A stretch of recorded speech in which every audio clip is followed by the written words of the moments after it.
Happy New Year. Happy New Year. It is now 2024. Can you believe it? Yeah. Yeah, what a year 2023 was. Yeah. And with a year over, that means we got a couple last things to do. We will be doing our best and worst of later this week. It's just the lists weren't quite ready yet. Yeah. So- Also, hi. It's been a while. How you doing? It's been a minute, yeah. But yeah. But because we haven't had that ready yet, we're gonna do something else instead and do our now, I guess, biannual midpoint list. In this case, the endpoint. The end of 2023 means we saw a shit ton of movies, or at least in my case, I saw a shit ton of movies. Saw more than I did last year, so I also saw more than I did last year. yeah, an unhealthy amount. You should get help sometimes. You know, I worry about your. Says the man with 150 hours in Resident Evil 4 remake. I think 150 hours is a little more tamer than 85 movies. How many was it? 85. Yes. Yeah.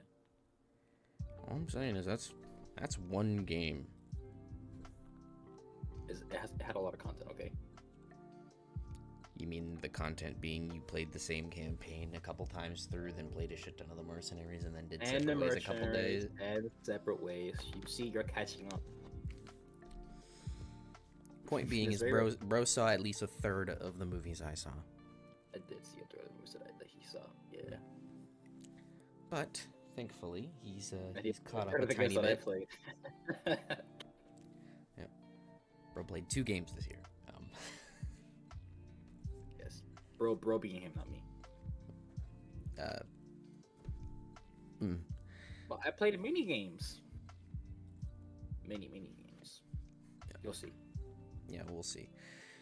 What? I guess let's get this show on the road, why don't we? Yeah, why not? With our first film up, let's do... Oh, just to reiterate, we're not going to cover any movies that... So this is a particular year. So we're not going to cover any of the movies we did in the midpoint video, as well as any movies we did sections on. In my case, I did a separate video on my own, detailing a few of the movies I saw over the summer. I will not reiterate on whatever I've said about those movies, as I've already talked about them, but some of them do appear in here as Ernest saw them and did not get to express his opinion on those films. So, without further ado, let's get right into the first film here, 1001. Oh, starting off already from that one. Okay.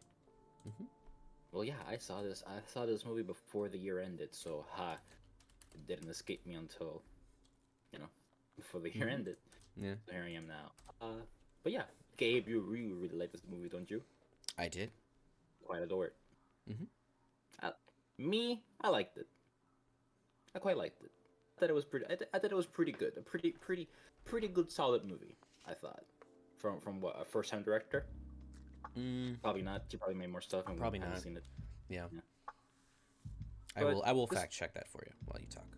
Check it. Yes. But yeah, I quite like this movie. I wasn't really. I didn't even hear of it until he said something about it, and as you guys saw in our other roundup section thingy for movies, he covered this one. And he quite liked it. I liked it. I liked it. Yeah. It's a pretty interesting movie. A story about a quote unquote mother. About a mother and the struggles of life in New York. Oh man, this movie really solidifies how fucking shitty New York is. It smells like piss. I don't ever want to go there again. I went there one time. No, I'm good. That's fine. But yeah. Can I really say about it that you haven't really said? I guess that for me, I wasn't really like all that emotionally attached to the movie as much as you were. I presume, right? You were pretty hooked into it. Yeah. Yeah, no, it didn't click with me at first. It kind of took a while, but I was like watching along with the movie, following along with it. And then I got to a certain point where I was like, oh shit, okay, I wasn't expecting that at all. And then seeing the reasons as to why some of these things happen the way they are, I was like, okay, that's interesting. I like how you did that. To me, the movie feels a little bit too...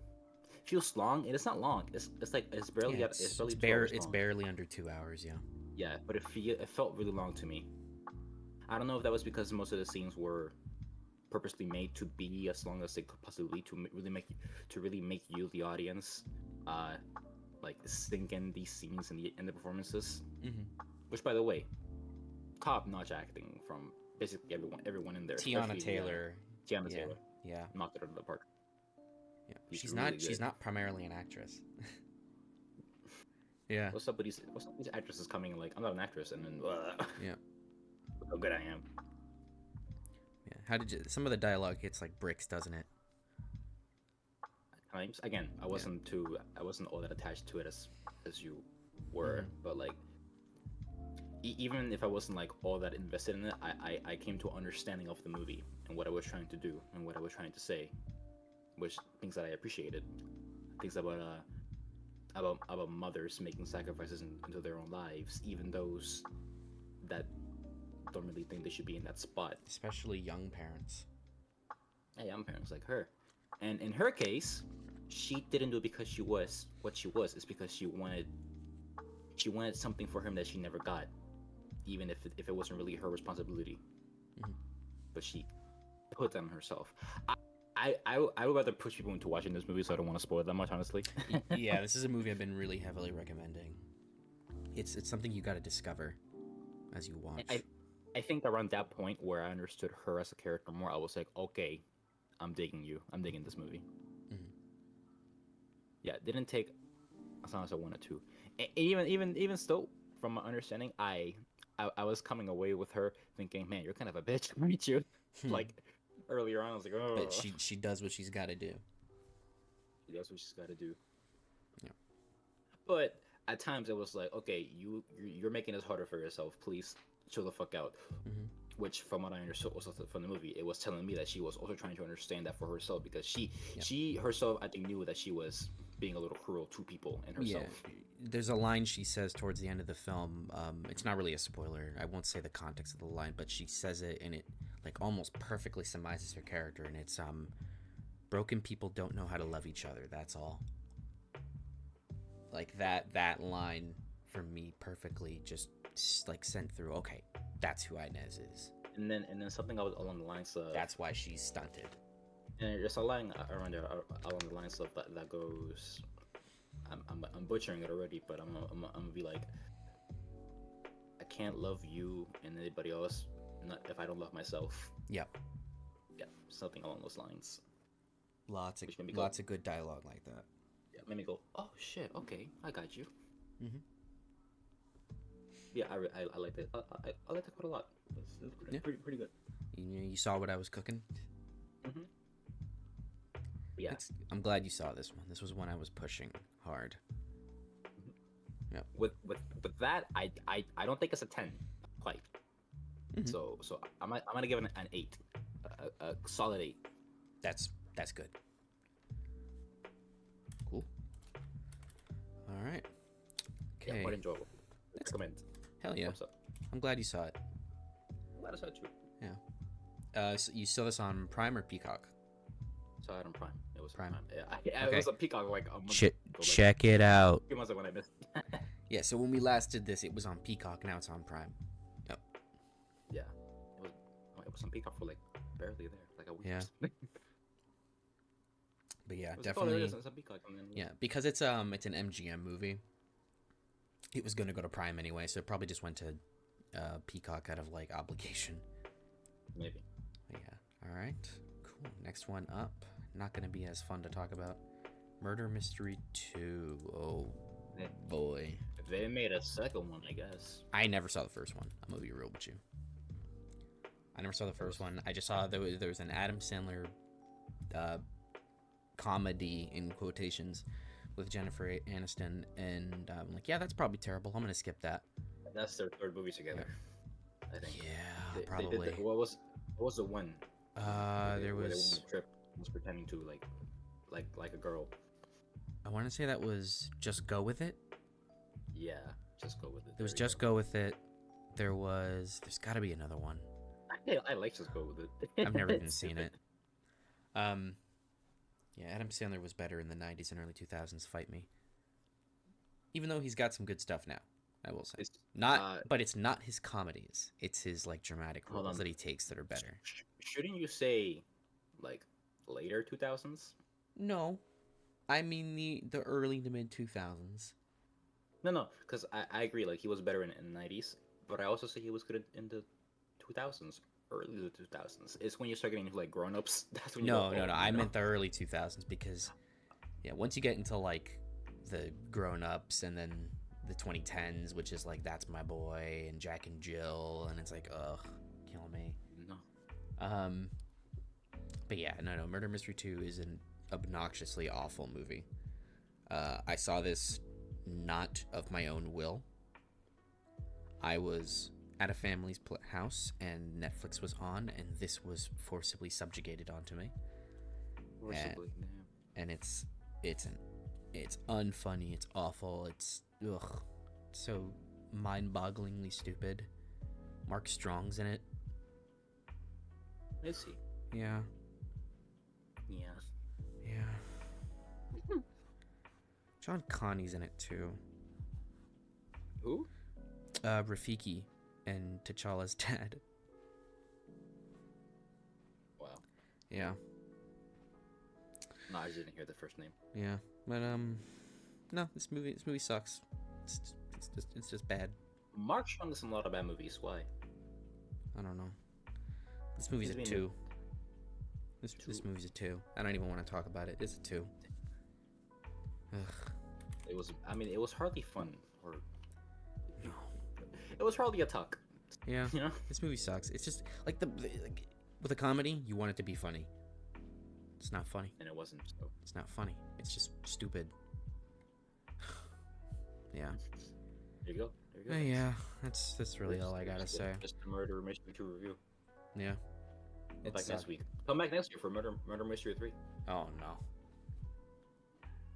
But yeah, I don't know. I apologize if you hear any noise in the background. I do live at home. But yeah. You live. I mean, hopefully you live at home. Yeah. Hopefully, you know. Correction. I still live at my parents' house. And they talk very loud. They don't need to. So, yeah. Next film up is Air. Hey. Hey, you get to talk about it. Oh, I love this movie. It's really good. Yes. Yeah, I'm upset it took me so long to watch it. I am also upset it took you so long to watch it. Yeah, it was really good. I like movies. I like movies where it's just a guy being really good at his job, but like there's also something deep in there. Yeah. Competence porn.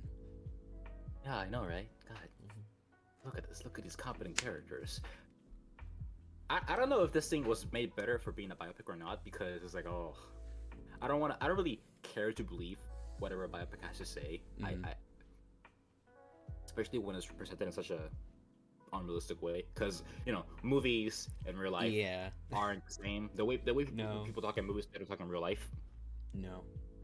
So it's like, I don't know if this benefits from being a biopic, but regardless of that, it was really fucking good. Like, this is easily one of the best movies I've seen all year. Mm-hmm. It's great and it's fantastic. I don't know how to I don't know how to quite put it into some words, but this movie is so charming. It's so funny. It's really, really funny. Like, It's really funny. It's casually funny. Yeah. Like, near the end where Matt Damon is running, just nope, terrible. Mm-hmm. Awful. Fuck that. Nope. Yep. Bad idea. Nope, not doing that. Yeah, I was fucking dying. It's really funny. And this is a first-time writer as well. From who? A guy by the name of Alex Convery. He wrote this as a spec script, and nobody wanted to buy it, so it somehow ended up on Matt Damon and Ben Affleck's desk, and they took a look at it, and they were like, this is good shit, we'll produce it for you, because they have a company. Their studio revolves around finding, like, spec writers that haven't gotten a shot yet, because that's what happened to them with Good Will Hunting, is that they wrote that script and nobody wanted it until they managed to get Robin Williams' name attached. Oh yeah. So they were willing to produce it for him, and they let him get sole credit on the screenplay as well. Yeah, I think one of my, well, getting back to the movie itself. Sorry. One of my, it's fine. It's fun fact for you guys. Here you go. That's why he's here. So, I think one of my like favorite things about the movie was at a point of Matt Damon's character, where he started to get a bigger perspective on the sacrifices that he was doing, because it wasn't just going to affect him; it was going to affect everyone else around him. And what's his face? Fuck, I forget his. Yeah, Jason I forget Bateman? the actor's name. Jason Bateman. Yes, Jason. His character is representation of those other coworkers, who, you know, might lose their jobs because of his really risky, you know, bet. Because Matt Damon's character is a gambler. He gambles. And this, from what I can tell, from what I figure, was a gamble to his life and everyone else's, but he didn't realize it until it really hits him. So when Michael makes the deal and accepts, spoilers, Michael goes for Nike. Ooh. If you're in Jordans, you fucking know that already. Yeah. So like when Michael makes that deal, I'm like, yes, fuck yeah, no one else is losing their job. Awesome. I'm happy. I'm right there with them. Yeah. Also, I think it's a really good choice to make us not see Michael Jordan's face. Yeah. I think it's a great choice and make us see his perspective from his mom. That's a cool touch also. Yeah. It's a good fucking movie. Really good. I love it. Yeah. Pure execution. Yeah. Got any more? No, I'm just gonna keep that one short, because I'm sure we got a long list to go through, right? Yeah. We got a list. I'm gonna keep that short. I'm gonna just say, fucking watch it. It's fantastic. It's on Prime. It's on Prime. That's how I saw it. It's on Prime. Yeah. I saw it way back in like May when it first hit Prime. Yeah, and I wish I saw it there also. Yeah. What would you rate it? 10, honestly. Oh shit. Oh shit. I don't think I really have much of an issue with it. Yeah. Hell yeah. Well, fuck yeah, dude. I'm glad you enjoyed it. Love it. All right. Well, with that, let's move on to the next film, which is The Covenant. Oh my god, more for me. All right. Yeah. All right. So hey, I'm a Guy Ritchie enjoyer. I like Guy Ritchie, even his work. A recent enjoyer. I recently enjoy. Yeah, I love the. I had to turn you on to fucking Guy Ritchie, but I had to turn you on to good Guy Ritchie. You did turn me into good Guy Ritchie. Thank you for that. You're welcome. You're welcome for The Gentleman. Yeah, I love The Gentleman. I love Snatch. Oh, Snatch was so good. And I like Rapid Man. I also like Rapid Man. Well, it was enjoyable. I like Rapid Man, not as much as The Gentleman and Snatch. Oh, God. I can talk about this all day. But we're talking about The Covenant. Guy Ritchie's The Covenant. What a name. Yeah. So, Guy Ritchie's The Covenant is a story about, I guess, I'm gonna try to put it into like the best description that I can. It's about American forces and their Afghan translators. You know about those, right? Yeah. It's not really much of a commentary on them, but it is a perspective on them. Like, it's very really dramatized how they do it. I mean, it's war is very dramatic, but like the way he conveys it is like it's in a much more dramatic way about how Afghan translators, Afghan interpreters, helping the U.S. kind of deal with. They really do get the sharp end of the stick, like the shit end of the stick on, because they help the U.S. forces. This is a story about Jake Gyllenhaal's character being indebted to one of the interpreters. This guy right here. I unfortunately forgot his name. Sorry, even the actor's name too. My bad. Sorry, but they did a good job. He it's about him being indebted to him because he saved his life. You saw it in the trailers. What I like a lot about the movie is the first two parts of the movie, the first and second act of the movie. Yeah, it's the lead up to everything, where at first they meet up, they don't really get along all that well because when one of my last interpreter fucking died. Oh god, I gotta deal with this fucking guy who apparently is a fucking loose cannon. Shit. All right, that's the first part. Is getting to know each other. Then comes the second part, which I really like. It is a test of survival between the both of them until it falls up to the interpreter to help him survive. That right there to me is the meat and potato of the movie. After that, it kind of like falls down a little bit, not to like a insufferable level where I thought the movie was absolutely dog shit or okay at that point. It was just that it wasn't as hot as the first two parts of the movie, Where I was feeling like, okay, I was feeling like it was a little slow. So I don't like saying a lot about movies, but that's how I felt. It was like, come on, get to the point already. Okay, this is really going on a little long. Man, we sure are here already. It just felt a little like inconsistent to how it was going. Awkwardly paced. Yeah, awkwardly paced, awkwardly done. I feel like it probably just needed like a third act. And it was like, okay, what do we do now? All right, here's what we're doing. And I just didn't feel it to be as strong as like the first two parts. But is it separated into like chapters or parts, or is it?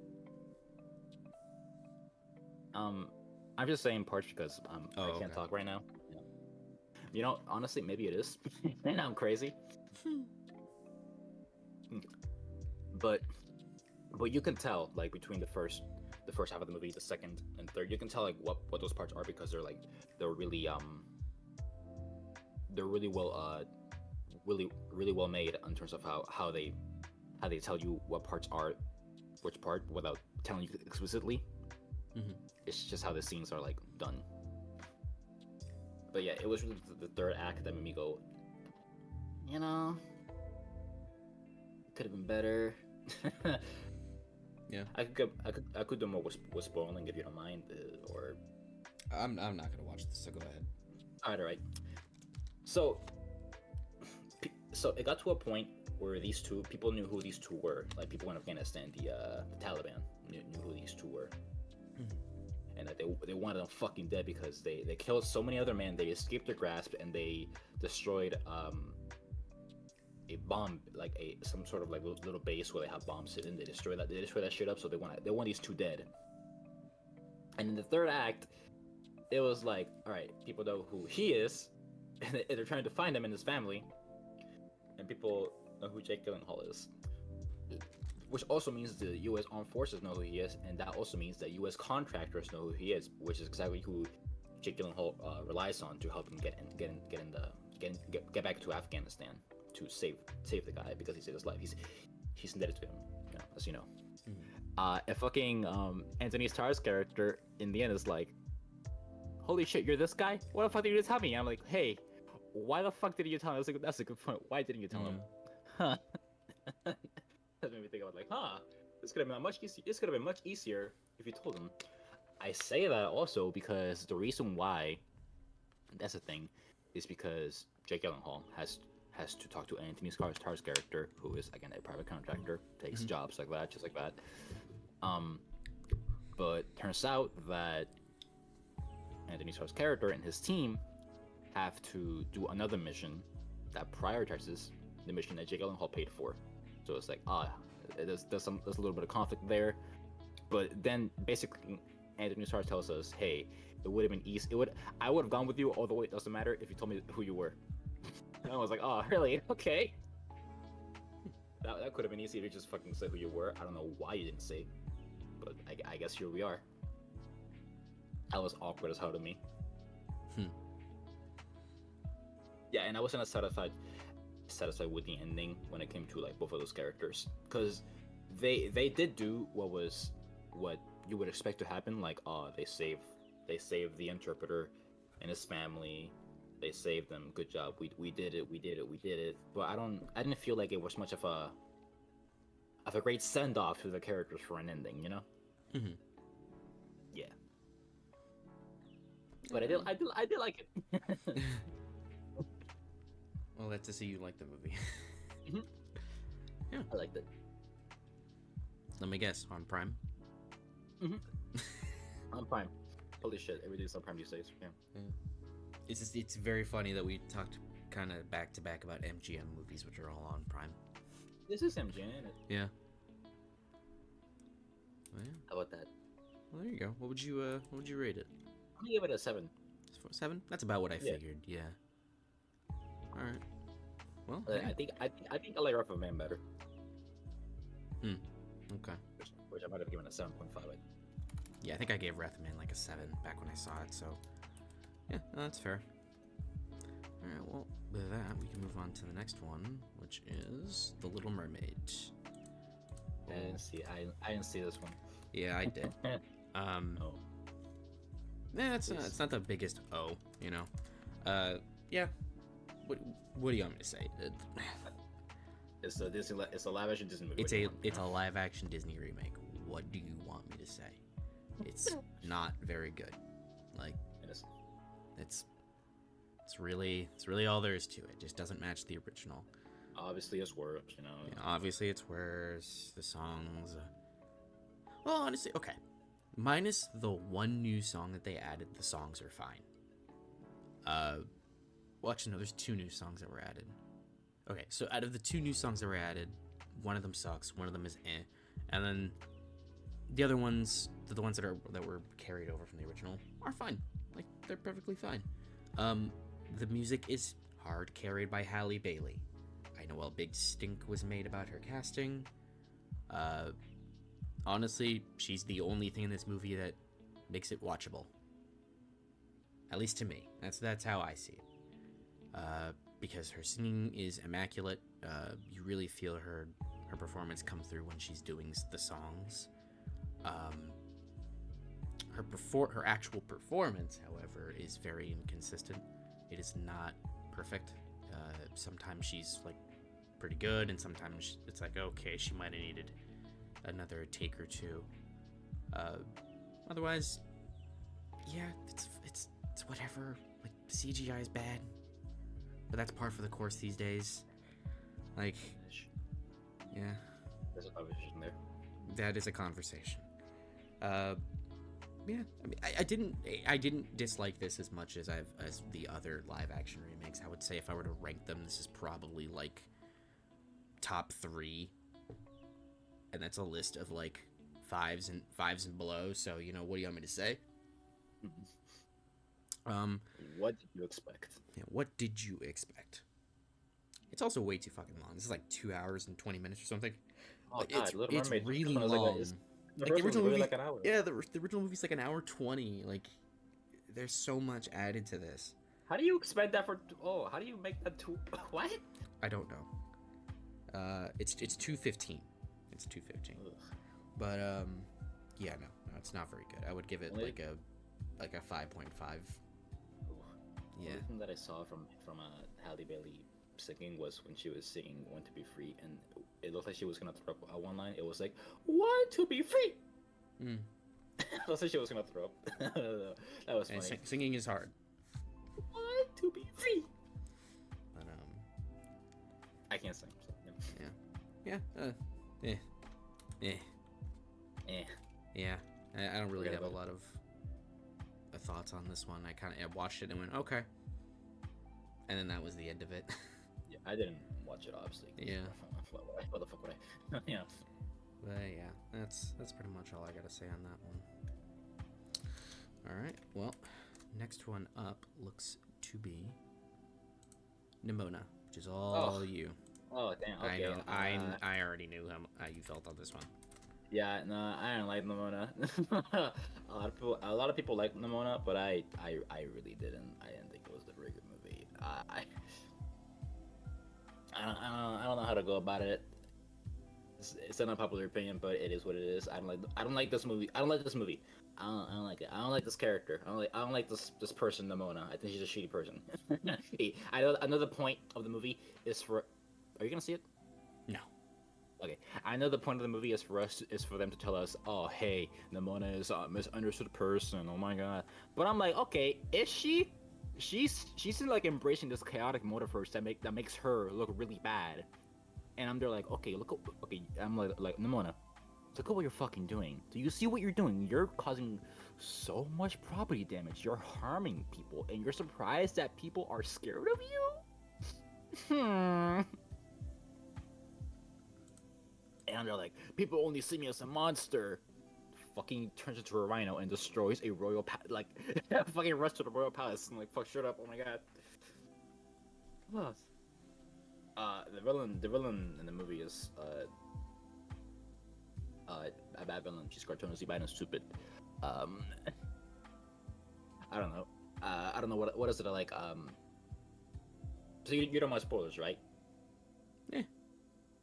Eh? Yeah. I might see this. I know I literally just said I won't, but I might see this. All right, yeah. If I just randomly, you know, I almost didn't see Mitchell's versus the Machines, and so.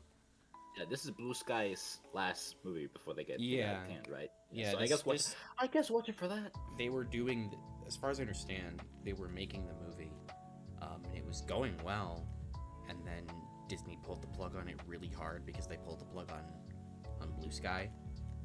And they didn't allow them. Hi, Sebastian. And they didn't allow them to shop it around. So it just kind of got into like a state where eventually, like, they found a way to shop it around, and it went to Netflix. Yeah, well, I say it's a good looking movie. The style is very well done. The animation actually looked better when it was at Blue Sky internally. Really? Yeah. If you go, there is footage of it. What it looked like when it was at Blue Sky, and it definitely had more budget than when Netflix picked it up and they were allowed to finish it. Right, well, I think it looks pretty good here. Not overly impressive. It's probably like the best looking post game I've ever seen, honestly. And is that saying much? I don't think the movies ever like are very visually impressive, but they're fun.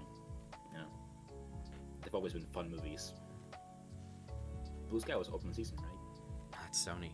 Blue Sky was Ice Age and Robots. Oh, okay. Yeah.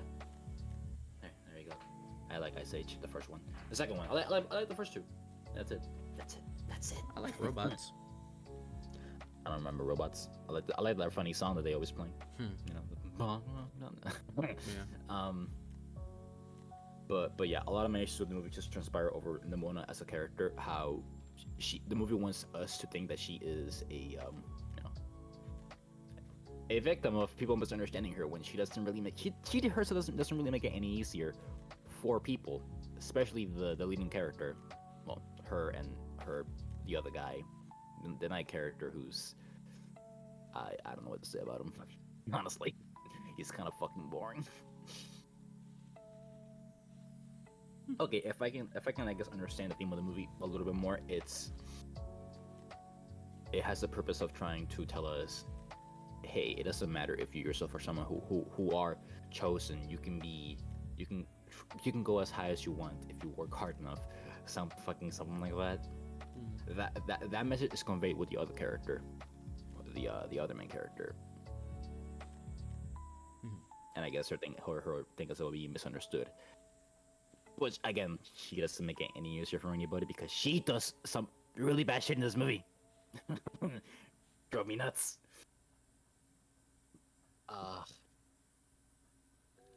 Yeah, no, I don't really have anything else to say about it. It was a while back to when I saw it, and I didn't like it. Yeah, I'm gonna guess a 3. I'm gonna go to. I will go 3.5. Okay. Yeah. Yeah. Just because I don't remember that much, I'm gonna go a little easy on it. Easier. Well, damn. Yeah, that's easy, I guess. All right. Well, next up is Elemental. We both saw this. Oh, so this one. This movie's funny. Yeah. Well, you can go first. Okay. I like Elemental. I thought it was pretty fun. I thought it was fine. You know, it was fine. The world is confusing though. Like how like these elemental beings coexist or like go around the world, and like how they're not fucking dead already. It is a very confusing world, but it is charming to look at because the art style is very well represented in the movie because it's again, it's popping, colorful, unique. It was pretty good. Mm-hmm.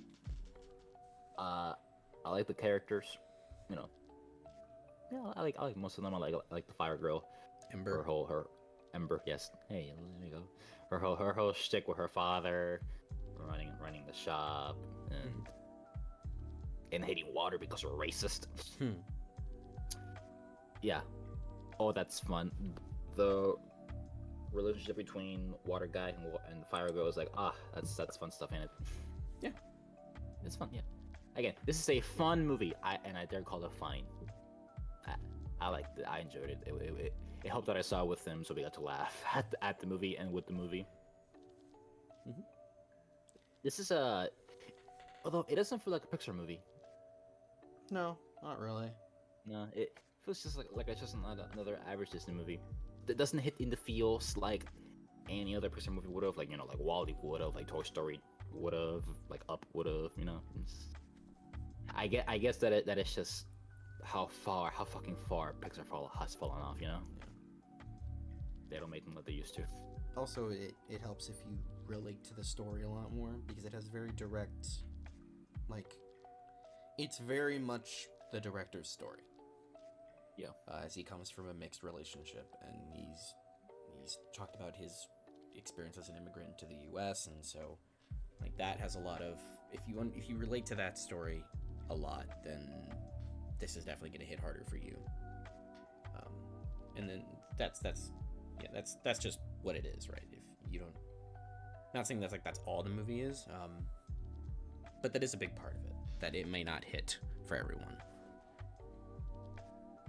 Yeah,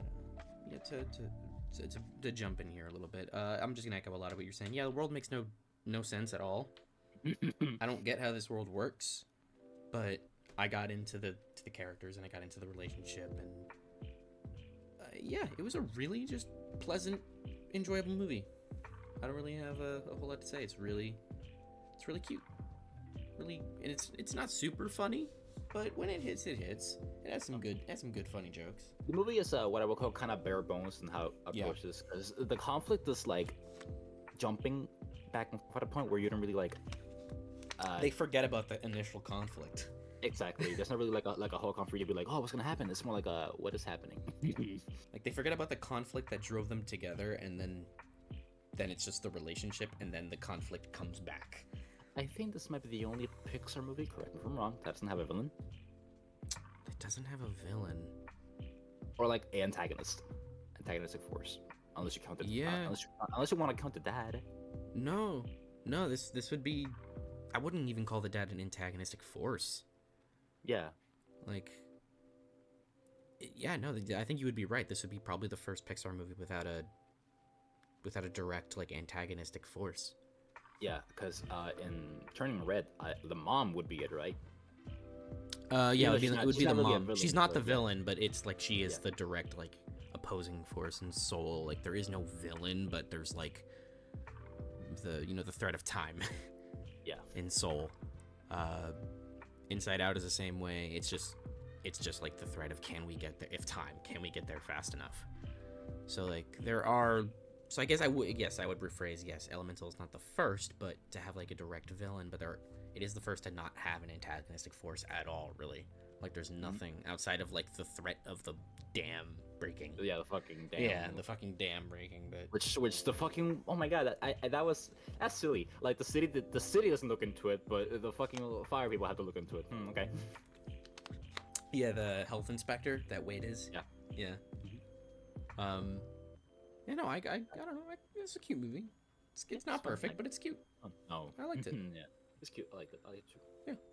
Yeah. I would give it a 7. I will also give it a 7. Yeah. It's not great, but it's like, because I kept hearing so many bad things about it, because we saw this way late. Yeah. I kept hearing so many bad things about it, and how it's like, oh man, Pixar really has fallen. And I'm like, did y'all not see Lightyear last year? Like I think People don't like Lightyear because Lightyear's not very good. It's like Pixar's already fallen. Like I don't know how much worse Elemental can make it. And we watched it, and it was like, come on. It barely pushes anything. Yeah, it barely does like much. Yeah, to like doesn't push the buttons. Like it doesn't really fix Pixar's reputation. Which who the fuck knows when that should fall off. It's kind of it's a really sad set of affairs for them. But yeah, you know, I think I could pick the exact moment when they fell off. But I think that's another conversation. I was waiting for it. Yeah, you were waiting for it. I think we can talk about it later. But sure. 'Cause I think you would agree. You know what? This might be their best movie in a while. I'll say that. I would say it's not better than Luca. I didn't see Luca. Damn shit. Luca's a good one. Luca's a legitimately good one. Okay. Yeah, I would recommend that one. It's actually going to be coming back to theaters this year. So, Right. And so isn't Soul and Turning Red, like the Pixar movies that Pixar refused to put in theaters. One for obvious reasons because of the pandemic, and then the other two because they're fucking stubborn. But yeah. Oh shit! Onward was Pixar also, right?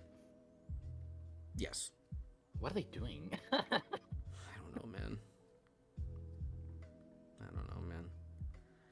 Yeah. Yeah, man. How the mighty have fallen. Well, Seriously, bro, where are the Ratatouilles? You're incredible. So Wally's to Toy Story 1s, to Toy Story 2s, 3s that are like basically Pixar up until and maybe probably Pixar until Coco. Probably okay. Pixar until Toy Story 4.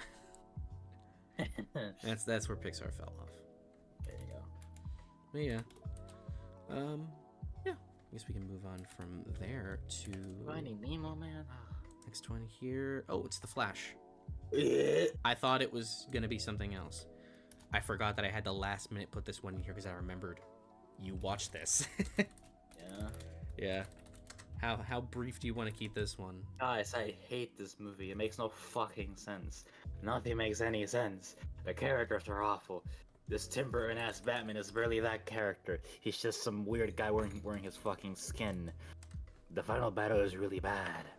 Everything happens for arbitrary reasons because for some reason the fucking Flash can't kill Kryptonians even though we saw him do it.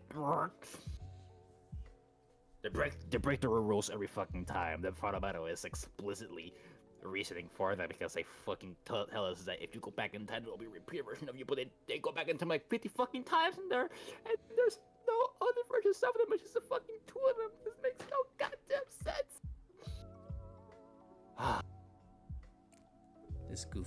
I watched this goofy ass movie break him.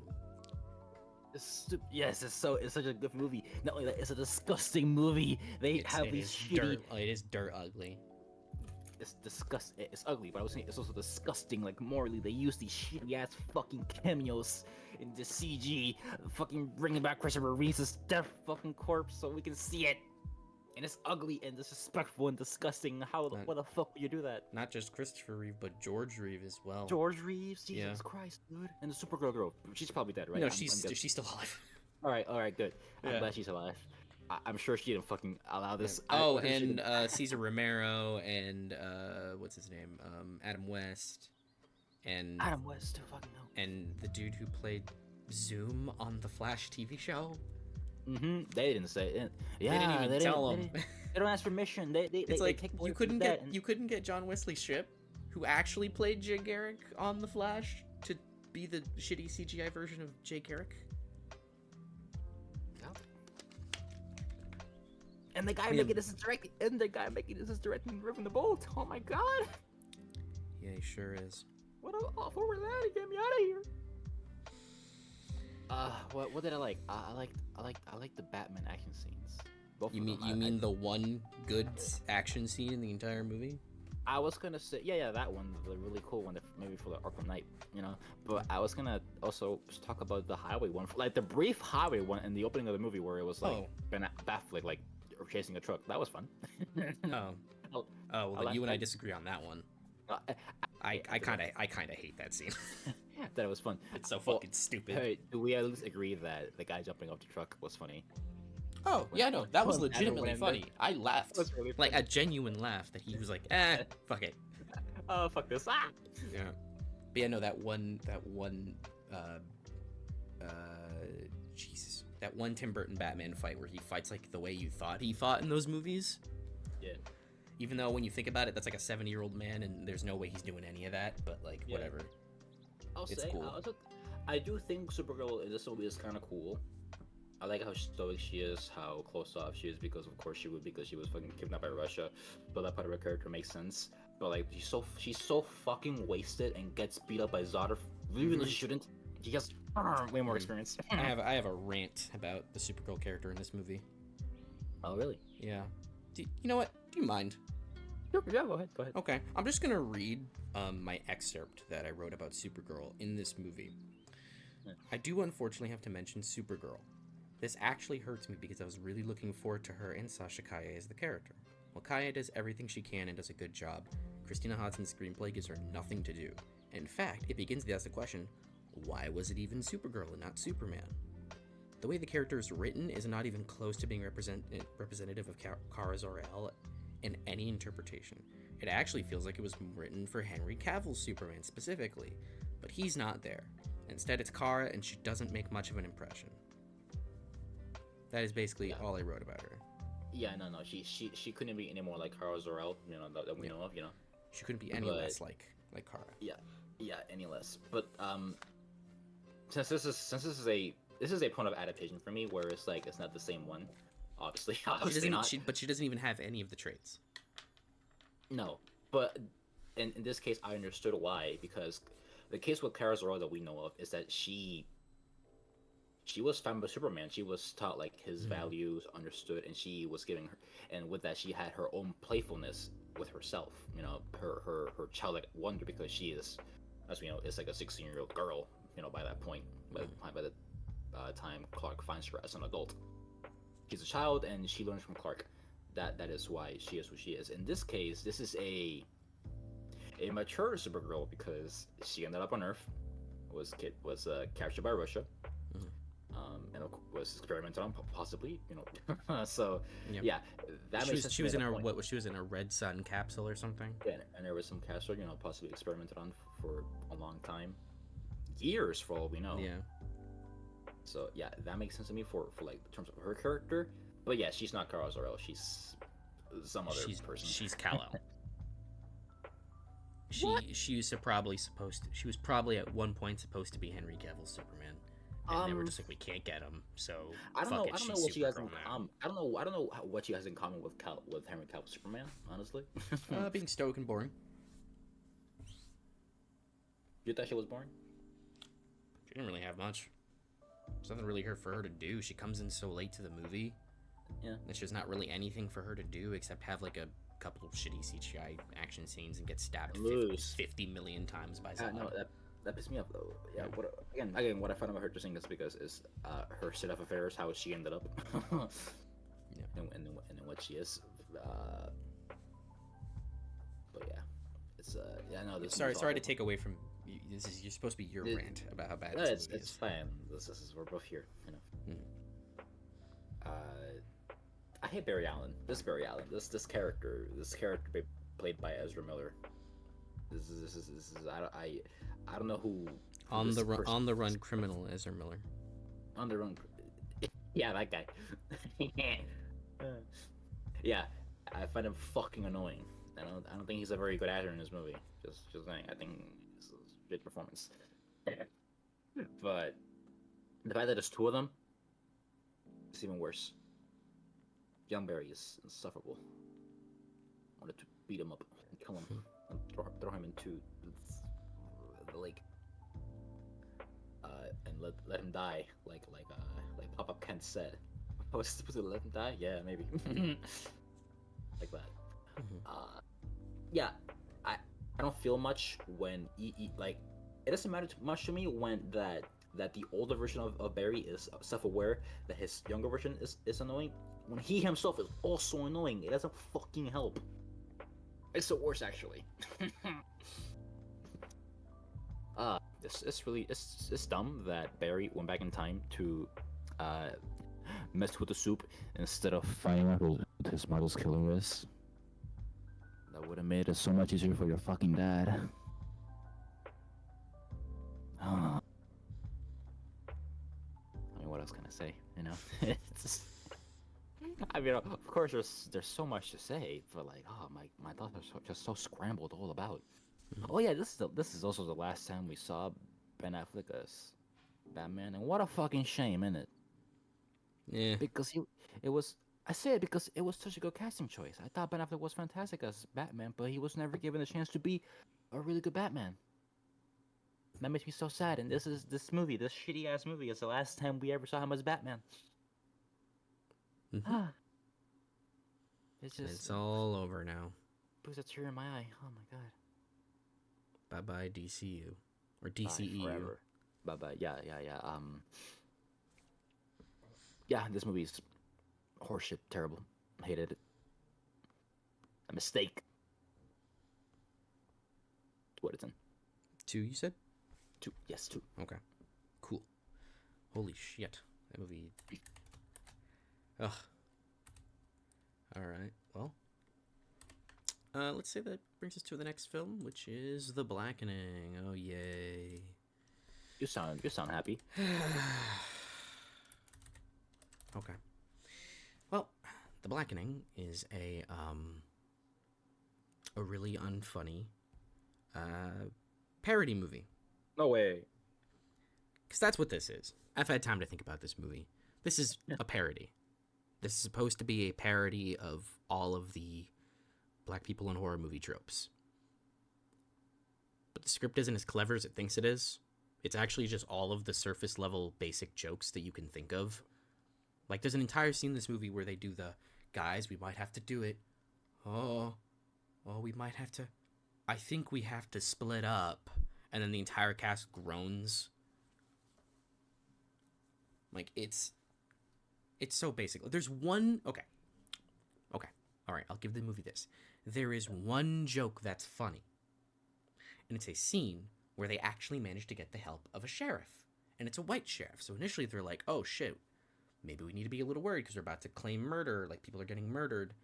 And there's the white cop, right? And the cop goes, okay, people are being murdered. Okay, what's going on? And they're like, I don't know whether or not we can trust you. And he says, don't worry, guys. I'm one of the cool ones. And they're like, how do we know? And it's like, when I'm at the barbecue, I sit back in the corner and I don't really say anything because I respect what you guys are about. And then they go, okay, he's cool, right? Like, that's the one. I can tell you're roaring with laughter right now, but that's the one joke in the movie that like got a laugh out of me. The rest of it is just the most basic level jokes you can think of. And this movie's like really shittily made too. Like, it's from Tim Story, who's like, despite his movies being effortlessly horrible, he's a competent director. Like, he knows how to make a movie. Tim Story made what? He made Barbershop, the Fantastic Four movies, the Ride Along movies, the 2021 Tom and Jerry movie. He made. I said Barbershop, right? Yes. Yeah, he made the first Barbershop. I like the first Barbershop. Yeah. Yeah, no, the movie would have been so much better. Cause even if like Tim Story's like shite directing was like not a factor, this would have been better if like somebody competent wrote the script. Like hear me out here. A movie like this would be really funny if somebody like Jordan Peele or Donald Glover wrote it. Yeah, like that, that's, or even to throw in like some TV writers. Oh my god, what's her name? The creator of Abbott Elementary, Quinta Brunson. If like Quinta Brunson wrote something like this, it would have been so much funnier, and it actually would have had like some wit to it and some charm. Like, you could have actually gotten into it. But this was not it. This was a. You know what? Aaron McGruder. What's he done? Boondocks. There you go. Boondocks creator. Yeah, Shit. his show is a whole thing about black Yeah, people. his It's show like, his show is what this movie wants to be. it's like critical black people. Yeah, So like, hey, yeah. yeah, the Boondocks is what this movie thinks it is. But yeah, no, this is a bad movie. It's a Like, 4 out of 10. sounds like a good the Blackening sounds like a really good idea. Yeah, Mm. if somebody competent wrote it. Yeah. But yeah, no, this is not a not a very good movie. 4 out of 10. Wish I could have liked it, but yeah. Me. Seems people are more favorable towards it than I am, but I was not. I was not into this. Yeah, unfortunately. But yeah. God, that one got a little more out of me than half the other movies I talked about. All right. Next one up is No Hard Feelings. Okay. Hey, look, a comedy I can actually talk about and say I liked. Okay. Yeah, no Hard Feelings is it's an okay comedy. Like, and it's a straight up comedy. Like, it's something that we haven't seen in a while, which is like a raunchy sex comedy. Jennifer Lawrence would be one of these. Yeah, and you know what? Good on her. Genuinely good on her, because she kind of carries this thing. Because she's giving it like 1,000,000%. Like that kind of like the amount of energy that she used to put in her performances. You know what I mean? Like when, like before she got bored and like needed to take a break. Because she did take a break for a little while. Yeah, not what you would have seen. Like, you would not have gotten this performance out of Jennifer Lawrence if it was back during like the Joy and Mother and Red Sparrow and Dark Phoenix era of her career. Like that is not 110% Jennifer Lawrence. This is 110% Jennifer Lawrence, and this is the shit that you want to see from her. Otherwise, the movie's just generic. Like, I'm giving all this praise to Jen, but like, there's not really much to this movie. It's got a really funny premise, but they don't go as far with it as you would think. But I was so taken aback when I saw Matthew Broderick in it. Yeah, he's funny in it. But yeah, the heck out of him. Yeah, this is like just aggressively okay. I'll give it props for really going for it in places, but or at least mostly with Jennifer Lawrence. But yeah, it feels like they just had a good idea and then didn't know what to do after that. Props for being okay. Good job. Yeah, props for being okay. This is a 6 out of 10 if I've ever seen one. Oh. Yeah. Unfortunate. Yeah. Next one up is, let's see. Yes! Past Lives. Yay! You can hear the accent in his voice. Oh, I loved Past Lives. This movie's incredible. I'm going to sound as like crazy about this movie as I did with 1001, because this movie's perfect. I literally don't have a single fucking problem with it. It is so flawless. But I think if you do watch this, you will agree with me. Like, this won't be a 1001 situation where like you still really enjoyed it, but no, this is good shit. If you don't know what Past Lives is about, it's about a couple of young friends who used to live with each other in Korea. One, the main female protagonist here that you see in the right, she leaves South Korea as a child to live in the United States due to her family moving around. And those two friends had separated. Like 15, 20 years goes by. And they're both adults, they're both living their lives, and they reconnect. They reconnect over Skype. And that starts like conversations between them. But then they start to realize that when they do, they're kind of slowing their lives down from where they want to be because of them, but because of being around each other. And so that causes them to separate again. And then they don't see each other for another 10 years. And by the time they see each other again and they reconnect, like the Nora here on the right, she's now married, very happily married, and living kind of her own life. And so that kind of becomes the story of like these two people who knew each other, and now they are reconnecting, but in a very like there's some like tension there. I don't want to give too much away because a lot of it is like, you have to just kind of see it. And in a lot of it, it's just the idea of like, you know, people coming and going in your life can really affect you, and like seeing how that like alters the way like you think about people and like those relationships. So it's a really just tightly written movie with incredible performances. The directing's very good too, but I think what really sets it apart is that writing and that those performances that are like supporting it. And part of that is because the story is semi-autobiographical. This is loosely based on the director's own story, with being put in a very specific situation and going, what is that like for the person viewing it?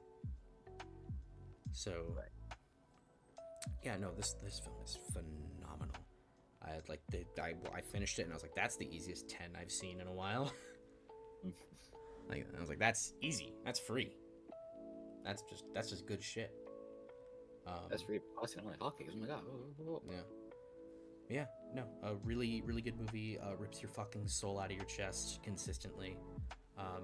Even like with it being, it's an A24 movie, so it's slow, but it's not the kind of slow where you feel like, all right, can we pick this up? It's like oh man, I just really want to keep like sitting here and just like sitting in these moments. And sometimes they're very awkward, but sometimes they're just like very gleeful.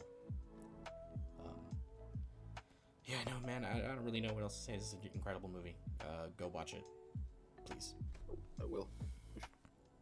Yeah, no, easiest fucking 10 of the year. Fantastic movie. Yeah, any questions here before I move on?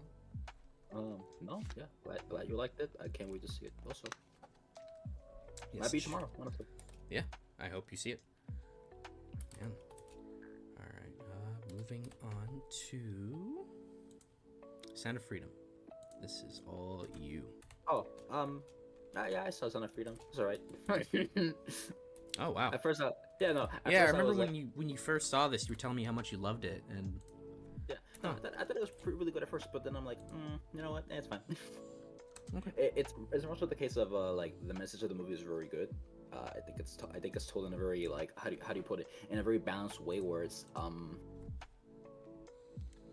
where I would say it's really showing the nitty gritty of the details of what a bunch of these kids go through, but at the same time, it's holding itself back because it doesn't want to like fucking scar the audience with what some like Jim Carrey's character here might have seen in real life. You know, child pornography, having to like watch these things in person, and like fucking scarring you for life. No, they didn't do that, thankfully. No one wants to see that. Yeah, no one wants to see that. No one should see that.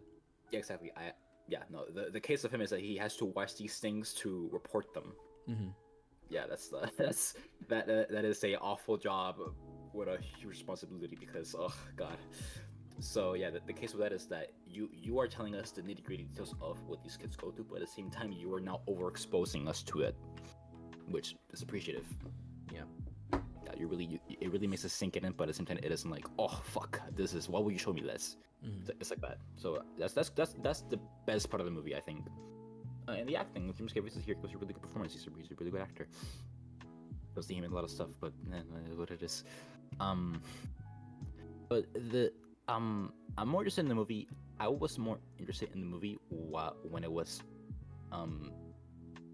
trying to expose these things, these scenes with the children getting kidnapped, getting exploited, sold, like that. I was interested in like them trying to put a stop to it. All the planning, all the scheming where they were trying to put a stop to it. Yeah, that stuff was neat. But getting to the more dramatic parts of the movie, I was taken out of it. Mm-hmm. This is supposedly a biopic, which interestingly enough, they have footage of things that took place. Like this huge arrest in an island where all these kids were taken, and where all the buyers were, all the sellers were, all the disguised buyers were, and then the police going in and arresting the people. There's footage of that, and it shows it in the end credit scene. Interestingly enough, so there's kind of there is sort of a disconnect there between what they show us there and then what they show us in the movie. Where again, it's very dramatized. Fucking Jim Caviezel's character, fucking big ass action, not really an action hero. He shows he is the hero of the story, which cool enough. But what really took me out of it was around the end, where he was fucking Solid Snake sneaking through the jungle. I don't mean that literally, where he put on a banana, tactical gear, and then I mean that more in a way where he was like infiltrating the place as a disguised medic to help this one little girl that he's looking for. But what put me off there is because is that the fact that there's other kids there, and then they're like, okay, what about those other kids? Fuck them, I guess. Yeah, go save the other girl. Okay, I see. This happened in real life, by the way. I don't believe you. Yeah, I appreciate the movie for what it's trying to tell us, the audience, for its message, and all that. Cool enough, but as a movie, it's kind of tame, you know. There are pedophiles in this movie, you know, the pedophile actors. It's like they're kind of comical, exaggerated. Which I don't know. I don't know how you should portray a pedophile in a movie. Interestingly enough, it's just that it's kind of funny. They're kind of funny. They're like obnoxiously horny, and I'm like, oh, okay. This might be how it is in real life. Cool, got it. Good job of showing me this. It's just a little hard to buy because of how, I guess, unrealistic it feels. But yeah, it's a fine movie. I liked it. I recommend people do watch it just for what it is. But I hope they come out of it with a understanding of, hey, that was a fine movie and that's a good message, but let's not go crazy with it, okay? I hope that's what we gain out of it. Which, and hey, the movie's interesting. The movie's success is very interesting. Like what, 10 million budget and then makes like $200 million. Like, okay, cool. You're making as much money as fucking Godzilla Minus One. Nice. But yeah, it's a fine movie. Not groundbreaking. It's pretty good. It's fine. As much as I'll take it. Yeah, I'm gonna guess 7. Yeah, I'm gonna give it a 7. Okay. Well, yeah, and I guess we can move on to the next, which is Joyride. Okay, yeah, all right. This movie looked fun. What do you think? It's got one thing going for it, and that it's very crude and crass. Oh, okay. Yep, lots of sex jokes. And again, this is another like raunchy comedy. Fine. But all you've got is the sex jokes and the crass humor and the fact that they say fuck a lot. And like you see someone's genitals at one point. Like that's oh my. That's all. I was like, okay, well, do you got anything else? That is okay. I think I've ever heard someone talk about genitals. And they got one other thing. They got one other thing, and then it goes right back to the sex jokes. And I'm like, God damn it, you had something here, and then you decided to not. You decided to not actually go for it. No, it's not obnoxiously bad or anything. It's another just mid as shit movie. But it's just you kind of watch and you're like, man, these actresses are really going for it. They're really just kind of letting it go. But the movie's not helping them by only having them do one thing. Yes. Like there's a character's bit whose entire bit is that she's hopped up on drugs all the time and she likes fucking. And she's got an insanely hot fiance. Like that's all they got. And then there's another character whose entire thing is they like K-pop. Like, okay, that's all you got? Nothing else? Okay. And like sometimes you think about it and you're like, man, I do kind of miss these kind of like really simple comedies, but it's like, oh yeah, this is also kind of why they stopped going to the theater and started going to Netflix, because they haven't evolved, you know? Like you look at certain like genres that have like kind of died and then, you know, really come back with a vengeance, and like the horror genre has had a really big resurgence in the past like 15 years. Not that it was ever dead, but it's like it's really kind of exploded a lot recently, and you see people like really doing unique and interesting things with horror, and that isn't really being done with comedy anymore. Like comedy's reduced to TV now, and TV can do comedy really great, but like what happened to the really good like comedy movies? Like, what was the last really good one you saw? That was like recent, not like illicit comedy. Hold on, Mhm. I saw something. I must have seen something. Hold that thought. Yeah, I'm getting a phone call. Bad timing. You're good. Okay.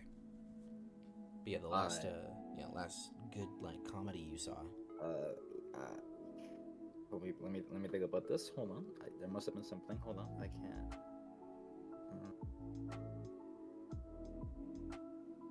The Holdovers? That's not really a comedy. Fuck. I looked up 2023 comedy movies, and I saw the creator is there for some reason. Sure. Why is the creator there? I don't know. But like, point being, you have to really think about it. Asteroid City. What? Asteroid City. What's that? Okay, I guess that counts as a comedy, yeah. Yeah, alright. But yeah, like, 6 out of 10. Like, what else can I really say? It's perfectly fine. It's got not much going for it, but or at least it's quick. It's like an hour and a half. So, yeah, at least it's mercifully short. Well, next one up here is Mission Impossible: Dead Reckoning Part 1. All you, because I already talked about this one a bit. Oh. All right. Yeah, you did it in your video.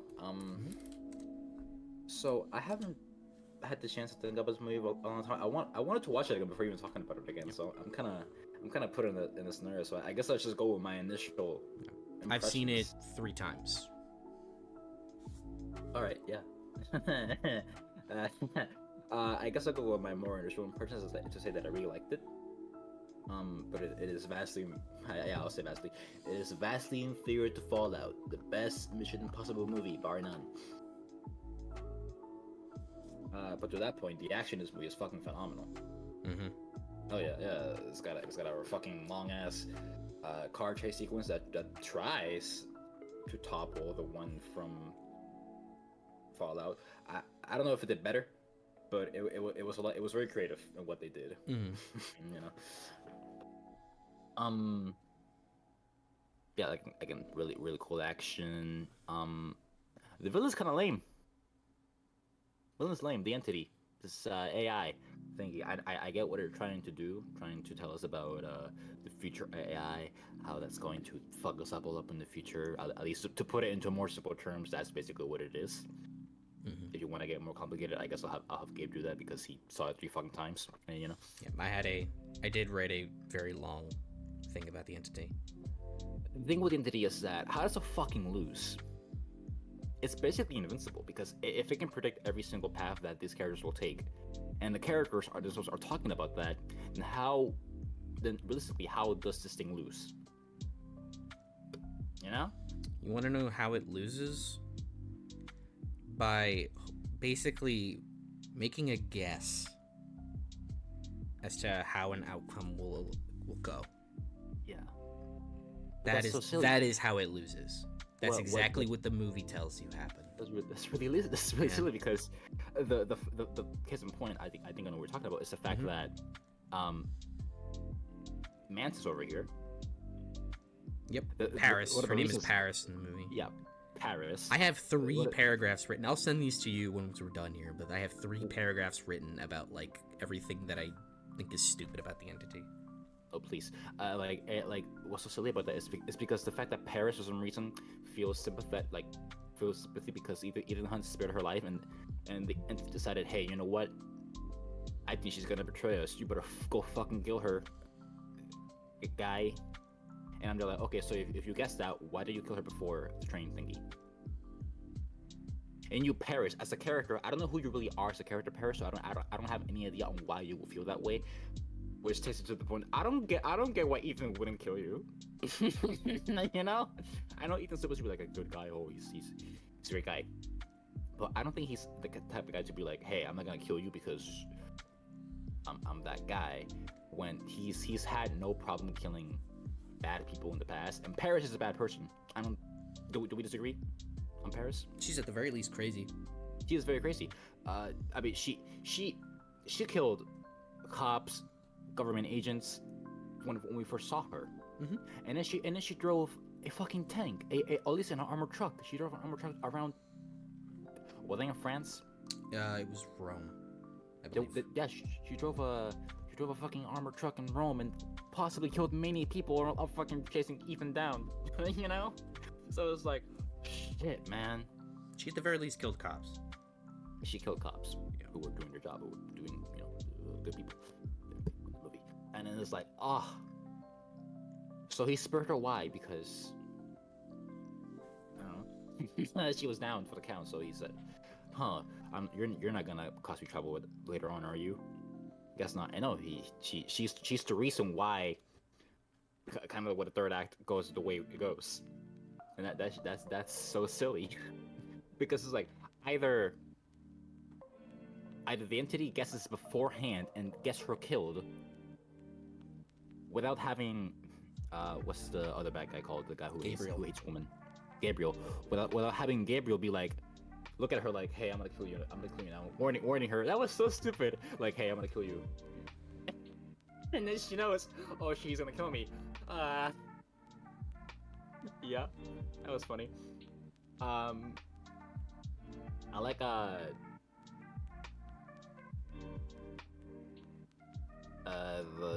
fucking the new girl. Oh, Grace. I like Grace. I like her a lot. She's the best. Grace is great. Grace is great. I like this little thief girl that is put in this situation. Ethan has a type. Ethan does have a type.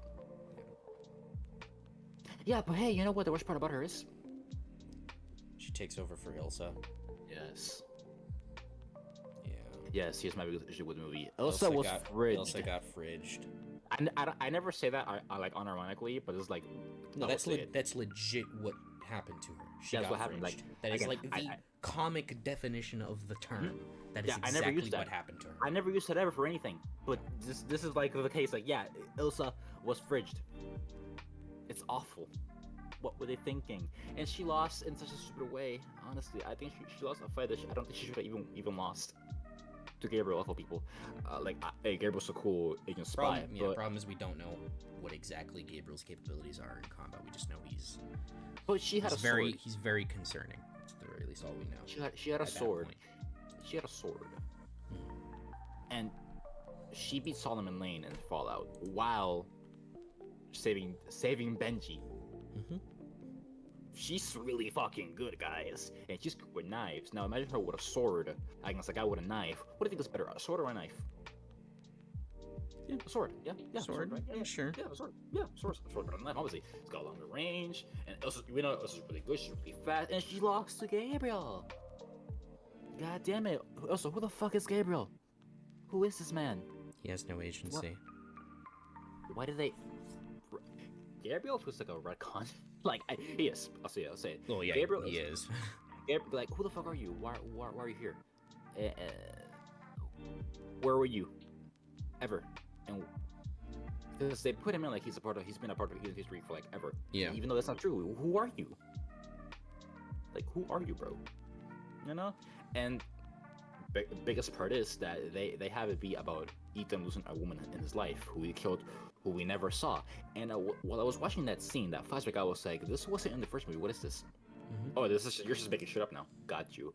And I'm there like, okay, so if you wanted to do this, you could have done it with the other movies we saw, Mission Impossible 1, he loses the girl he likes. Mission Impossible 2, she doesn't die, but he does lose her because he's not with her anymore. Mission Impossible 3, the fucking opening is his girlfriend. Wife. Is it? Or her... No, fiance. Trainee, the girl he trained, remember? Oh, yeah, Carrie Russell, yeah. Yeah, his I'm just gonna say girlfriend, because that's what they imply. It's her getting her fucking head blown up. No, that's not what it was. She was his mentor. He personally got her into the IMF. Yeah, he mentored her, but like Luther was like, "Do you sleep with her?" And Ethan like barely denied it. He was like, "Let's not talk about that now." So that was like the implication between them, like they had a strong relationship. So yeah, again, the thing is, the case is a woman in his life. That's the Gabriel thing. He hates women. That doesn't mean, but like that's kind of what it is. Like he wants to kill every woman in Ethan's life just to make his life miserable, something like that. So yeah, a Mission Impossible girl, we'll call him that. Impossible girl. Hey. So yeah, there's a case with her where she got her fucking head blown up in the opening, and then his wife, who almost died, who had to go into hiding because of that, because of his Ethan's life. There's that, and yeah. So you have like other things, like things that did happen that you could have done things with, but you had to retcon it, and like that just feels so out of place for Mission Impossible of all things that does take an effort, at least to an effort to reference the past movies as best as they can. But that just felt really weird to me for Gabriel, who again came out of nowhere. Like, I've been here since the beginning. Yeah, and he's kind of lame also as a villain. I don't like him that much. But yeah, it's the third act is strange. The train sequence where it's like following a fucking Uncharted 2, that's just fun. But like as the way it goes, I don't think the third act is very good. Just thinking about it, at least from an initial a first watch, I only saw it once. I want to see it again because I really want to absorb the movie and eat it and see what I can come out of it afterwards. But yeah, I liked it, Reckoning. It's weird that it bombed. I wouldn't have expected it. It's unfortunate. Yeah, so much that they're changing the fucking title of the movie. We don't know what the title is yet. But yeah, again, I liked it. It's just not as much as I hoped I would have. Yeah. It is strange coming out of a movie at first and be like, "Oh, that was so fucking good, bro." And speaking to you about it, like, "Oh, that was so good. It was perfect, bro." And then afterwards, like, you know what? Well, it wasn't that good. Yeah. It's awkward. It always feels awkward to me. Yeah, it's a bit. But I gotta be honest with myself and you. Yeah. Well, yeah. What would you? I would assume. I mean, you know what? I'm not even gonna guess. What would you give it? Yeah. It's I don't know. It's tough. It's like I said before. It's a tough score. I don't know. You can put an asterisk to it. You can do okay. the pussy shit that I did last time when we were talking about Shazam and Indiana Jones and Flash. What did you give the asterisk to Shazam? Because I watched it. Ooh, asterisk, sorry.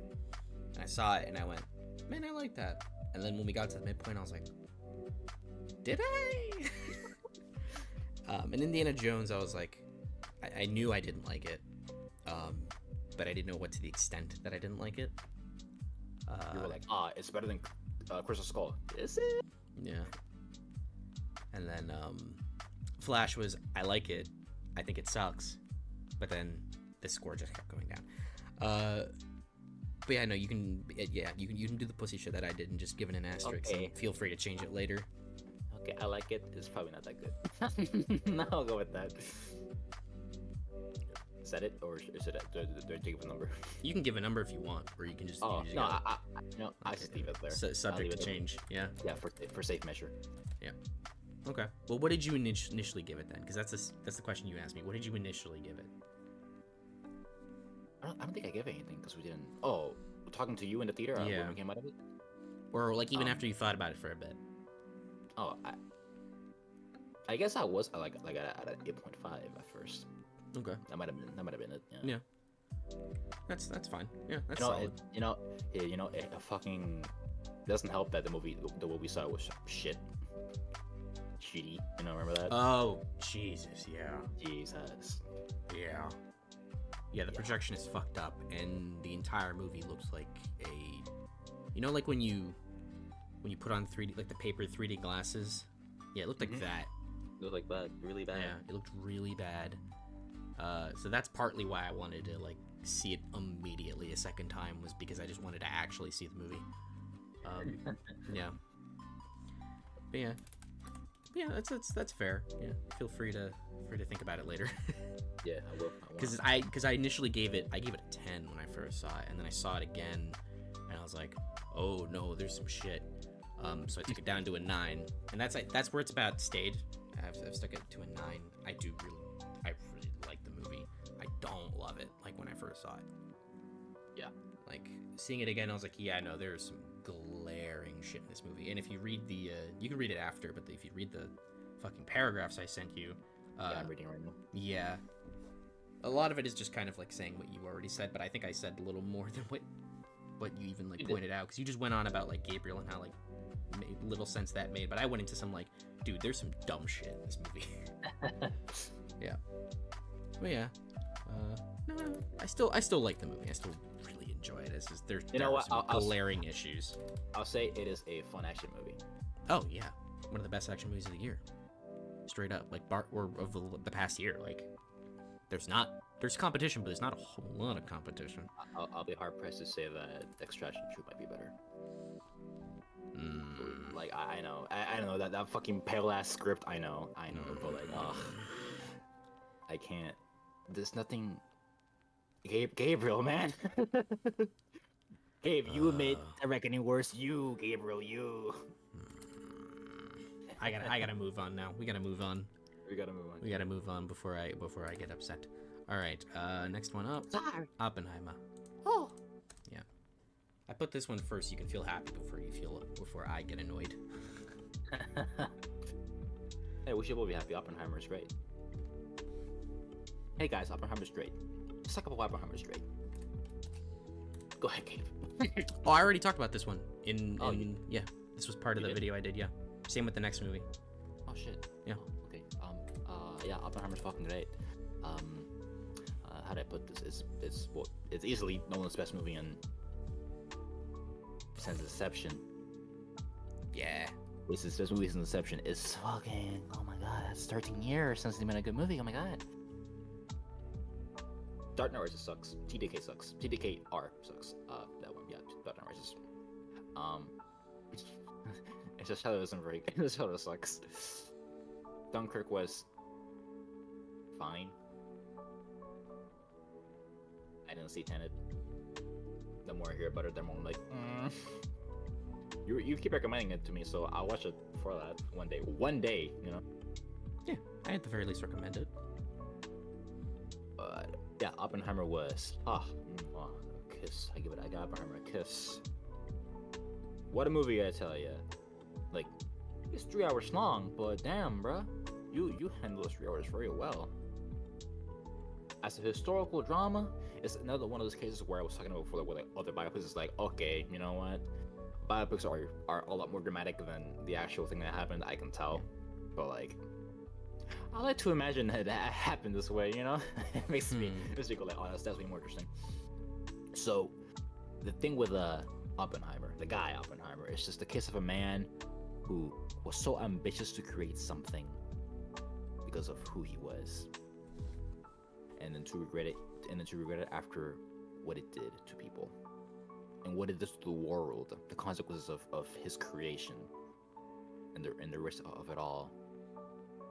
I mean, just having all the weight put on him and regretting it, having to deal with those consequences by not only his own psyche but his own government. You know, people. Oh, and not only his own government, but like Robert Downey Jr. What was it? I forget his name. Oh, Strauss. Strauss, yeah, Strauss. Fucking like, you embarrass me, you piece of shit. I'm gonna fuck you up.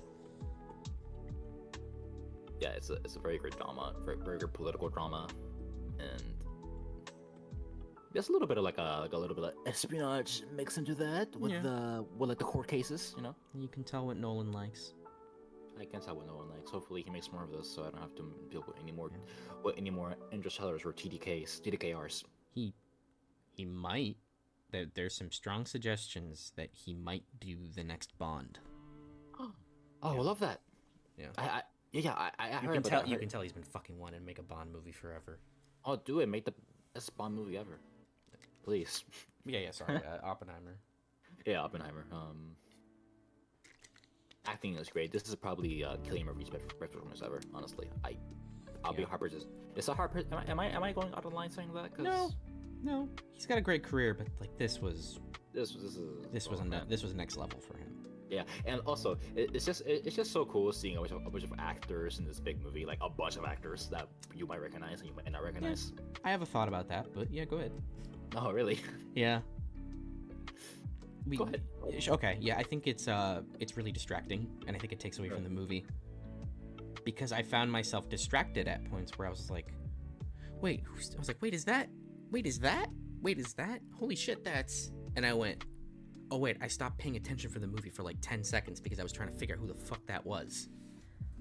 It's kind of a bit too much at times. I think it's a bit too much. I know that guy. It's like, I know that guy, and I understood that reference, and it's like... I wouldn't say that no one did that on purpose. I don't think he did that on purpose, but I think it's an unfortunate blowback to having this fucking many famous people in the movie. There's like a lot of movies that have a lot of well-known actors. Yeah. Would you say that's like detrimental to those other movies? No, because the pace of this movie is so specific, and once they do their little like collection of all the scientists, that's when all the famous actors come into play. And it's just like, oh, we're gonna collect all our celebrities for like 10 minutes. And it got a little, for me, it got a bit too much. Where it kind of got a bit distracting. You're reminding me. Nothing relevant to what you said, but you're reminding me. Just so my brain is thinking more and more. The fucking sound design in this movie is phenomenal. Oh, the score? Or the sound design. Yeah. It's phenomenal. Mm-hmm. Just the way everything sounds, the way it like just bounces. I go to cinema. I live in a. I go close to a theater. It's not the greatest theater, but it sounded really good even for my theater. Yeah. So imagine just watching one of those fancy theaters. It's like, oh. I got to see this projected on film. It was gorgeous on film. Oh my god. I will never forget that. Like, that was probably the best looking I've ever seen a movie in a theater. And I fucking saw Avatar: The Way of Water in IMAX. So, yeah. Like, I'll let that stick for a minute. You know why? Probably because it's real. This is a practical movie. Yeah. Like 98%. I own the movie on physical. I can watch those behind the scenes whenever I want. I still don't fucking believe Nolan that there's not a single VFX shot in this movie. I don't believe him. Yeah. But I'm sorry. Yeah. I'm disappointed that Nolan did not, fire a nuke. Could have made the experience even more real. But it is what it is. Gotta see the good with the bad. Oh yeah, and like you said, the score is phenomenal. Ludwig Göransson, right? Yeah, Ludwig Göransson. Yeah, the goat. Ludwig Göransson is he's probably the next Hans Zimmer. It's passed around a lot in it, but it is. Yeah, I'm sure it is passed around. Yeah. He might be the guy. Yeah. Yeah. Everything he's put out so far has been hits. So. Hell yeah. But yeah, no, fantastic movie. I heavily recommend. One of the best movies I've seen all year. Hell yeah, brother. Very good. Very. Yeah. I'm gonna go on a limb and say a 9. Yeah, 9. 9. That's about that's what I gave it to. Is like, yeah. I gave it a straight 9. Yeah. That shows about it. Yeah. Okay. Well, hey, good talk. Good. All right. Go ahead. I don't really want to. You can be as brief. You can be as brief as you want. Yeah, I don't really like Barbie, guys. I didn't think it was very funny, other than Ryan Gosling chewing the scenery and being the best actor of the year. Give him the Oscar, damn it. Yeah, I don't like it that much. The world didn't make any sense to me. I don't think it was that funny. That it was really silly, but not even the endearing kind of silly. It's just the silly where it's like, what? You thought that was funny?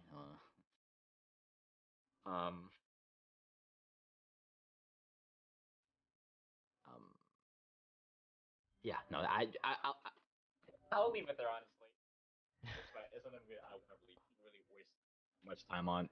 I don't hate it. I don't despise it. It's more just a not really for me, guys. I'm sorry. Didn't think it was very good. Mhm. 4 out of 10. Okay, that's fine. Yeah, there it is. Yeah. Thank you for. I'll say. Thank you for existing for what you are, because Barbenheimer, what a culture phenomenon you Yeah, were. what an You were event. Oppenheimer. Thank you for saving the movie theaters. Thank you. Yeah, thank Just you. Please, thank you. thank you. Thank you for that at least. And good job being the most successful movie of the year. Yeah, congrats to being. Congrats to for the 3 high successful movies of the year are not sequels. Yeah. Good job, you massive pile of shit. Moving on, 4 out of 10. All right. Next one up Look, here get Ryan should Gosling and beautiful. be. All right, let's see. Next up is Resident Evil Death Island. Oh, the goat! The goat! Did you talk about this also? You didn't talk about I this. did not. So this, yeah, All right. but you go first because. Yeah. All right, so guys, I'm a massive Resident Evil fan. You might see soon enough. Yeah, I'm a gigantic Resident Evil fan. I love the series. I'm not too hot on the movies, particularly the animated movies. They're really silly. I think they might be even sillier than the Paul W. S. Anderson movies. Mhm. They might be sillier. I think those movies get away with the fact that they have nothing to do with the Resident Evil story. So that helps them in some way. So you yourself, I don't have to be insulted by what they're doing, even if they do bring characters from those And those games. they insist that they're canon. They do. Yeah. Ugh. Oh, Yeah. okay. Listen. Don't make me hate them more. All right. It is what it is. But these for sure are canon, I imagine. Oh wait, That's the like W.S. Anderson movies or the animated ones? yeah, those. I Oh, meant the W.S. W. Anderson ones were not, but the animated movies Yeah, are. exactly. They Yeah, are supposed to be canon. Yeah. I was talking about those. Oh no no no. How because they have nothing to do with Resident Evil. They kind of get a free pass. Yeah, no. The W.S. Anderson movies, yeah, no, they're obviously not. Yeah, no. Yeah, no, I misheard. My bad. The less that those movies do with Resident Evil as a whole, the more they work. Mm-hmm. So I don't have to give a shit. But like when they put Jill Valentine and she's shit, I'm like, oh fuck you. In this movie's case, yeah, no, I don't believe that you're telling us that they're canon. Not you, Gabe, but Capcom or whoever makes these fucking movies. I don't really want to believe you because they're silly movies and they don't really do me any like favors for the games. But in terms of fan service, this movie is quite the movie. Because tell me, when did we ever see Jill Valentine and Leon Kennedy in the same room? Never. But in this movie, oh, you get just that. You get Leon making those fucking quirky ass shitty jokes that I love. You get Jill Valentine being dry as ever. No, no, I love Jill Valentine before the remake. I hope they do her justice in RE5, which is barely in it. Damn it. Hey, look at Chris. He's Chris Redfield. All right, so to get into the movie, this movie is fucking silly. It's as silly as the other Resident Evil animated movies, but with the added plus of all the characters that we like. Not all of them, but Leon, Sherry. No, I'm sorry, Rebecca. Yep, Rebecca Chambers. Yeah. Leon, Rebecca, Jill, Chris, and Claire, all in the same movie. Like, that's fan service. Thank you so much. I love you, movie. You're still a silly ass movie though, so like I gotta take the good with the good because this movie is fantastic. I'll tell you guys. This movie has a villain. It has a villain who looks like Ethan Hawke. That's his most notable quality. He also can't walk. But he can barely walk, and he turns into a giant squid monster. They're in a prison. They're in Alcatraz, aren't they? Yes, it's on Alcatraz. Yeah, it's on Alcatraz. Yep. It's again, guys. It's a really funny movie. It's fun and funny. Like we had a gay old time watching this movie. You know, didn't we? Didn't we, Gabe? Yeah, we sure did. Yeah. This movie sure is fucking dog. It is dog, but I love it. You can't tell me you don't love it. I don't love it. I enjoyed it, but you can't tell me that you weren't having fun predicting who the fuck was gonna die because they weren't the main characters. yeah. Didn't you, I sure did have a great time telling exactly when that fucking villain was gonna inject himself with a insert letter virus. Yeah. It's really weird getting this movie, and then Resident Evil 4, one of the best games ever. Like, oh my god. I'm sorry. One of the best games of this year. There. And then this movie, one of the worst movies of the year. Yeah.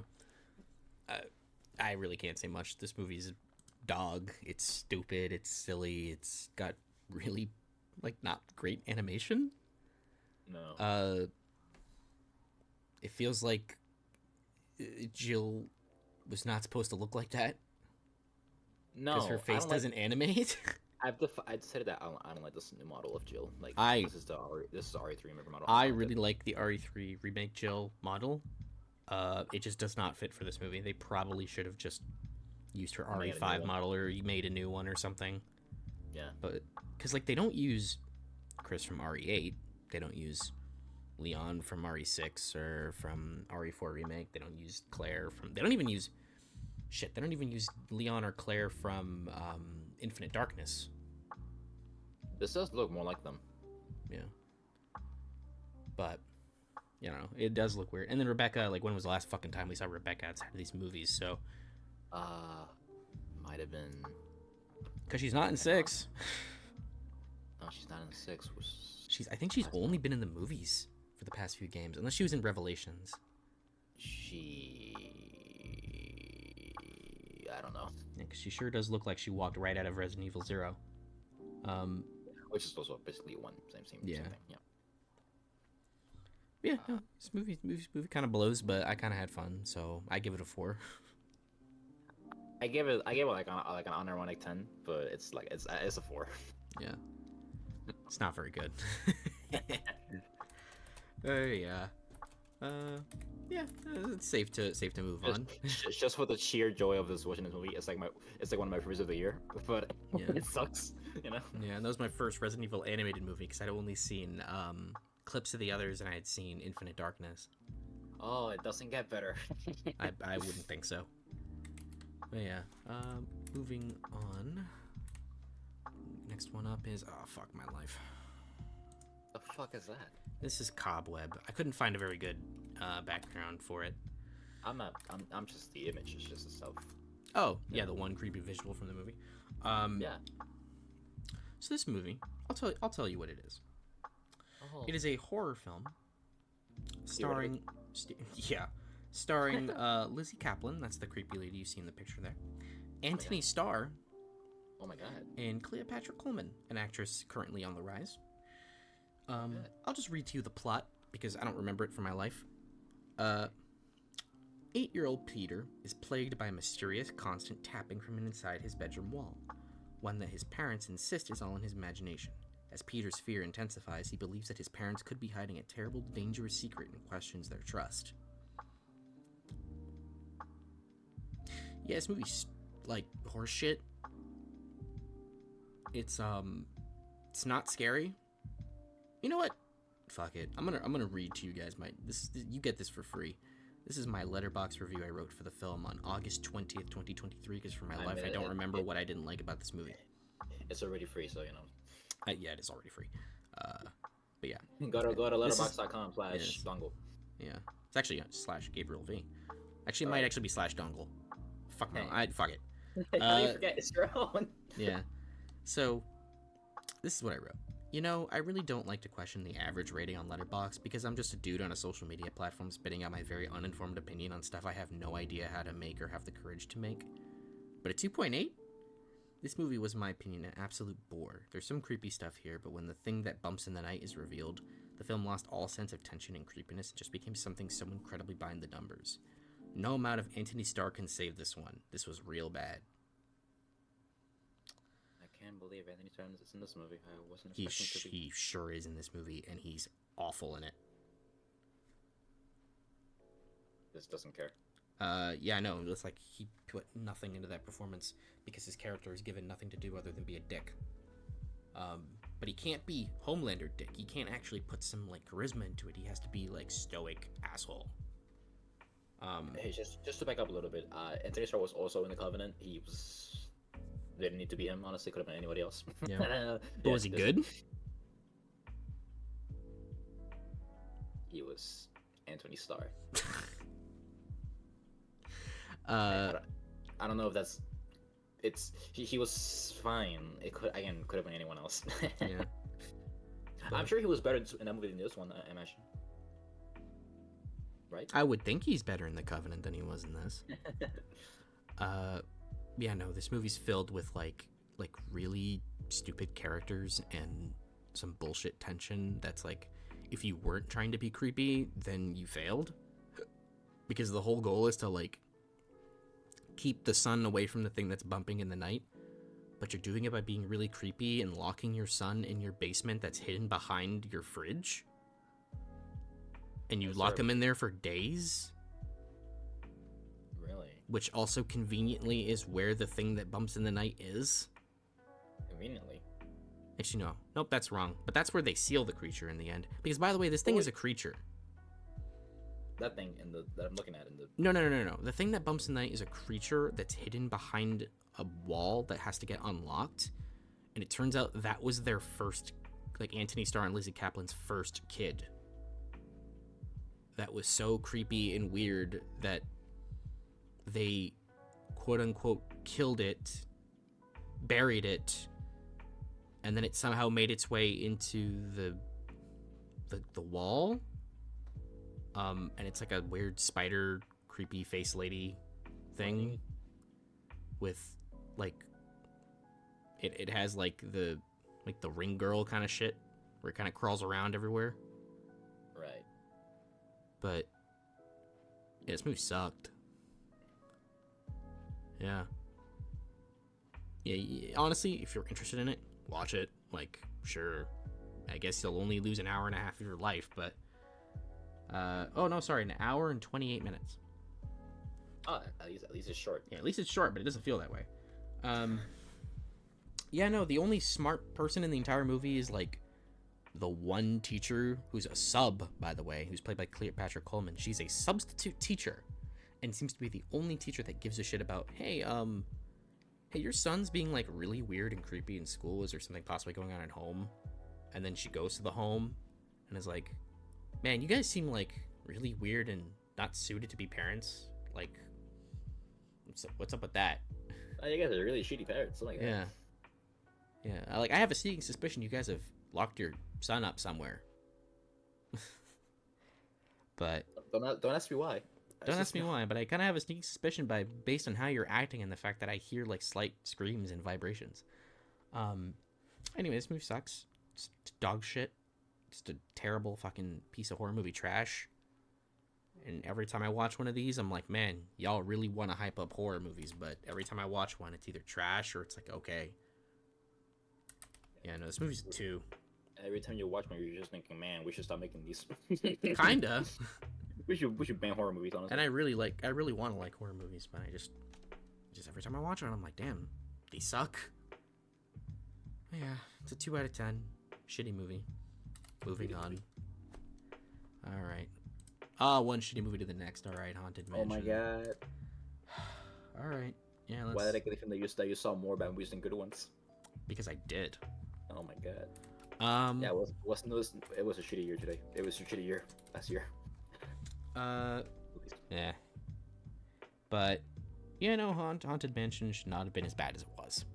It really shouldn't have. And it looked good, didn't it? It looked good, and then the movie is just so bogged down by like its horrible editing. It's like, I mean, horrible editing. Holy shit. Really like sloppy acting. Like, none of the actors feel like they fully were committed to it. Like, they were like, oh yeah, Haunted Mansion, it's a fun ride, and it's like, but do y'all really care, or are you just kind of here? And it has a good cast too. Yeah. And the tone is so mismatched. Like, it never commits to anything. Like, some scenes it's like this goofy, like, kind of like slapstick horror movie. Sometimes it's like genuine horror, and then sometimes it's like Never knows what it wants to be. the Lakeith Stanfield, Danny DeVito comedy hour. And then sometimes it's a character drama. So I don't quite know, man. Like, nothing about it really works.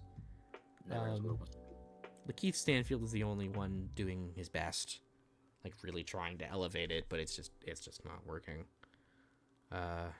Also, it's way too long. It's fucking 2 hours. Like, actually over 2 hours, and it did not need to be that long. It is awful. 3.5 out of 10. This movie sucks. Ooh. Yeah, it is so bad. Ugh. Oh yeah, moving on. Yay! Oh my god, a good movie. A movie I like. All right, Ninja Turtles: Mutant Mayhem. I already talked about this one, so this one's all you. I like Mutant Mayhem. I thought it was a fun little movie. You know, fun little movie. Thankfully, one of the better Teenage Mutant Ninja Turtles movies we've gotten in a while, and actually, no, in a long time, unless you count, you know, the goat of them all, Batman versus the TMNT. Good movie, by the way. Yeah, no, good movie. I finally saw it last year. Yeah, it was great. Yeah, no, this movie, it was fun. It was fun seeing the turtles again, but this time acting as, well, kids. they were Actual teens. Actual teens in this movie.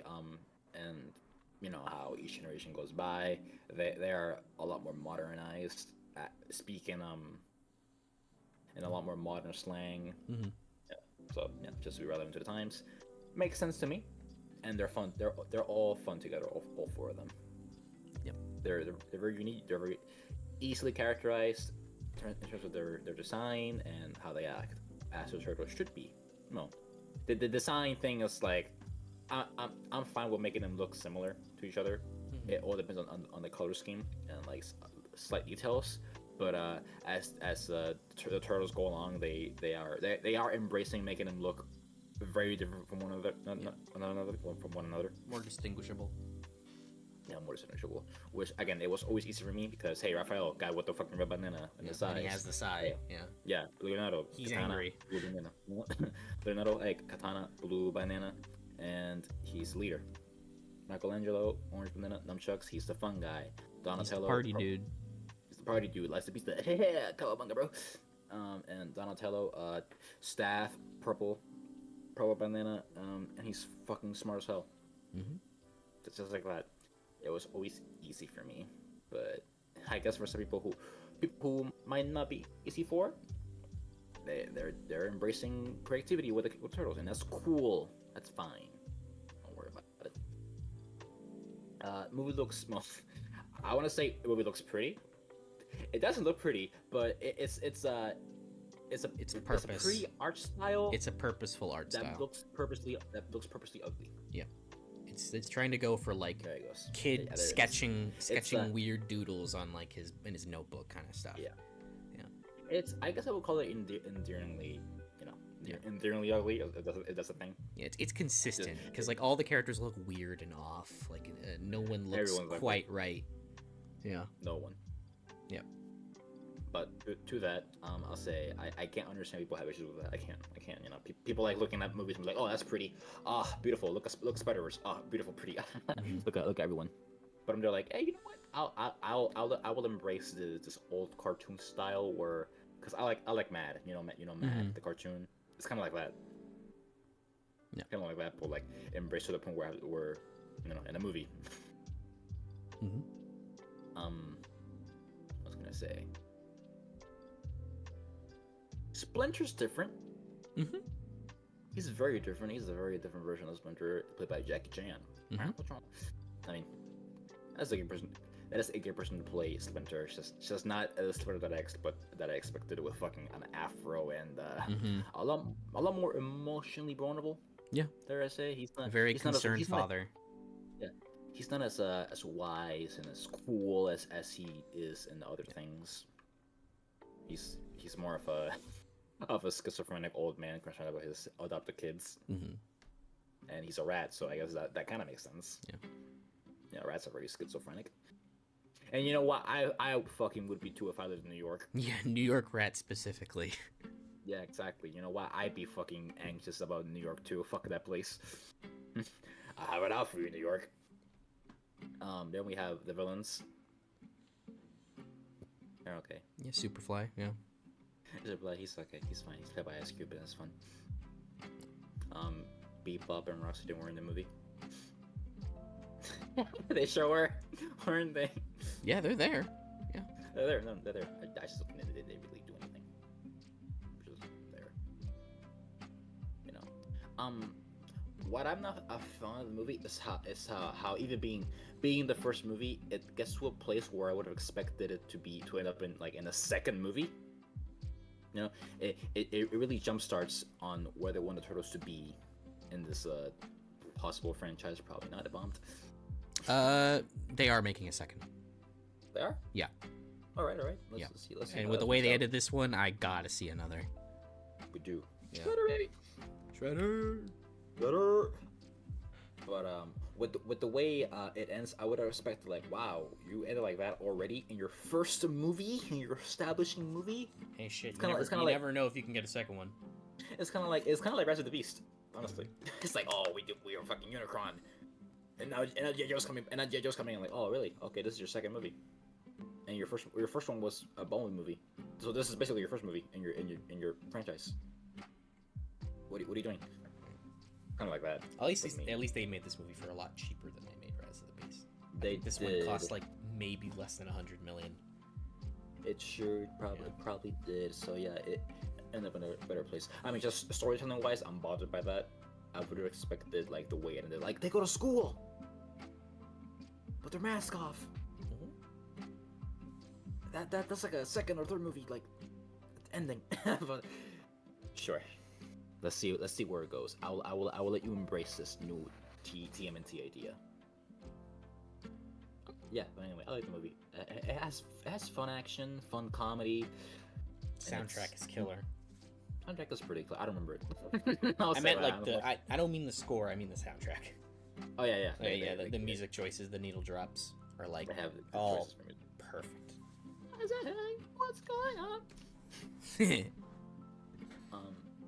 Mondo Gecko is so funny.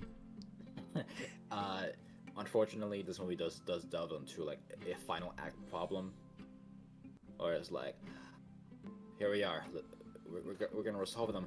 Oh shit! A giant monster is attacking the city. Oh my god. Okay, here we are. Cool. Why is there a giant monster? I don't know. He turned big. Yeah, no, fun movie. I like it. Cool. Yeah, I give it like 7.5. Okay. That's actually higher than I thought you were gonna give it. I'm gonna be honest. It's enjoyable. Okay. Well, cool. Yeah. Yeah, but I fucking love this movie. Yeah. You give it like an 8, right? I give it an 8.5. Yeah. So close. Yeah. Moving on is The Last Voyage of the Demeter, which is gonna be all me. What can I say? I didn't see it. Yeah. You're not missing anything. Yeah. Okay. So I think this is a movie, if you watch it, you will probably like it a lot more than I did. Maybe. Because a lot of it is, it's a lot of really brutal sequences because if you don't know what the film is about, The Last Voyage of the Demeter is based off of the opening excerpts of the book Dracula, which is of the story of the ill-fated boat the Demeter, which brought Dracula to London. What are you thinking? Yeah, but yeah, this is gonna get real loud. I apologize.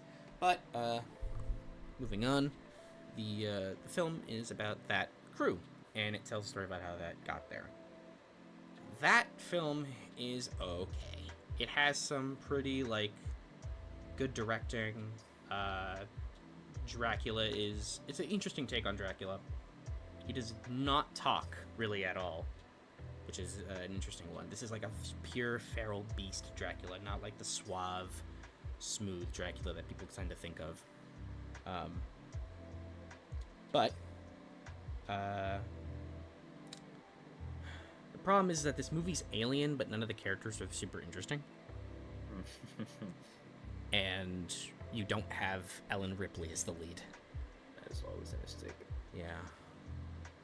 The best you have is Corey Hawkins, really like trying his best, but otherwise, Is he the main character? Yes. Otherwise, yeah, it's not terrible. It's just really slow and dull. But I don't know. I think if you watched it, you would like it a lot more than I did. I think you would appreciate more if its slower tendencies. I hope so. But yeah, that's a 6.5 for me. I'm gonna be honest. That's not super impressive movie, but yeah, I enjoyed most of it for what it was. But yeah, moving on, we can go to Blue Beetle. This one's all you, because I already talked about this one. Oh, I'm sorry. I was asleep when I heard the fucking name Blue Beetle. Oh. Oh yeah, what a boring movie. Hey, I keep saying this to everybody who tells me about Blue Beetle. Hey, what's Blue Beetle like? You've seen it before. You literally have. Mm-hmm. Think of any from any movie. You see, it's Blue Beetle. Think of any comic book movie you've seen in the past 15 years. You've seen it. You've seen it. It's Blue Beetle. Yeah. I mean, Blue Beetle. It's everything you've ever seen in your life. It's nothing interesting, nothing fun. I mean, you can have fun with it. Sure, go ahead. Yeah, sure, go ahead. It's fun. Yeah, it can be fun if you want it to be. I mean, if you think it's fun, go ahead. That's my point. But it doesn't do anything interesting. Doesn't have much to say. It's really run of the mill, and even run of the mill to the point where I'm like, okay, could you spice it up a little bit, or could you just not be so fucking generic and lame? But I'm there like, man. Yeah. This is the Blue Beetle movie. We got this into the back row. Yeah. Yeah, and even if Batgirl was horrible, like, that's at least something. That's at least something, you know. Maybe if things were different, Joss would have done Batgirl. That's what he wanted to do. That's what he did Justice League. He wanted to do Batgirl. Could have been a better movie, but we'll never see that world. Yeah. But we are in the Blue Beetle world, and we still haven't decided if this movie is in the DCEU or if it's in the DC. The DCU. Yeah. Maybe if it made $1 billion, it would have been, but no. It did not make $1 billion. No, it did not. But you know what's sad? It's the best. It's the best DC movie I saw this year. It's the second best live-action superhero movie I saw this year. It's not number one at anything.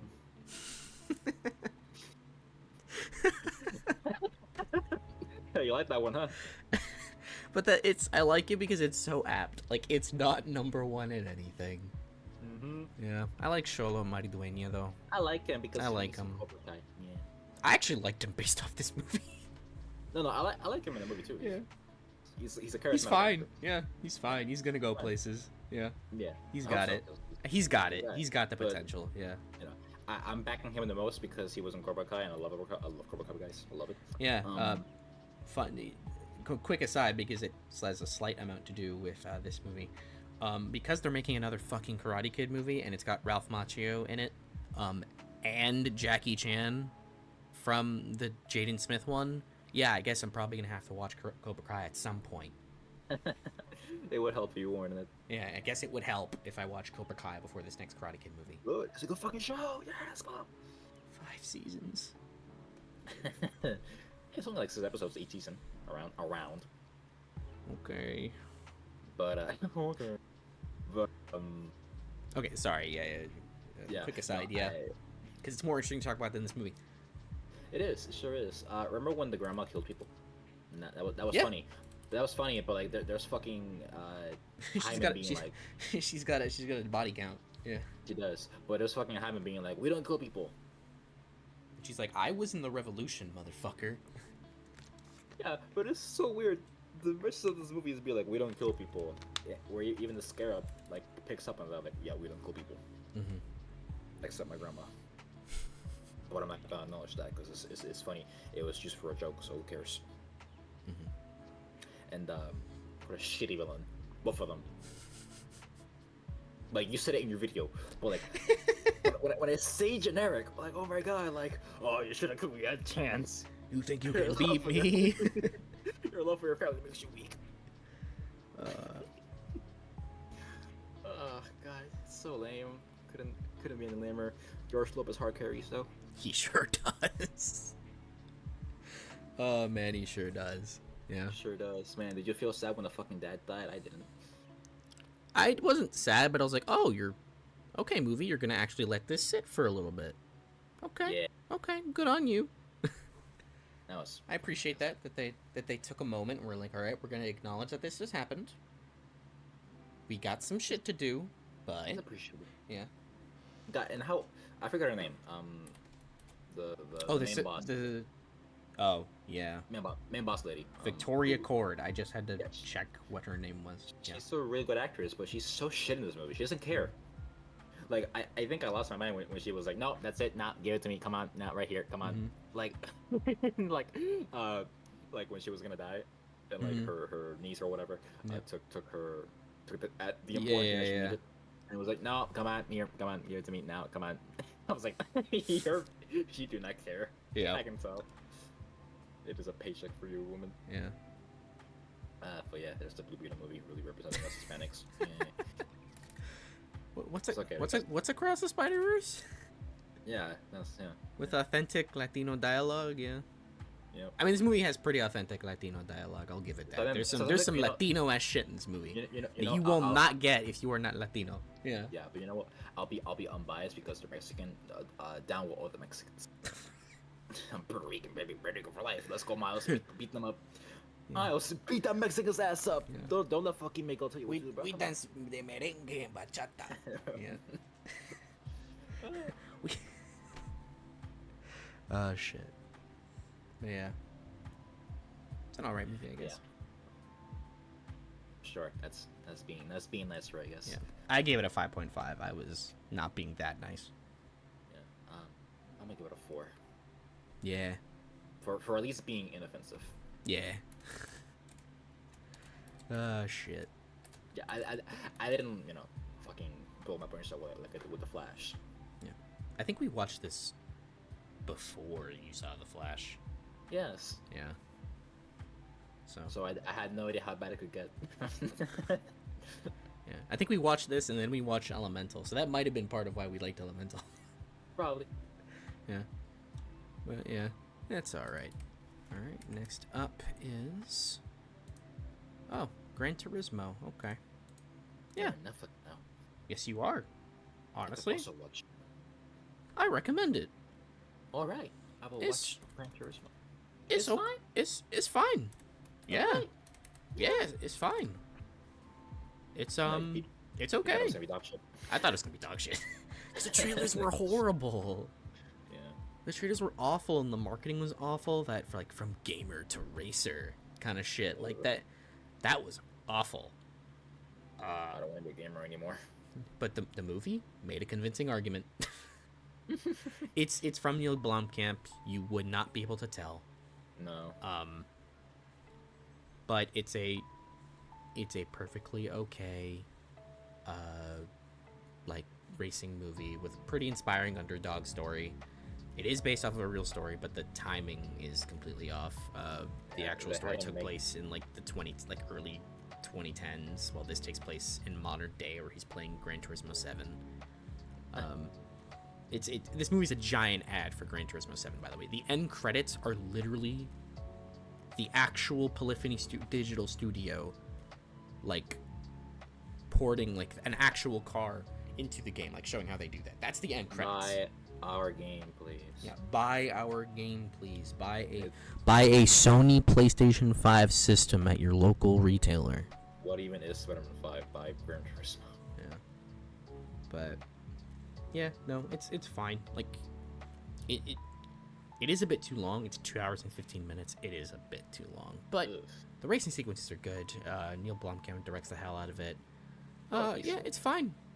It's got some good moments. It's pretty safe, standard, by the book, whatever you want to call it. I recommend it though.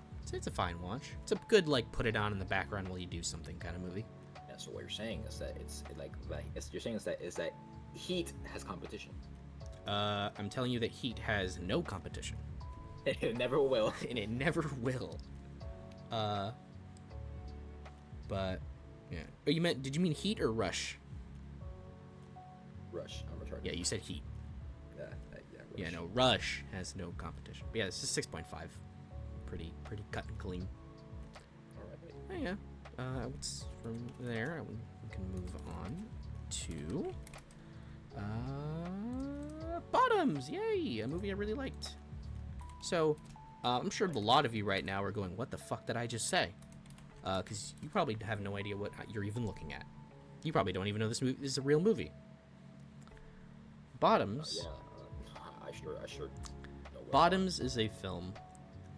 It is a straight teen sex comedy that is about these two young women played by Emma Seligman, or no, sorry, Rachel Sennett from last year's 2022's Bodies, where she was the major standout, and Iowa Dabiri, who we just mentioned a movie she was in earlier, Ninja Turtles Mutant Mayhem. She played April O'Neil.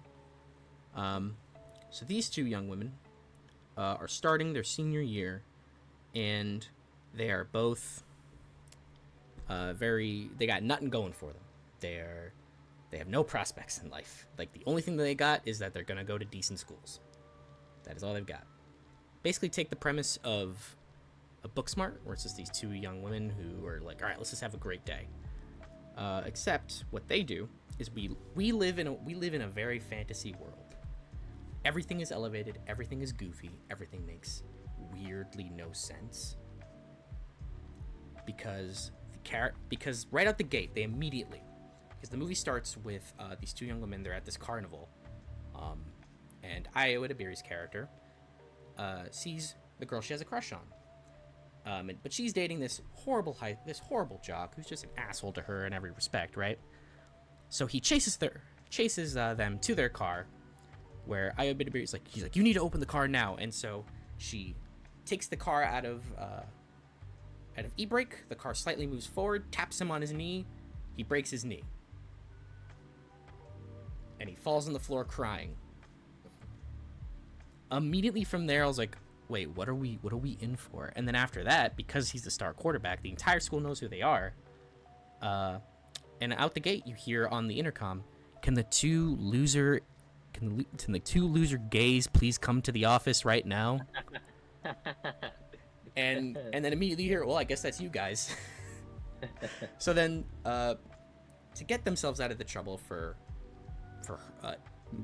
horribly injuring the high school quarterback, they, in a white lie, say that they're going to be running a fight club for young women to learn to stand up for themselves and defend themselves.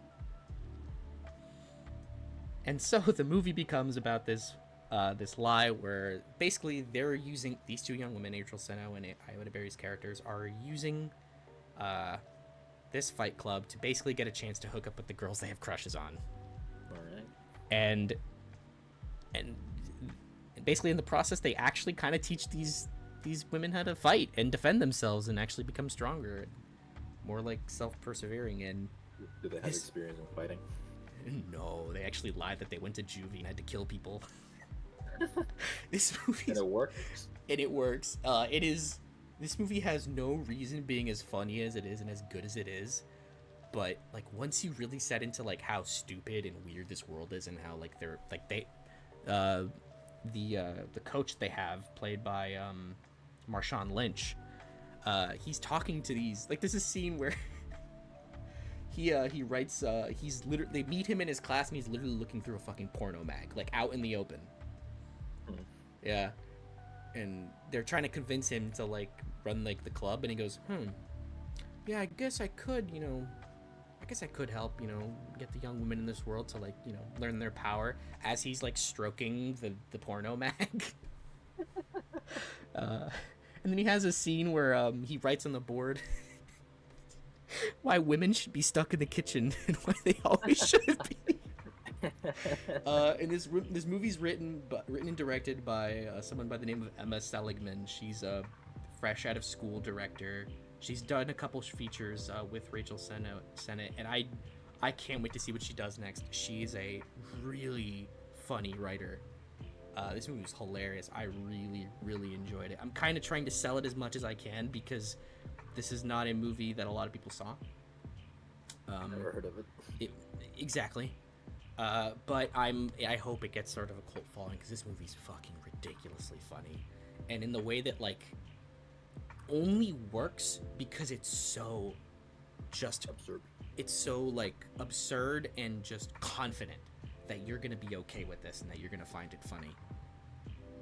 And you know what? I was so down with it. Like, I really enjoyed this movie. It's not perfect, however. It does have a bit of an imbalance of tone where it sometimes tries to get like into serious stuff, and it doesn't quite work because most of the movie's been so absurd. So that when you get into stuff that's like actually kind of real, it doesn't hit. And unfortunately, as much as I like Rachel Sennett as a performer, I think she's really gifted and naturally funny. Her character's kind of an ass for the entire movie, and it makes her really unlikable in many situations, which really does take the movie down.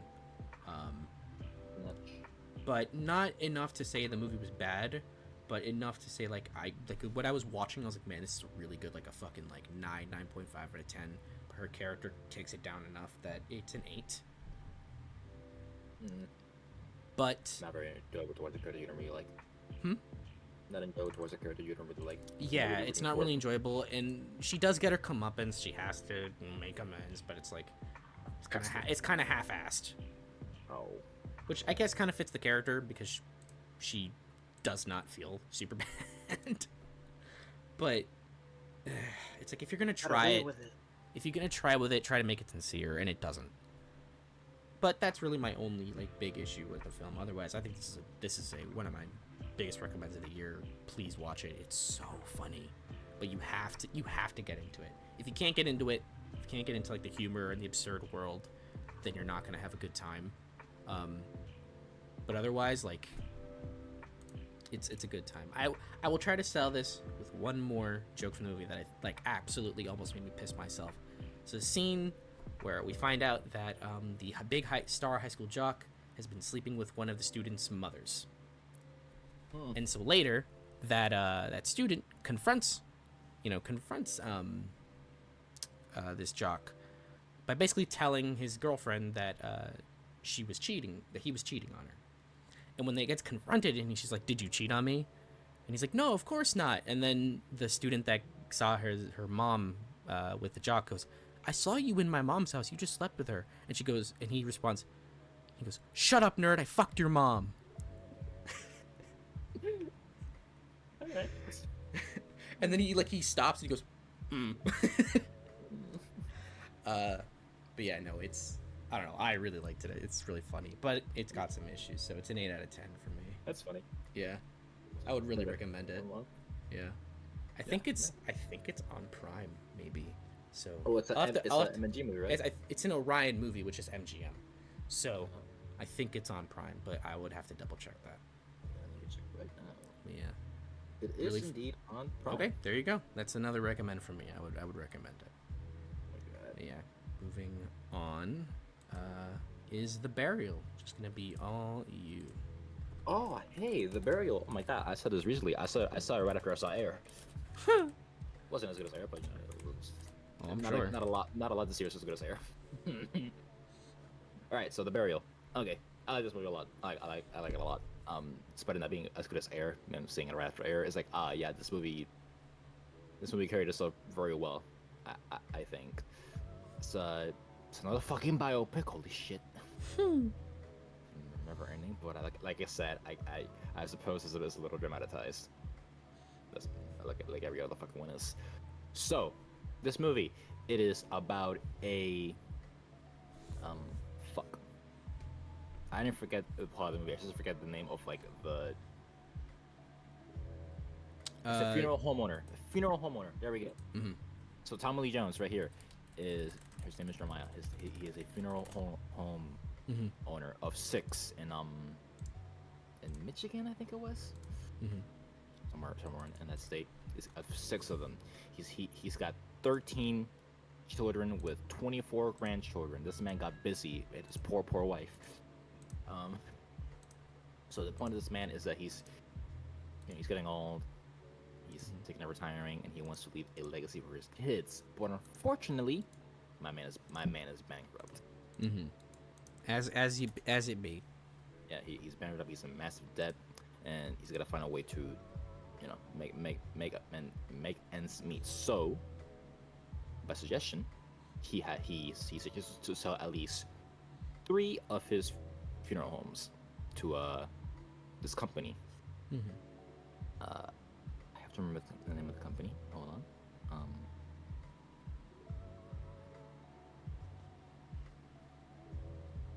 Motherfucker.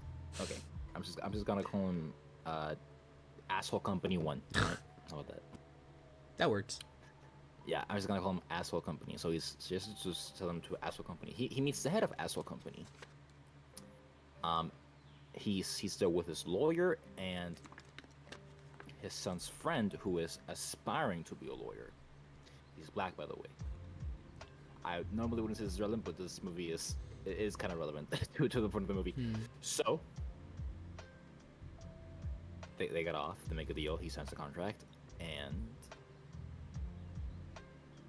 turns out, thanks to his son's friends, his son's friend, he catches on the fact that guy of Asshole Company is trying to fucking swindle him. So it ends up with him suing the man. But point is, he is one old man suing a $1 billion company, who are also, by the way, run funeral homes, something like that, and stuff like that. But it will be relevant later on. But it's kind of a far-fetched shot because it's a $1 billion company and this one guy with a contract that he signed, so the chances are slim to none. So with that, he needs some professional help, some real professional help, and there comes Jamie Foxx's character, whose name is Willie Gary. Willie Gary That's a is name. It sure is. So Willie Gary is a lawyer who's never lost a case ever.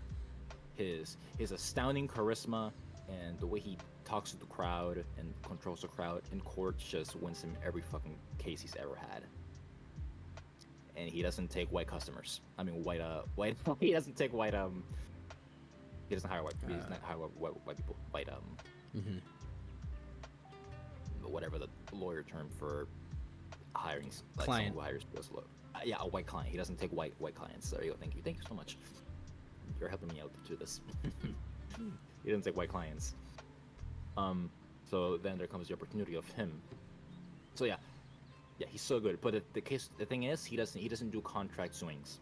He only does like injury stuff. People involving people getting hurt and stuff like that. And yeah, simple court cases, and him being undefeatable in court and picking his battles very well earns him a high reputation. And he's a very rich man at that point. He's high reputation. He's got the swagger. He's got a posse behind him of other well-trained lawyers. And he's basically the man. He's the man. And it helps that Jamie Foxx, an actor who's one of the most charismatic actors working today. Yeah. So yeah, it is a very good casting choice. So then that leads to Jeremiah and his son's friend. I gotta remember his name. His son's friend, Hal. His son's friend Hal. Yeah, that means to Jeremiah and Hal going to Jamie and offering him a deal because So the thing is that let me pause. That Willie doesn't want to do it. First of all, like I said, he doesn't take white clients. He does specific trials, injury trials, and does do contract trials. So it's like, hey, you know what? I pick my battles, buddy. I'm not doing this shit. The funny part about that scene is that he's got a guy behind him kind of repeating everything he said, like explaining to him in fine detail. It was funny. This movie's pretty funny. I guess I'm doing it very good justice, but I recommend it. So yeah, the thing that convinces Willie is Hal tells him, hey, if you do this, you could be one of the greatest lawyers of all time by taking us to company. Comparing him to other lawyers, for example, he compares him to the lawyer that took the OJ case. Oh God.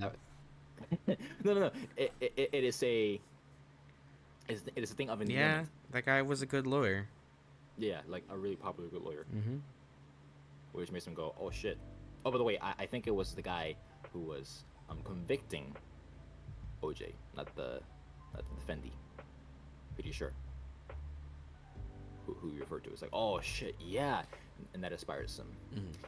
And throughout the movie, it's about them getting to that point, which, not a side plot, that Jemiah's lawyer, played by Alan Ruck, Mike, the guy's name is, he's got a background, and just the payoff to that, it's quite something. He's kind of a racist. So the payoff to that is kind of huge. It really takes a whole toll into the characters in the movie. So yeah, that's the setup. That's how much I'm setting up for you.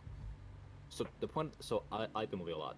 Yeah, basically, I like the relationship between Tommy Lee Jones and Jamie Foxx here. Just the way these two interact. This old man at kind of his wits' end, trying to do his best because he wants to maintain the legacy that he's built for many years, and wants to keep it for his family.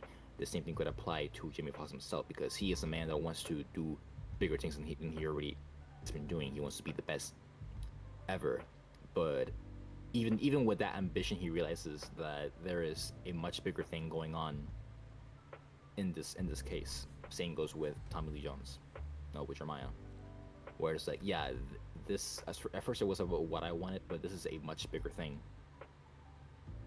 and winning this case could do it for a lot of people, and it did.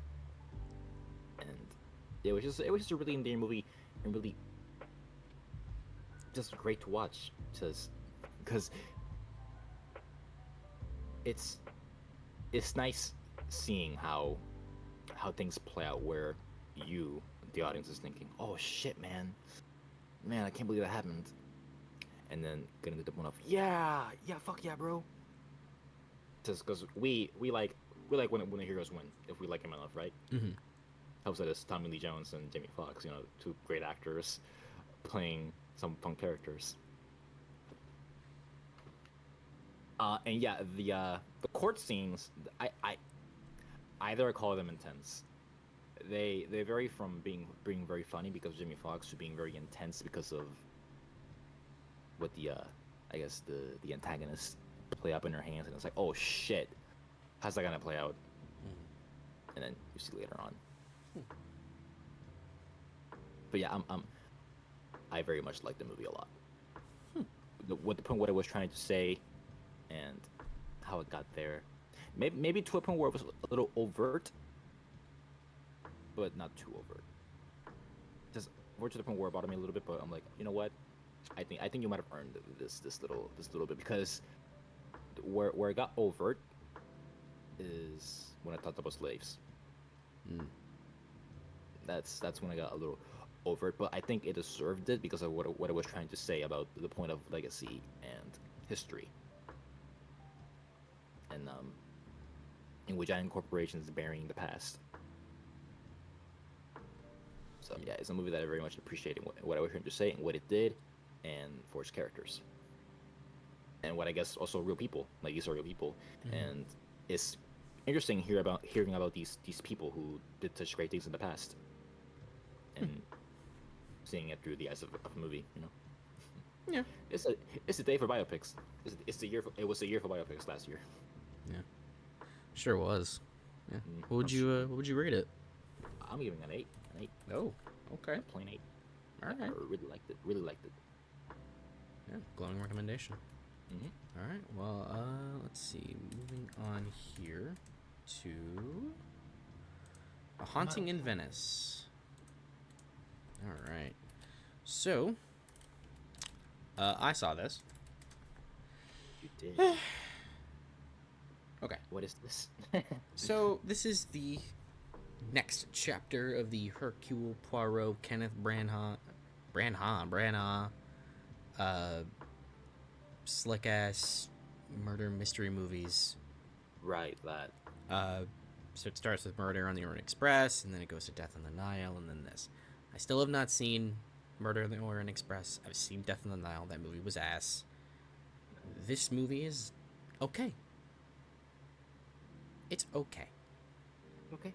Yep. It helps. Okay. What holds it back is Kenneth Branagh's directing. I don't know what he was. He's never done a horror movie before, so this was probably his attempt at making a spooky movie. Oh, so this is a horror movie. Yeah. Yeah, to an extent. Is It's trying to be spooky. That's kind of an odd tonal shift from like mystery to, from two first straight up mystery movies. Straight about, up, a whodunit to a horror. Glossy ass Hollywood as shit mystery movies, and then you get to this, which is it's set in one location. It's pretty locked off in terms of its directing. There isn't any crazy sweeping shots. It's just it's very tight, and that's part of why it works somewhat. The mystery itself was fine. I it did leave me guessing in a few places. I didn't fully keep up with it, which is good. You want to be kind of left in the dark in some places. But the thing that holds it back so much is just the really odd directing that felt really unsure of itself. And then other than that, it's just it's pretty okay. It's not impressive. It's fine. That's fine. I really don't have a lot to say. It's okay. It's fun. It can be spooky at times, but most of it is just held back by. I keep repeating it, but it's held back by Branagh's directing. That's just not working enough to keep it interesting. But yeah, otherwise it's okay. I actually didn't mind this one. It's a 6 out of 10. Yeah. Right. Compared to Death on the Nile and, well, I don't know about Murder in the Orient Express. I can't say, but compared to Death on the Nile, yeah, that was fine. Yeah. Does this come after the trilogy, or is this? I don't know. If we're gonna get another, we're gonna get another one. We're gonna get another one, but I'm not sure. It is what it is. It is what it is. But yeah, that's a pretty cut and dry one. So we can move on here to The Creator. All right, we both saw this. Yeah. But you saw it way before I did. I did. Yeah. So how about you go ahead? It's shit. What was his name? Gareth Edwards. Gareth Edwards. This is his first movie that's not It's his first movie since Rogue One, yeah. Which even wasn't fully his. No. Yeah. Now I'm thankful it wasn't. I mean, I don't know. If this is all him, then what the fuck? Yeah. What happened? This movie's so fucking lame. It's cool concept, the whole thing of AI war against the machines, and what the humanity between machines and what that means. Mm-hmm. Very interesting, but they didn't fucking think so. They went bare bones. In fact, barely bare bones. There's not a bone in this meat. This meat is skinless. This is a chicken tender. It's lame. It sucks. I wouldn't eat. I would eat anything else. Honestly, anything else. It's a chicken tender without flavor. Chicken tender seasoning. with that sauce. Yeah, without sauce, no seasoning, nothing. It's the chicken. it's the bone. It's not even the bone. It's shitty. I don't want it. Give me anything else. Give me those chicken wings. See, wow, they're so well seasoned. Yeah, this movie's again lame. It looks really pretty. I'll say that. It's one of the prettiest movies of the whole year. And that's it. It's a lame script. It has God. Even the acting is like ugh. Yeah. Yeah, the acting is lame. The plot literally makes. I don't think the plot makes any sense.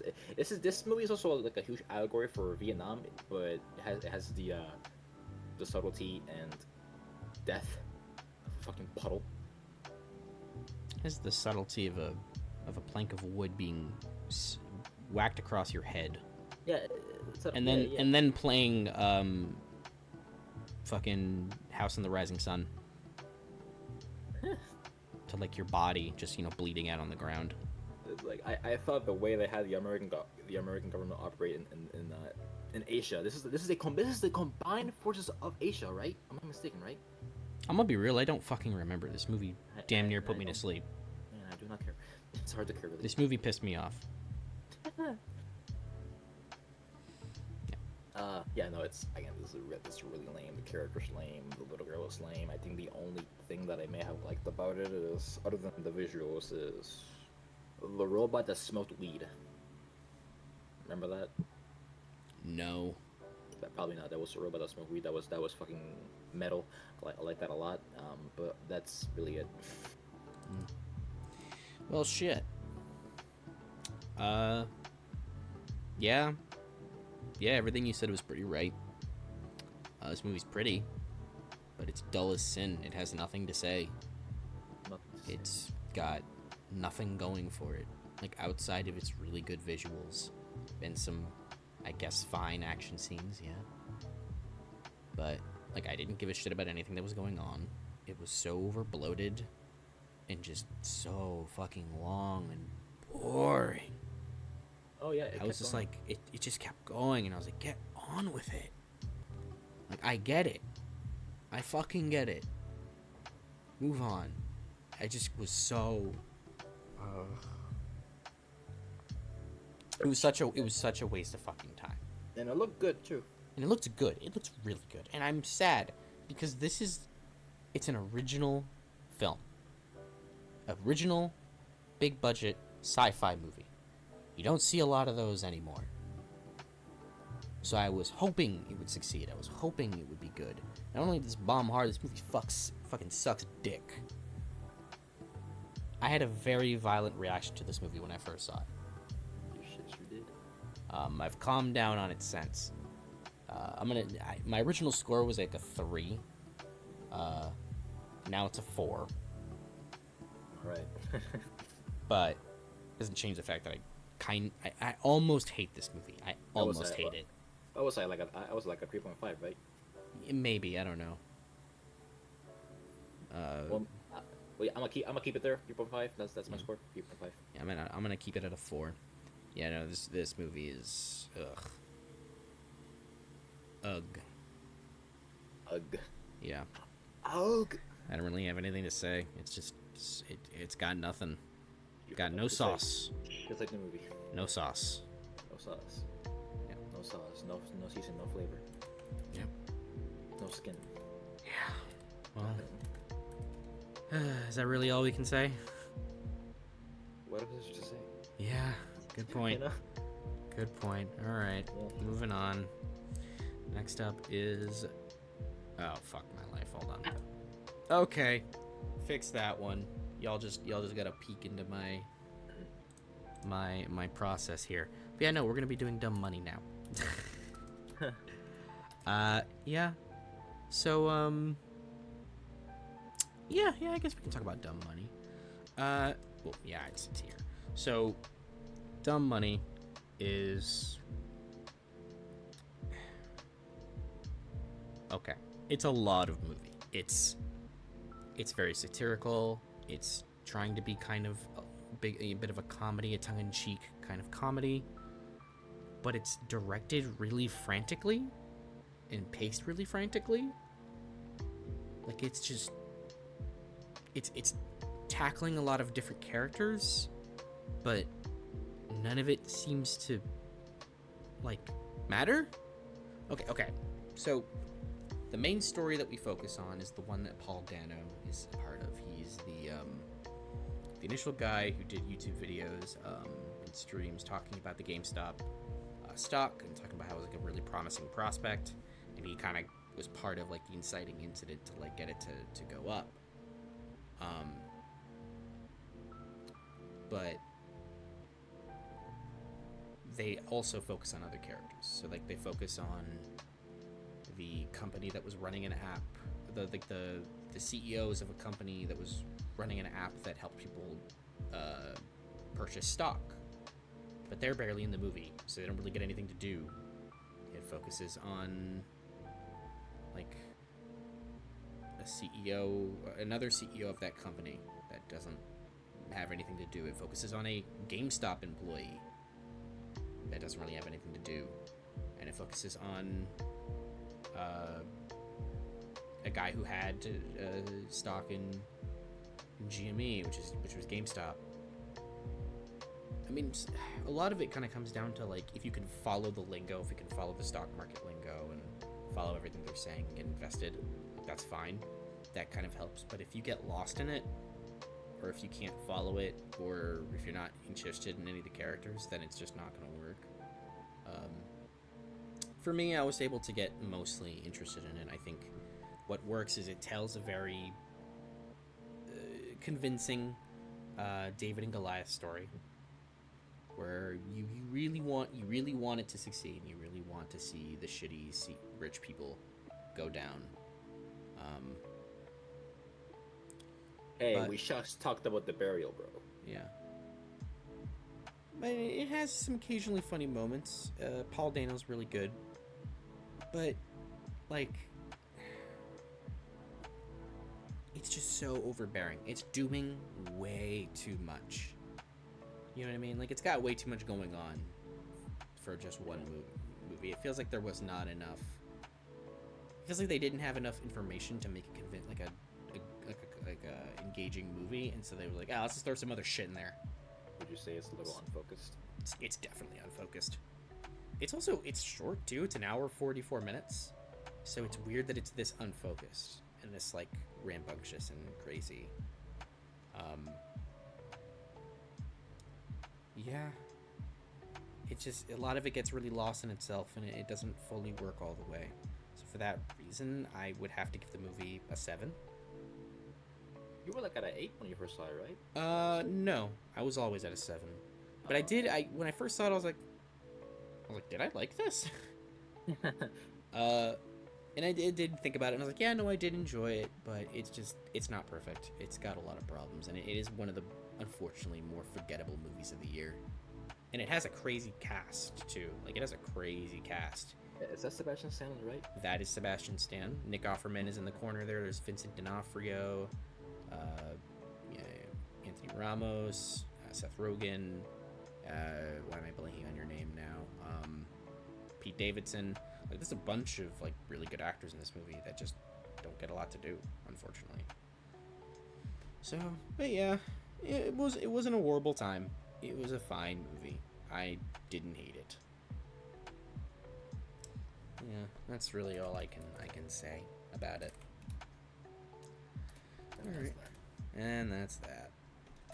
Alright, well, moving on to, you already got a sneak peek of it, but yeah, let's do Saw X. Yeah. So Saw X was a movie I refused to see. Initially. What got you to see it? So let me give a brief. I don't give a fuck about Saw. I couldn't give a bone in my body about Saw. I watched the first one. We got friends that think I hate Saw, the first movie. I don't hate that first movie. I actually think it's okay. I just think it's really fucking stupid. And, like, especially because we watched it together, you and I. And when it got to the end, we were both like, what is this bullshit? Fucking idiot, what are you doing? But, like, the rest of the movie was okay. Yeah, like it wasn't horrible. It was pretty tame. Like, yeah. But then They made more. But then they made more, and apparently they only got worse from there. But then this one comes out. And it's like, oh boy, here we go, another Saw movie. Oh boy, it's another prequel with Tobin Bell. I mean, Like, I how much are they gonna draw this out? Like, I mean, I had the meme. There's a new Saw movie coming out. yeah. Every fucking time I heard about the Saw movie, like, there's a new one coming out. But yeah. But then it came out, and people liked it, And it was good. and apparently, and I remember hearing the reviews, and I was like, wait, it's good? Like you're not fucking around, right? Like it's good? And people were like, yeah, it's not that bad. And I was like, okay, all right, bet. And so the second it hit digital, I took our resident Saw enjoyer, and I was like, all right, you get this one. You get one. And so it's like, let's watch Saw X. We watched it, and when it was over, first of all, it flew by. I'm not even fucking around. This movie's almost 2 hours. It flew by. Like, there was a point where we paused because he had to go use the bathroom. We were like, holy shit, we're almost done. Yeah, this one's not bad. nice. It's okay. It's okay. It's okay. Oh my god.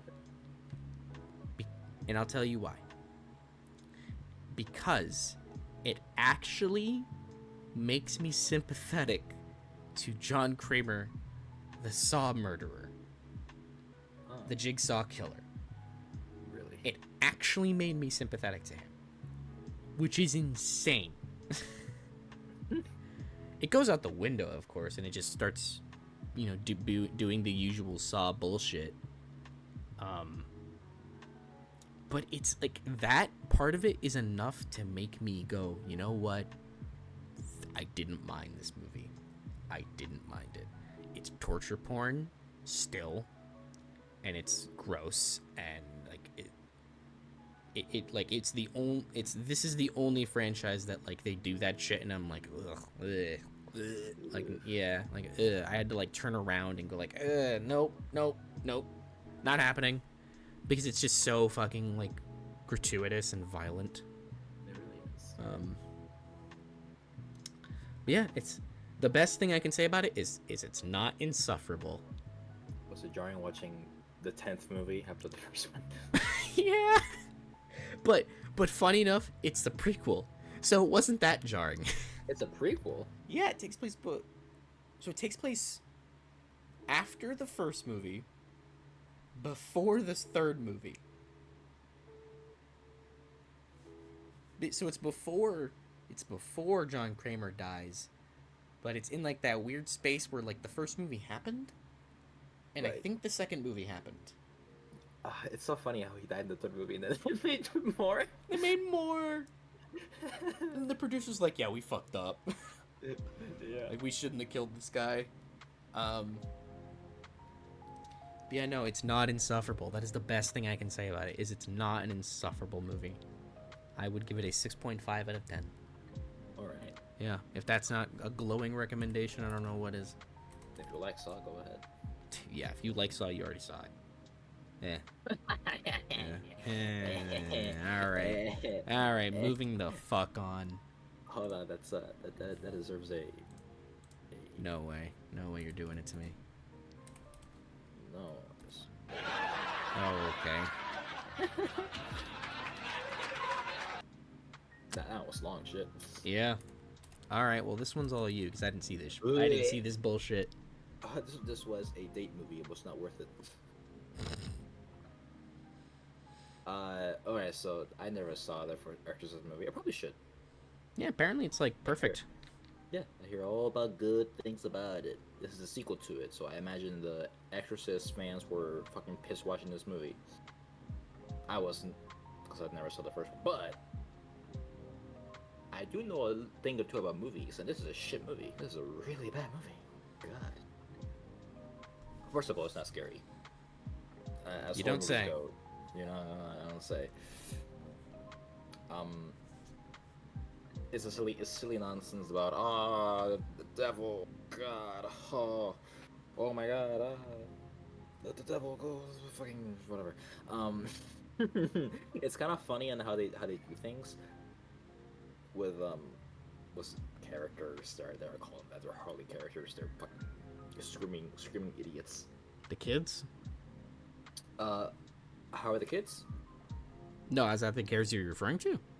No, not the kids. You like the characters witnessing the kids fucking tweak. Oh, yeah, I have no idea. Yeah, there's not much of an explanation as to how the girls became the way they are. It's basically just they walked out into the woods and then they came back a day later, fucked up. Yeah, I think the girls do an alright job being, you know, Possessed, yeah. Possessed creepy children. I think they do a good job at that. And there is like some interesting visuals in terms of horror. Like, you don't care about spoilers, right? Of course you don't. This is fucking Exorcist believer while we see this movie. All I know is it's supposed to be set up for a trilogy. To save you the trouble, the girl on the right dies because Satan has to make a choice between picking the girl on the right, and the father of the girl on the right picks her. Of course she does.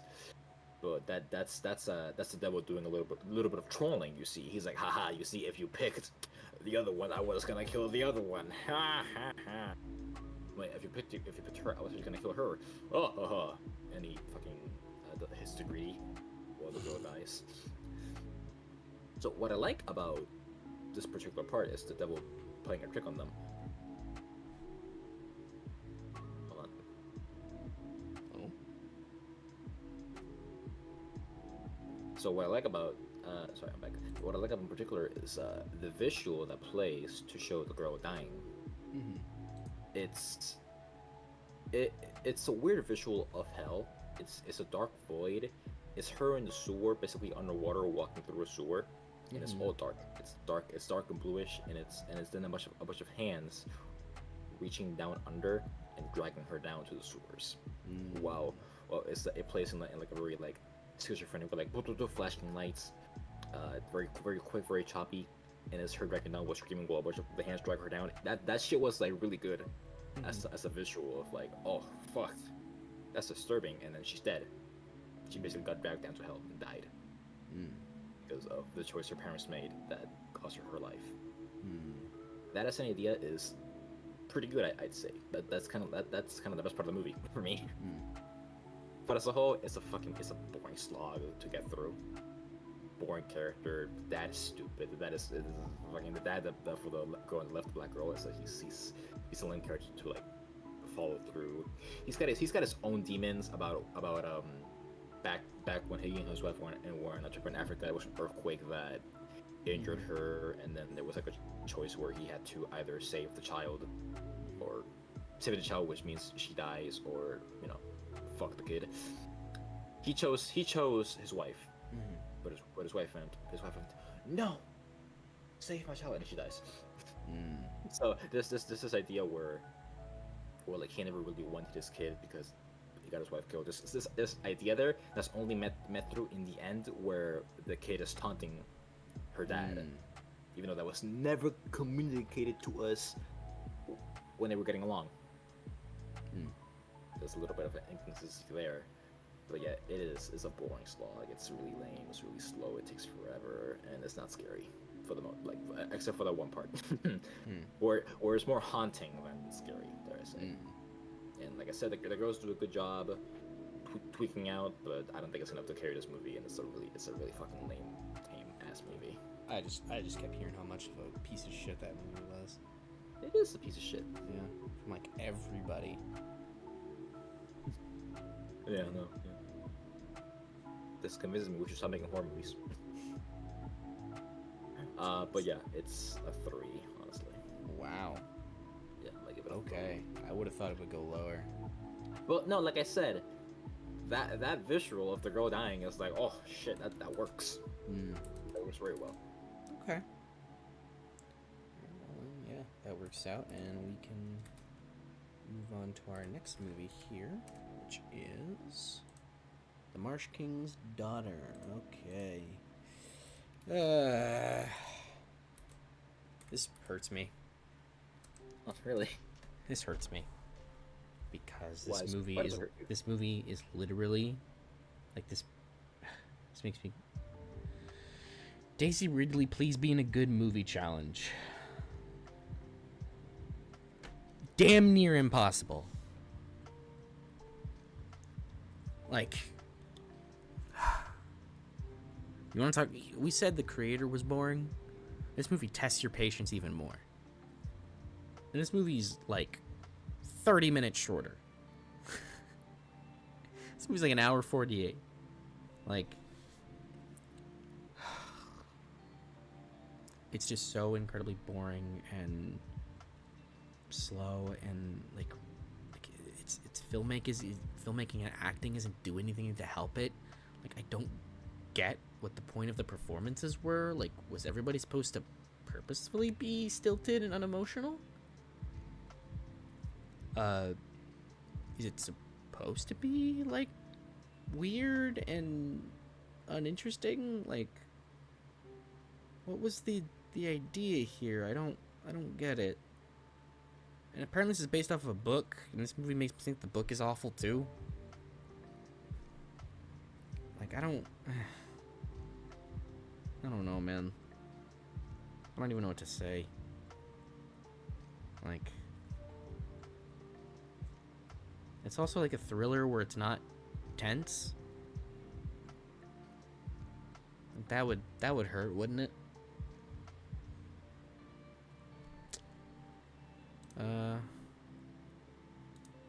But all that to say, yeah, no, I would say the Marsh King's Daughter is not very good. It's just not worthwhile in any way, shape, or form. I would give it a 4. It's really all I can say. It's just not well acted and not really interesting at all. It's just really boring and uneventful. None of the relationships are interesting or make sense. So, yeah, what can I say? Alright, next up is Pain Hustlers. This is another one where I get to just talk about a movie that I didn't like. Yeah. So, You had such good things to say about this one. did I?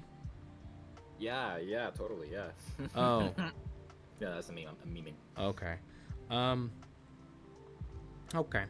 So, because I can't fucking remember what I thought about this movie, I'm just gonna read this. Pain Hustlers has energy, but no ambition. The story is mostly interesting, but this faux Wolf of Wall Street just doesn't have the same excitement or sense of entertainment necessary to hammer in the message. And I said last year, referring to 2023, referring to 2022 while I was talking about it in 2023, in my Secrets of Dumbledore review, that David Yates desperately needs something new to direct. I meant something good. What holds this up from being utter trash is Emily Blunt and the rest of the performers here. This fits right into Netflix, that's for sure. That's funny. Yeah. Also. Yeah, it's a Netflix movie that's got nothing. Opioids bad. Rich people bad. Scammers are scummy. That's No all way. I got. No way, bro. No They way, are. bro. Like, I don't know. Fuck, this movie was 2 hours? Damn. Shit. Are you okay? Are you okay? Did you make it? I somehow made it throughout that movie. Yeah, no. What did I give this movie? Let's see. 3 out of 10? Yeah. There you go. Yeah, 3 out of 10. This movie sucks. Yeah, there's a reason why nobody likes it. Alright, moving on. Oh, yay! Good movies. Killers of the Flower Moon. Killers of the Flower Moon is fan-fucking-tastic. I do tell you. Killers of the Flower Moon is a really, really well told, efficient narrative that's some like true depressing shit of how Americans said, oh, y'all got shit. What if that was ours? And what if we basically tried to commit genocide along the way? You know, what if we did that? And what if we did it completely legally? Yep. It is just it's a horrifying story that you're forced to watch for 3.5 hours. And while it isn't worth 3.5,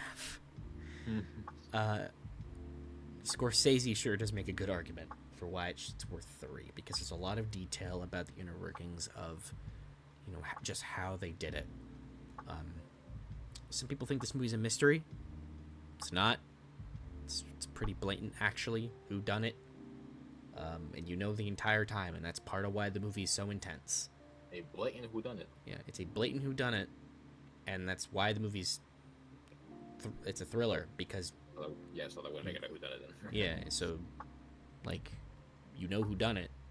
That's why it's hard to watch, because at times, because you know exactly what's going on, and you know the double crossing that's happening, and you know just how fucked the whole situation is, and you're just forced to sit there and be like, holy shit, this is real. This happened. Like it kind of boggles your mind when you watch it. It's filled with like just really, really good editing, performances. A particular shout out to Robert De Niro and Lily Gladstone for really, really turning in some great performances here. Yeah, no, man, this is good. This is like, I don't want to say peak Scorsese, but this is like efficient as shit Scorsese. You know what I mean? This is classic Scorsese. Yeah, he hasn't fallen off yet. He hasn't really. He's maybe got like one bad one in his library, and it's like maybe Hugo, like maybe. Actually, I don't like The Wolf of Wall Street. I'll say that. I don't like The Wolf of Wall Street. But Would you get it? I get it. I get why people like it. Like it's an entertaining ass movie, but it's like I don't really care for it. Yeah, no, Killers of the Flower Moon, fantastic movie. The only thing that really holds it back is just that overwhelming length. That can make it feel a bit repetitive, and by the time you get to the end, it's just like, man, you really could have shaved 30 minutes off this epilogue here.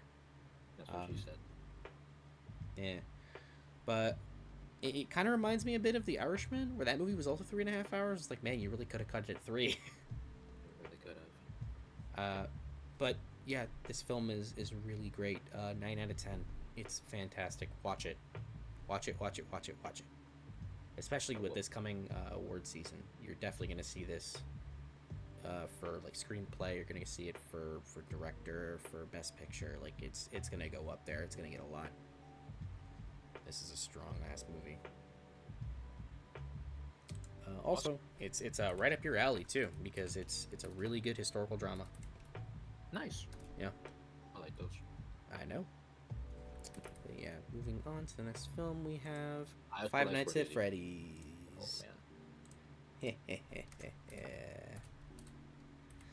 man. You can start, because Alright, so I've seen this movie 3 times now, by the way. I just want to make that clear.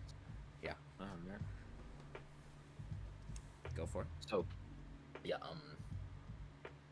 Five Nights at Freddy's is a movie that I never thought was gonna happen, then it happened, and I wish it didn't happen.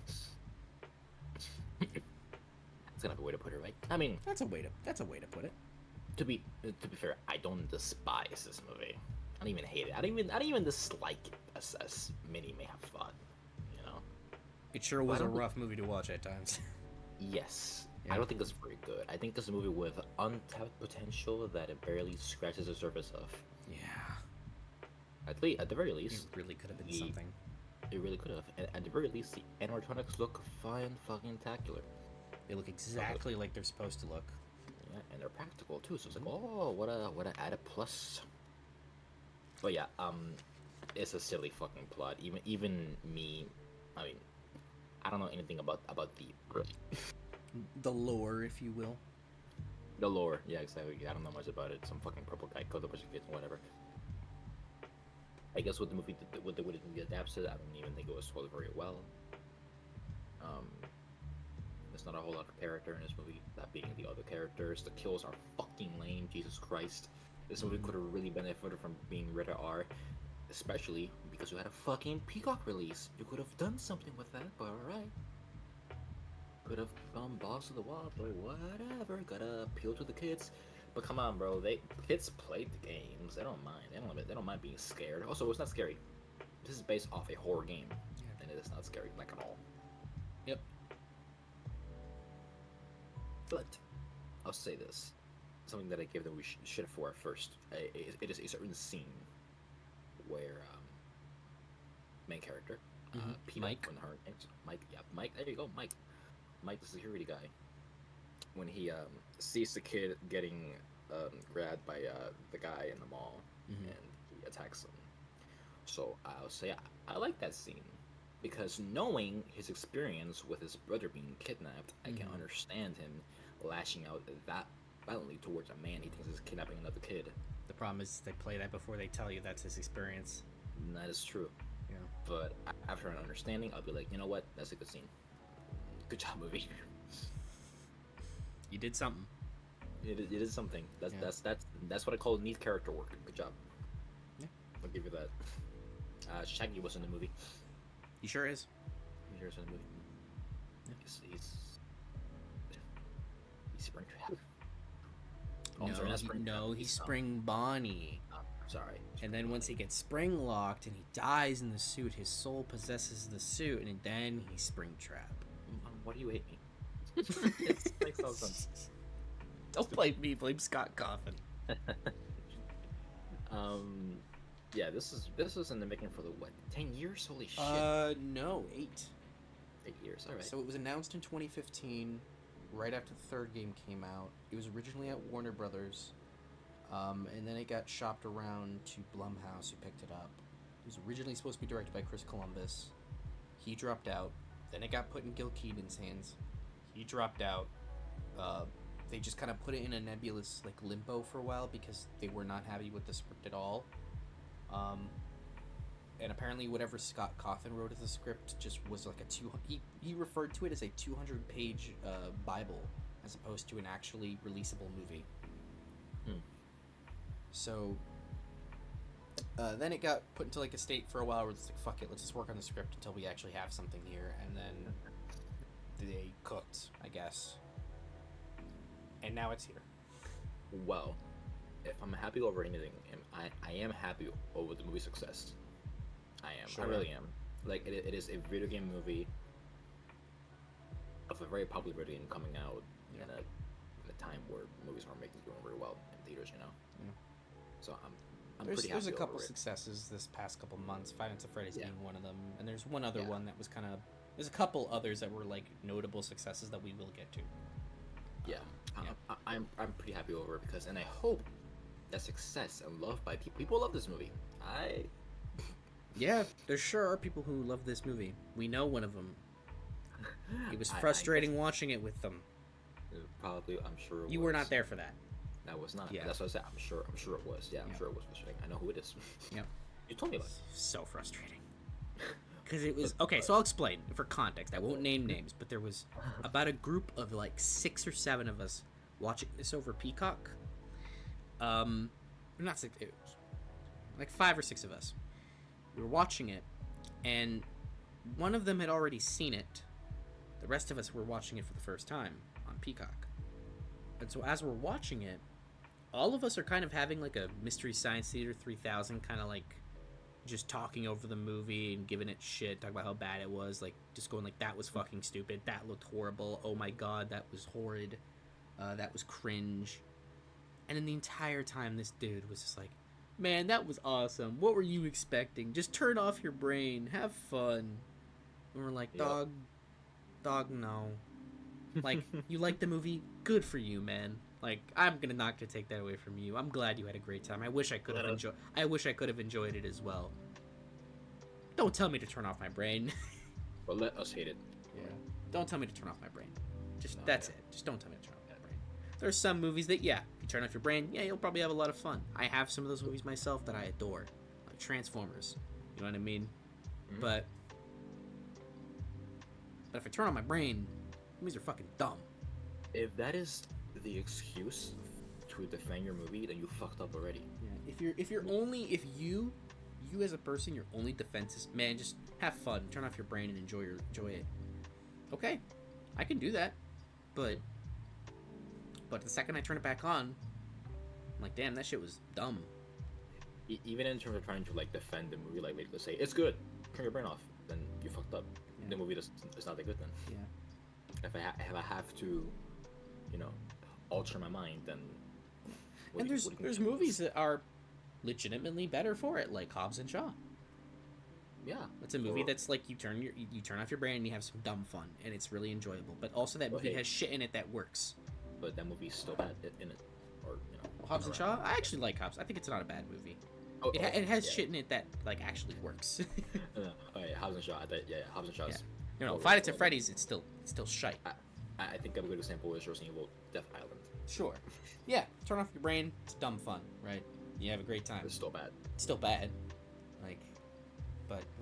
To actually talk about Five Nights at Freddy's, like, that made that experience almost insufferable. So then when we watched it with you, it was like we actually got the same group of people to watch it again with you, except that other person, and it was a much better experience because we just got to like be there and be like, hey man, be ready. Because the whole time you were like, what the fuck is this shit? And we're like, nah, keep that in mind.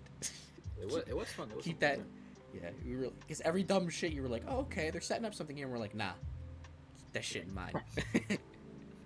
Don't forget, because the movie sure does. Do not forget this. But yeah, no, like I was personally waiting for this movie for a long time because I was a giant fucking Five Nights at Freddy's fan when I was 12 years old when this shit first came out. You would have loved it back then. Yeah, if this movie would have come out in like 2015, yeah, I would have loved it. You kidding me? It would have been a different movie. It would have been a totally different movie. But back in 2015, if this was the movie that came out back then, or even like 2016, I probably would have still like maybe enjoyed it. But like now, hell no. Especially not this movie. This movie's dog shit. Yeah. Dog fucking shit. Yeah. There's some decent stuff about it. Like, what's his name? Josh Hutcherson. Really, really trying here. Yeah. He's really trying. The animatronics look great. Like, they're immaculate looking. Really good. They played the song at the end. They did. That's about it. That's about it. That's about it. I would give the movie a 3.5 out of 10. That's about it for me. If you got anything else, go for it. I hope with the success of this movie, they're encouraged to do a better job. No, they're not. I hope so. You know, there's potential here. We'll find out already, believe it or not. Sure. I mean, me saying that is like, oh, something might be something. But it's like, yeah, there's something there. I don't know what it is, but there's something. Yeah, I'm gonna give it a 4. Wow. Yeah, going a little higher than you. Wow. Yeah. Record that, people. Oh wait, I am. It's never gonna happen again. No. Yeah. Guess we can move on. I mean, are you sure it's not gonna happen again? It might happen again. Who knows? I mean, I think it's gonna happen again in this very recording. I also think it happened earlier with the Flash. Ah. Yeah. Wait. Oh, and Air. I give it the Flash a 2. What do you give it? Oh, sorry, my brain. Air. It happened again with Air. What happened with Air? It happened with Air. Yep. Mm-hmm. But yeah. So, sorry, my brain was just not working. All right. So moving on to the next film we have here is Priscilla. Okay. This was kind of a last-minute movie that I saw. This is the story of Priscilla Presley and Elvis Presley, as told through the eyes of Priscilla. Oh my God! It's played by what's his face from the Elvis movie? It is not Austin Butler. Oh no, no. This is not connected to the Baz Luhrmann movie. This is directed by Sofia Coppola, an actually good director. and stars Kaylee Spaney as the titular Priscilla and Jacob Elordi as Elvis Presley. What it is, it's just an intimate character piece about their relationship. That's really all it is. There's not too much to really talk about outside of like the intricacies of like their relationship. The movie very much portrays it that like it started as like genuine love and then turned into like a very controlling and manipulative relationship that, because Priscilla, like it's well known, they met when she was 14 and they started dating when she was 14 and they got married when like when she was 18. So like she was very young and she did not know how to, like she was still finding herself, finding her voice, so she couldn't really find it with Elvis. And so there are some like really good moments like that throughout the film where it is really like exploring that and doing a good job. For me, what kind of holds us back is a bit because of Jacob Elordi as Elvis.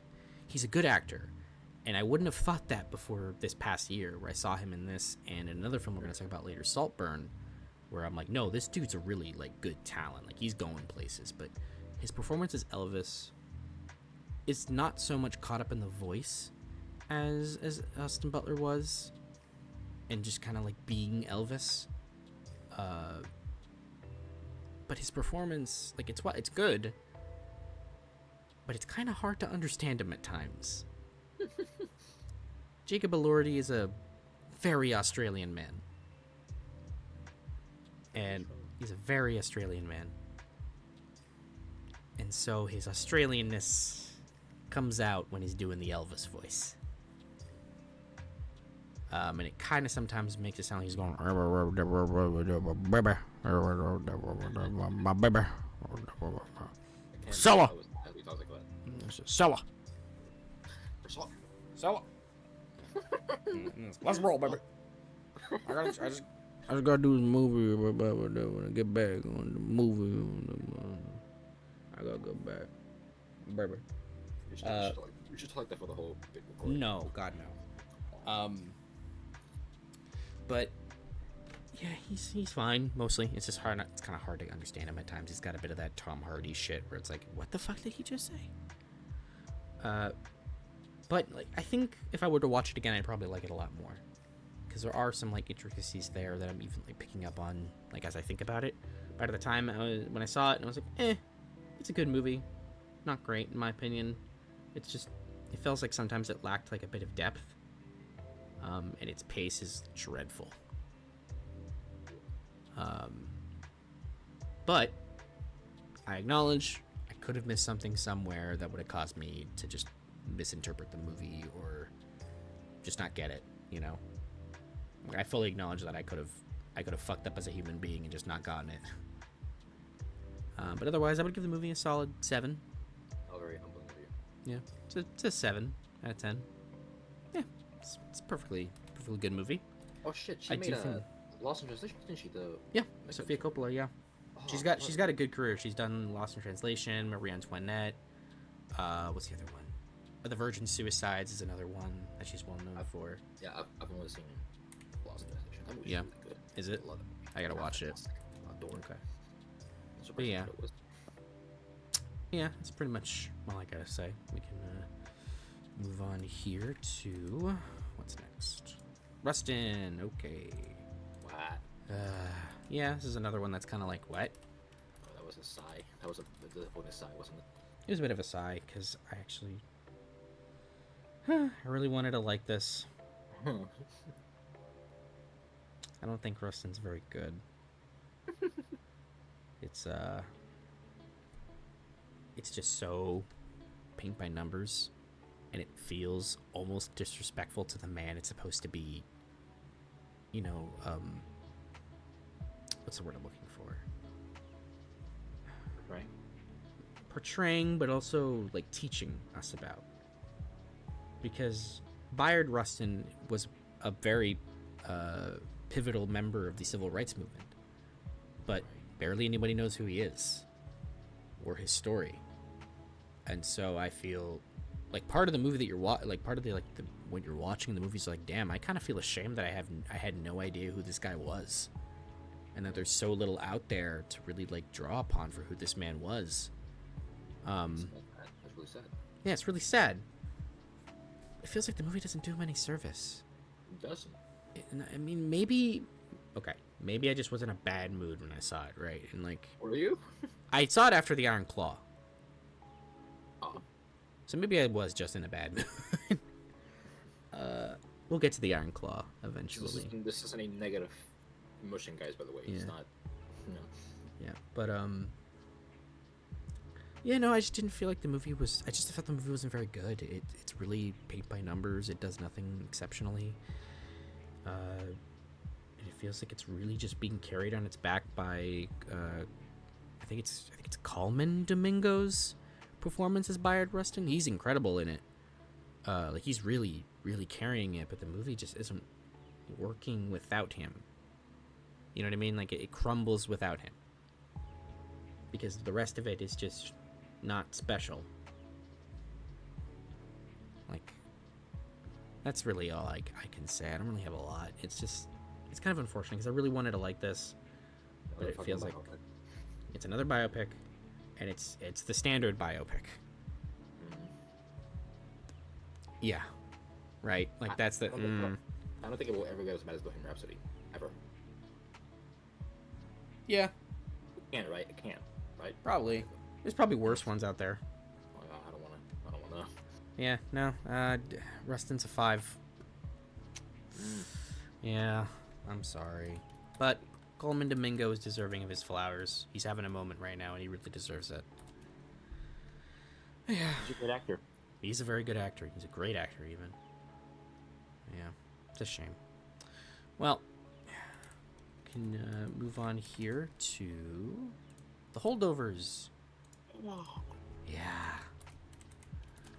I'll let you go first. You haven't talked in a minute. You go first. I'm swallowing my food first. Okay. So the Holdovers is fucking immaculate. It's incredible. Everything about this movie is like almost perfection. The only issue I have with the film, I have with the film, is its length, and because of that, the film kind of meanders for a while before it really gets into like what it's trying to do. And once it gets to that, it's like fucking, it's phenomenal. It's incredible. But that like build up to get there is pretty long. It's like 40 minutes to maybe an hour, and this movie's over 2 hours. So that felt a bit. It felt like it took a bit. I don't know if that's just me, but you also saw this film. But yeah, no, I thought this one was incredible. Paul Giamatti is like so good in it. He's hilarious. The movie's hilarious. Like it's really funny. But yeah, man, this shit's good. I don't really know what to say. To echo what you said about the movie, I agree with the points you've made about the movie's length.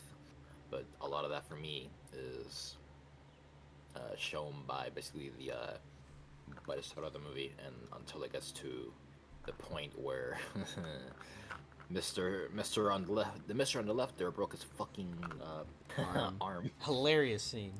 Yeah, that's when the movie picked up for me. Mm-hmm. That's when we got going, and I thought the movie was phenomenal. Yep. It was great. Yeah, it's so fucking good. I love The Holdovers. It's a funny movie, very emotional, touching movie about 3 people with, they're just in their lives and they're coming together in the point of bonding. 3 lonely bastards. Mm-hmm. Yeah. I'm glad it kind of became more than what the premise said it was going to be. Because when it started, I was like, all right, how much can they get out of this? I was expecting something completely different. Yeah. But what I got was great, so... And I feel like the movie knew we were expecting something else. I feel like they knew that too. It knew it had to be something different. Because if it just was the premise of like, all right, 3 people locked in a school for Christmas, what are you gonna do? Like, what are we gonna do for 2 weeks? Like, okay, that's a funny premise, but how long can you actually keep that going? And they found a way to keep it going. I had a different premise in mind. Yeah. Yeah, but regardless of that, I'm glad they did this. It was a really great movie. Yeah. I'm glad I saw it. Yeah. Fantastic movie. If I wrote down, if Cillian Murphy wasn't in Oppenheimer, this would have been Paul Giamatti's year. Because he's incredible in this. Yes, he's like, I don't know if it's I can't say I've seen him in anything. I can't say I've seen him be better in anything. But I also haven't seen a lot of his portfolio, so I can't really say. I remember him in Saved by Ryan. For like a brief moment, he was there. He was in Cinderella Man. He was really good in there. I forgot he was in Straight Outta Compton. He was great in that. He was, yeah. Yeah, he's great in that movie. He's great in it. Yeah. Yeah. Oh, he was in The Ides of March too. I just saw that in 2022. Well, not last. I shouldn't say just saw that. Saw it in 2022. That's a great movie, by the way. I know he's great in that too. Yeah. Shit. I've been sleeping on Paul Giamatti. Oh, he was in the John Adams miniseries. Really good, by the way. Really good. Really recommended. Man. Shit. We gotta stop sleeping on Paul Giamatti. We do. Put on more stuff. Yeah. Man. Yeah, this might be the best movie I've seen him in. I don't know. Maybe, yeah. But like this is great shit. Great fucking movie. I'd give it a 9.5 out of 10. Yeah, I'm gonna give it a 9. A 9? Yeah, that's good shit. Solid 9. Cool. Alright. Well, moving on to... Oh, the Marvels! Believe it or not, I did not see this movie. Why the fuck would I? Yeah, you lucked out. Okay. Well, the Marvels is a fucking mess. It's a mess. And a lot of it comes down to just this movie very clearly when you watch it. It's been fucking torn apart, mangled to pieces, and put back together. It is stinky. It's stinky in like they tried to put this back together somehow. Like they tried to take this and make it something it wasn't. Welcome to fucking Marvel. But it's like, it's more than just like welcome to Marvel. It's like it's a movie that reeks of studio interference. Yeah. Remember when like Spider-Man 3 and Amazing Spider-Man 2 came out and it was like, whoa, like what happened here? This has clearly been meddled with. Like this has been messed around with. Something happened here. I think the same thing like was kind of told like when Age of Ultron came out. I was like, something happened here. This was not the movie that they intended to make. Reportedly, this has been gone around like crazy, but reportedly this movie went through fucking extensive reshoots and a complete re-edit that just drastically changed what the movie was, and because either something wasn't working or they just weren't confident in it. I don't know. What came out is like it's unintelligible. It is just an absolute fucking warped mess that feels like they just took a movie that was like maybe 2 hours, maybe 220, 230, and they took it down to a measly hour and 45. And it's like, yeah, like there's shit that just comes out of nowhere that feels so unexplained. Half the dialogue is exposition. There's like attempts to make Captain Marvel an actual character. For once. And it doesn't fucking work because the movie is so mismatched and so inconsistent that it's like, what the fuck am I even watching? Like, so yeah, this movie's bad. No shit. The villain is like the worst Marvel villain we've had since Malekith. Jesus. Yeah. They tried to make her like sympathetic, and then they forgot to make that her character, and so she just kept doing evil villain things for the sake of it. Don't you like like it when your villains are just evil. Yeah. It's like, oh, okay, they're just evil. Okay, cool. That's fine. That's okay. Oh, but you want them to be sympathetic too. Okay, well, which one is it? Yeah, no, this movie feels like it was not what anybody wanted it to be. Like, the only thing that felt like it was trying was Iman Vellani, the MVP of this movie. Miss Marvel, right? Yep, Ms. Marvel. She is so much... She's the only entertaining thing about this movie. Because she's the only one who clearly feels like she wants to be there. Because she's having a ball. And she's putting, like, so much energy into it. And she's so much fun. Too bad nobody else tried. Like, even Samuel L. Jackson looks like he's sleeping through this thing. Like...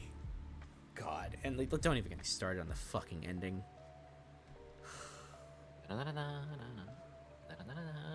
Yep. Yeah. I don't even know. I don't even know.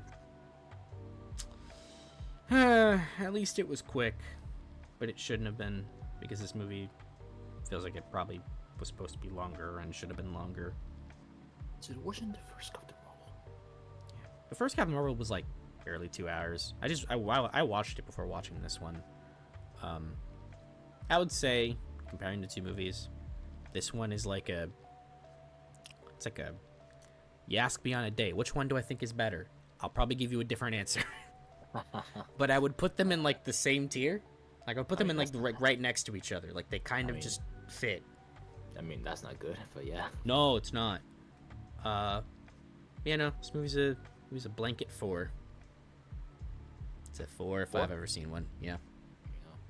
Yeah. Can't really see much more than that. It's an absolute fucking mess. I didn't see it, but I'm sure I will give it less. Oh, I'm sure. Yeah. But hey, I just don't care anymore. I just don't care anymore. Yeah. Well, hey, and how does it feel being in this? And are you gonna watch any more movies after this? I mean, Deadpool is gonna. Oh yeah, I'm gonna watch Deadpool, and then I don't know if they decide to put something out, I might watch it, but I'm not gonna like be excited about it. I'm not even excited about Deadpool 3. I'm actually terrified for Deadpool 3. Same. But we'll see.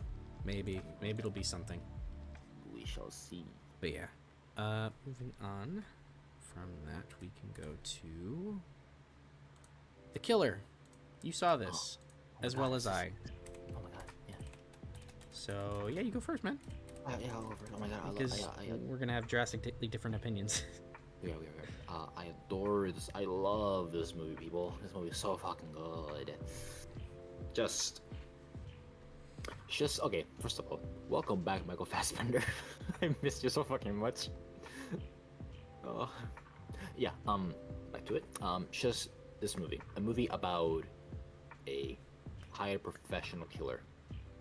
And we, as the audience, see the deeper bits of his mind and his thought process and how he operates, what he thinks, how he does things. This movie is a stickler for the details. It's a very detailed movie that takes its time to tell you exactly what is happening, how he does things, and why things are happening. I like it. This movie is, again, there's a lot of details in this movie that you just pay attention to it. I was like, oh, that fits there, that fits there. Oh, that's so fucking, oh, I love it. It's cool, so cool. And then there's this whole thing about him, the killer himself, doesn't have a name. The killer himself being like, him believing himself to be a man of apathy because he has the type of job where he needs to be apathetic. And this movie is really just about him coming to terms with the fact that no, I'm like everybody else. I do care.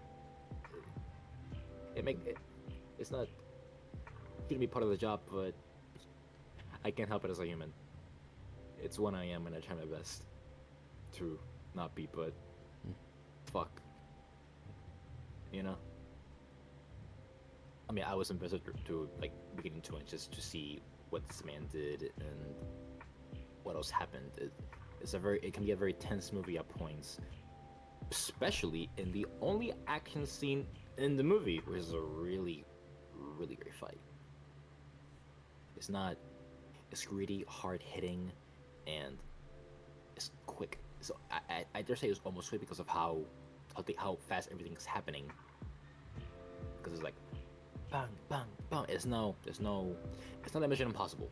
Like for example, like an action movie like that where the fights are, it looks cool, looks like you want to, yeah, it looks like a cool action movie like where the hero looks cool. No, it is a desperate struggle. It feels like a real fight. And there's no music, the noise is faded. It's like that's so brutal. That was a great scene.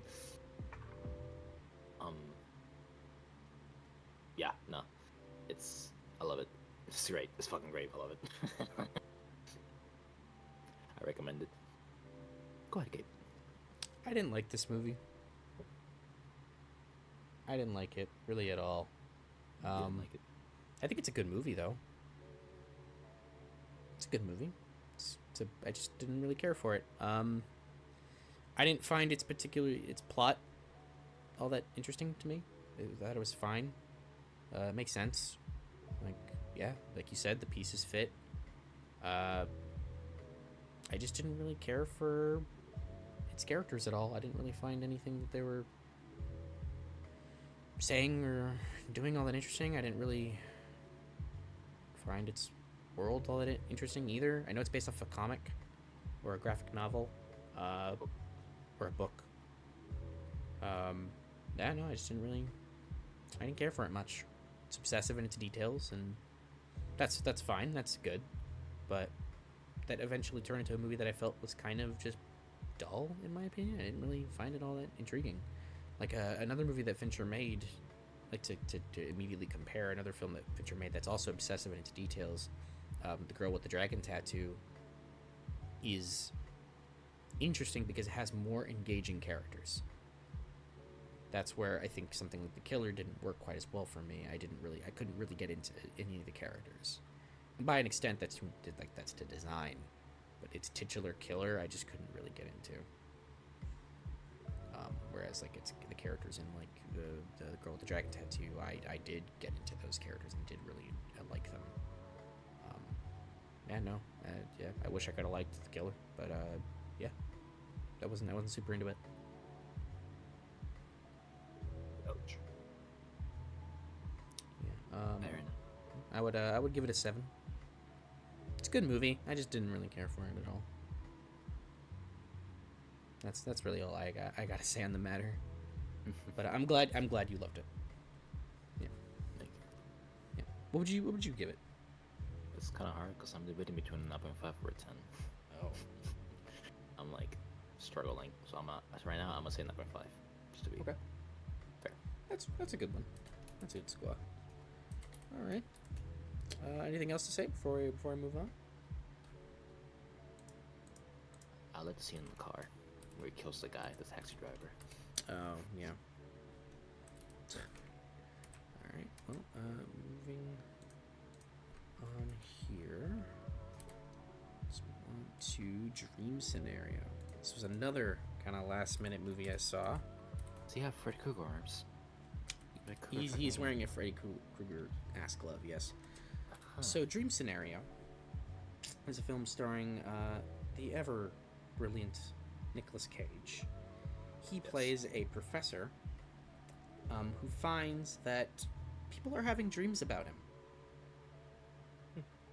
And it's not just like one or two people, it's a lot of people. It's become actually a global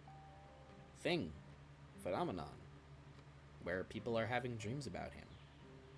Like he's appearing in their dreams. And so the film essentially becomes a critique and satirization over celebrity culture and subsequently cancel culture. And I quite enjoyed it. I think it's I don't know why I sounded so pretentious there. Yeah, what the fuck was that? I quite enjoyed it. Yes, the caviar was tasting. Yes, the floor does taste like floor. Are you reaching your YMS stage levels? Yeah, sure. Stop it. Don't do it. I think it's the way it explores its concept and kind of teeters between like comedy and hard drama is balanced perfectly. I think the tone, like unlike a lot of movies I've seen this year, the tone is perfect. I think it strikes that perfect balance between like kind of it's an A24 movie, but like that like balance between like horror visuals, comedy, and true drama. It's really good. I really liked all that stuff. Possibly a career best Nicolas Cage performance. He is incredible in this. It is too bad a movie like this would never get nominated for anything because he's so good. The only things that I can really have with it are,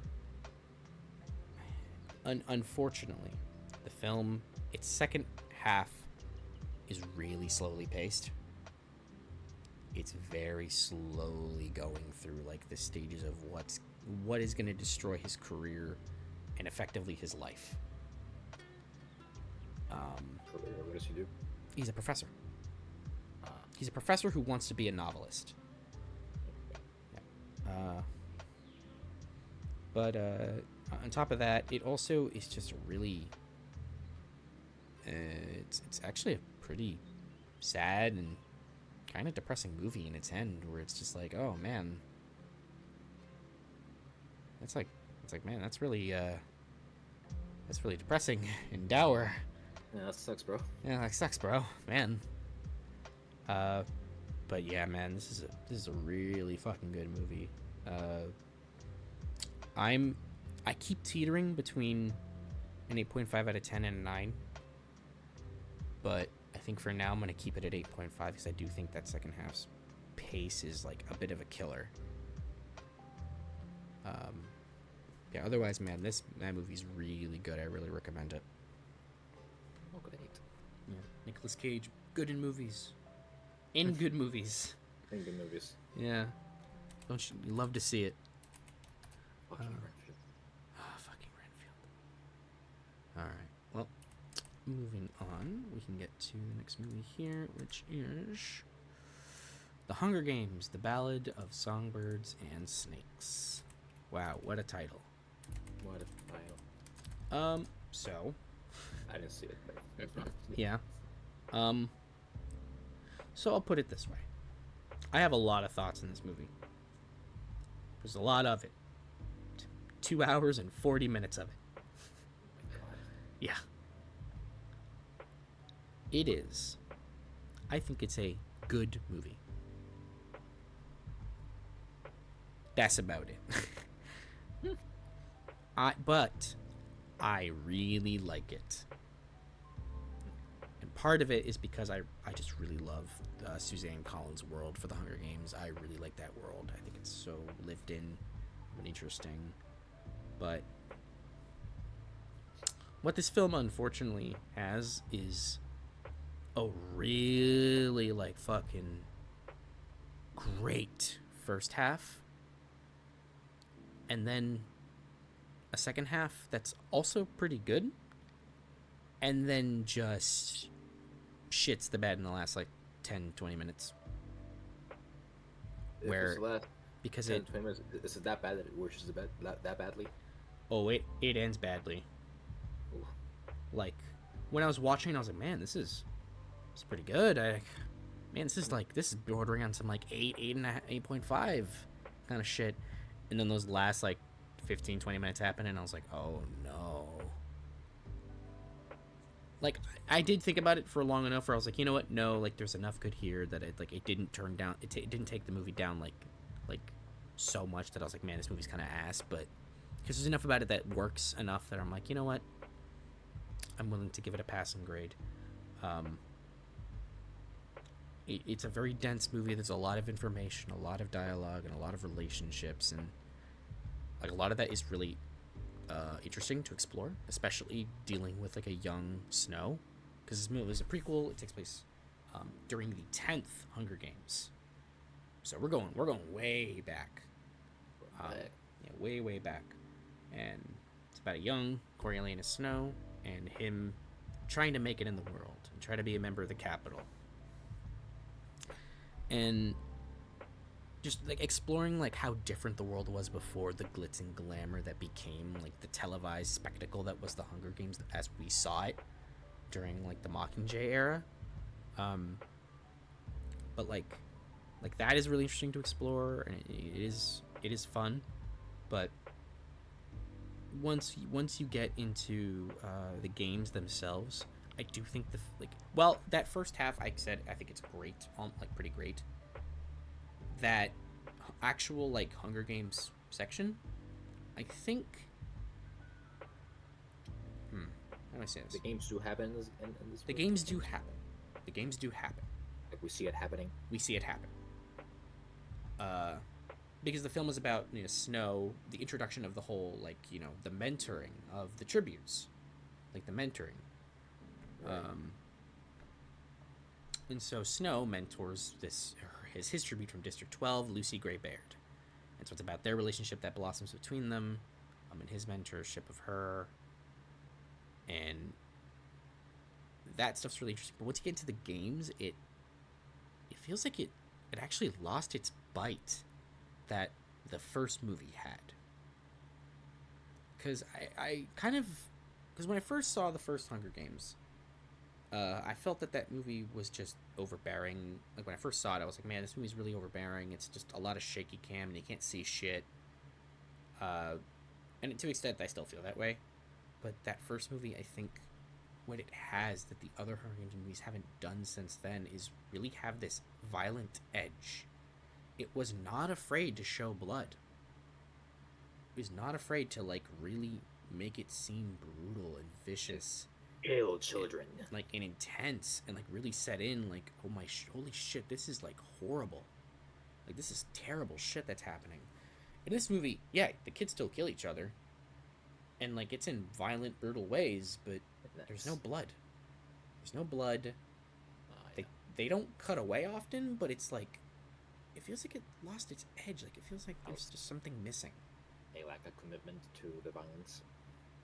Sure, I don't want to. Yeah, I mean, no blood, so it's like. Yeah. But it's of course I understand it's a PG-13 movie. You can only go so far. They found a workaway around it though, where it's incredibly shaky and they don't show much. Like they basically just show like the blood. They don't show the actual violence. Even to talk about catching fire, remember when one of the parts where one of the opposing team members fucking got behind one of their they slit Virus's throat, yeah. And they saw it and they showed the blood. Yeah. Yeah, like they do shit in those movies, but it's also in like there's a lot of scenes where like Finnick throws a trident at somebody and it stabs them and there's no blood. In Catching Fire? In Catching Fire, yeah. But I mean that was brief, wasn't it? It was like yeah, if I remember it. And I think also what's her name? Jenna Malone's character. She throws her axe at some guy and it hits him, hits her, but it doesn't. There's no blood anywhere. I don't know. Point being, in this particular movie, it feels like there was something missing, and a lot of it was edge. But then they kind of gained it back by, in its second half, focusing on some like really dark elements. Like there's some straight. Like this is a scene where like an innocent bystander just gets fucking murdered. Like Snow just straight commits hard murder on somebody just because they were gonna talk. And that's where you kind of see like the beginnings of like the Snow that we know, like the ruthless, cunning, like guy who sees like 5 steps ahead. Yeah. And then there's these scenes where you see him like betray people, and it's like, holy shit. Like this was a guy that we understand. Like this is like your fucking like best friend in the world, and you're willing to betray him so easily. Something tells me Rachel Zegler did not make it. Does not make it. Something tells me Rachel Zegler's character does not make it. She is nebulously. She disappears from the movie at the end. Disappears. Yeah, it's unsure whether or not she was killed or she just ran away and lived a life. But the movie has like these really interesting points to it. It also has a stupid as fuck chapter framing device. I don't know why it has like a chapter device. Like it starts and it goes part 1, the early days, and then part 2, the capital, part 3. the peacekeeper, and it's like, okay, fuck off. You don't need this. Everybody wants to be Zack Snyder. It's like, you don't need this shit right now. Come on now. But it's whatever. Yeah, no, this movie's good. But like I said, it's that second half that kind of really derails it, and especially that ending where it's like, oh, okay, we just jumped from young Coriolanus Snow to now we're just President Snow from the movies that we already saw. Is it another, you blew it, you blew it? Yeah, it's literally you blew it. And so it took it down from me to being like an 8.5 out of 10 to being a 7.5 out of 10. Like it did take it down significantly, where I was like, all right, you're not as good as I thought you were, movie. Quite the takedown. But yeah, a lot of people don't like this movie. A lot of people really like it. But I'm in the camp of, I like it. I like it a lot, but I didn't love it. Ain't that a shame? Yeah, it is a shame. But I do think they shouldn't make another movie after this. You should? They should not. They should not make another movie after They this. should not, okay. Yeah, they should really not. Because it kind of ends in a point where I'm like, all right, yeah, I got the story. I don't need any more. Yeah, that's not Bye. bad. But this movie has been mildly successful, so they might do more Hunger Games stuff. Yeah. Alright, moving away from that, we can go to Next Goal Wins. Okay. Okay, Michael Fassbender's back at it again. Yeah, Michael Fassbender, the best thing about this movie. Is that That is saying something. So Next Goal Wins is Taika Waititi's newest attempt to win back public figure against him, or to him. Basically, Taika Waititi wants you to like him again. This ain't gonna do that much of it. Probably not. So Next Goal Wins is it's overly formulaic, is its main problem, and on top of that, it's just not funny. His shtick doesn't work anymore. It's not working. He can try all he wants. It's not working anymore, and that's It's over, Taika. You fall. it's mighty unfortunate, because this movie could have been something really great, and the trailer looked pretty good, but yeah. Michael Fassbender's great in it, though. Thankfully. He's great in it.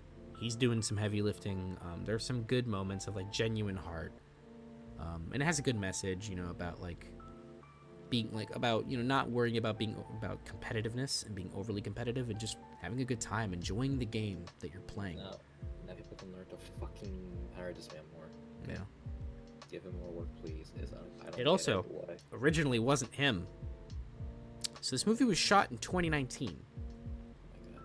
with Armie Hammer in Michael Fassbender's role. Oh my god. I believe. No. Okay, so Armie Hammer was in a different role that was heavily prominent in the movie. But when it turned out he was possibly a cannibal and a huge piece of shit, they went back and recast him to Will Arnett. So Will Arnett's role was originally Armie Hammer's, and his role was significantly reduced, and so a lot of the movie had to get reshot, which is why this movie came out in 2023 and not like 2021, 2022 when it was supposed to originally come out. But yeah, enough about that. That's the most interesting thing about the movie. Yeah, this movie also adds some things where it's like was apparently not true. Like there's on the team there's a team member named Gaia, I believe was her name. Is it Gaia? Sorry, Jaya. She was an openly transgender member of the team. In the movie, or in real life and in the movie, the actress who portrays her is also transgender, I believe. Now, this movie is based off of a documentary. Apparently, in real life, the character that Michael Fassbender plays did not give a fuck that she was transgender. That was never a concern in his mind. In this film, he is openly transphobic and has an entire scene where he says to her, like, he calls her by her birth given name. And, like, openly is just a dick to her. In part based on her being transgender. Which is, like, one thing is, like, history flubbing. Another thing is, like, okay, now you're actually starting to try to portray this man as something he wasn't. Yeah. And I get it, Taika. Like, you're trying to make an entertaining, fluffy movie. But it's like, you're also telling a true story here. And so you need to be true to that.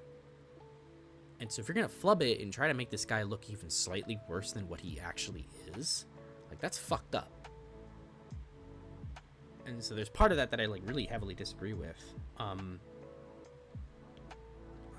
Outside of that, the movie is fine. Like, it's a fun movie. It's got some good moments of, like, truly uplifting and heartfelt stuff. And you do like the team, and you do like Jaya as a character. But it's just not. Taika Waititi's shtick ain't working anymore, man. It might just be Jover for him. It might just be over. It might be So, over. yeah, it's a 7 out of 10 movie. But Yeah. you like I enjoyed it. I enjoyed the movie, but it's the hard fall off, man. But you also get it.